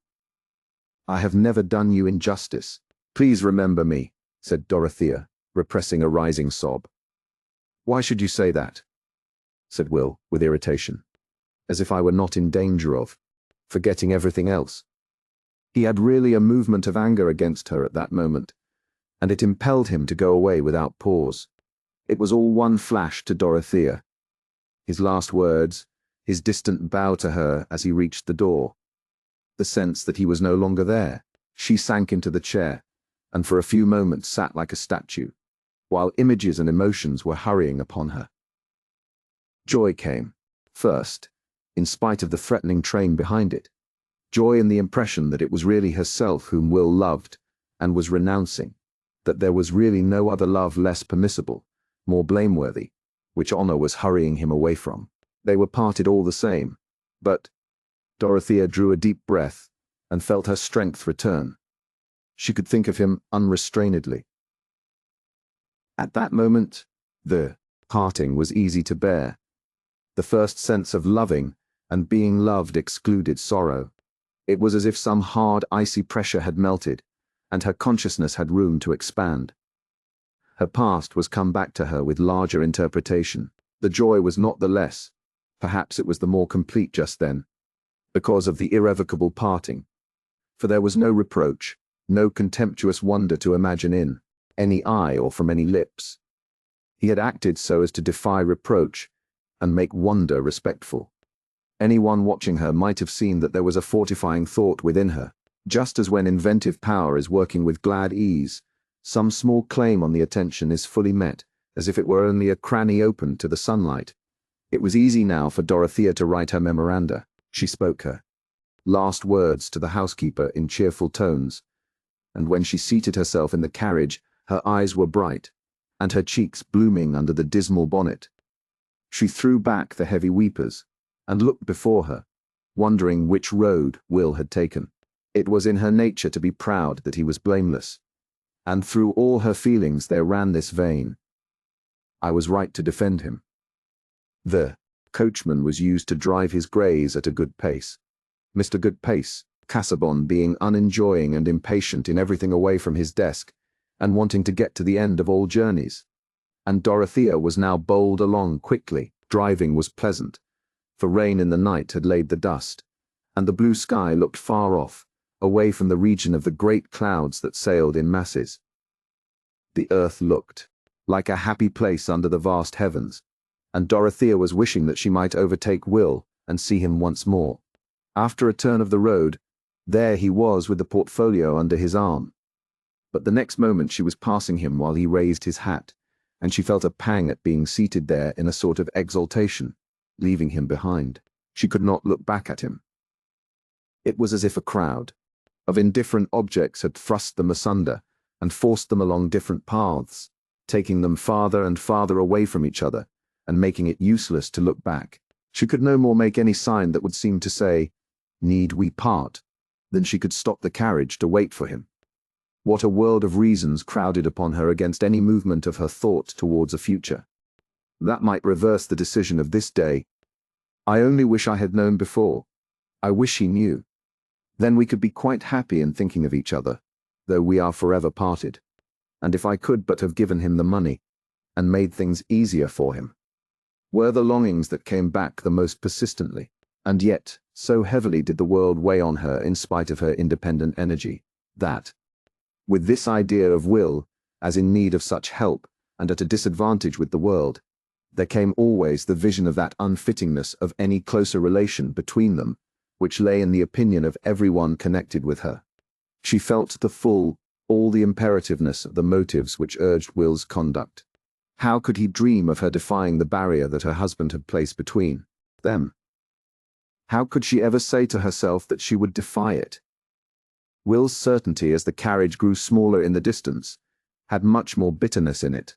Very slight matters were enough to gall him in his sensitive mood, and the sight of Dorothea driving past him while he felt himself plodding along as a poor devil, seeking a position in a world which in his present temper offered him little, that he coveted, made his conduct seem a mere matter of necessity, and took away the sustainment of resolve. After all, he had no assurance that she loved him. Could any man pretend that he was simply glad in such a case to have the suffering all on his own side? That evening Will spent with the Lydgates. The next evening he was gone. Here, the story comes to an end.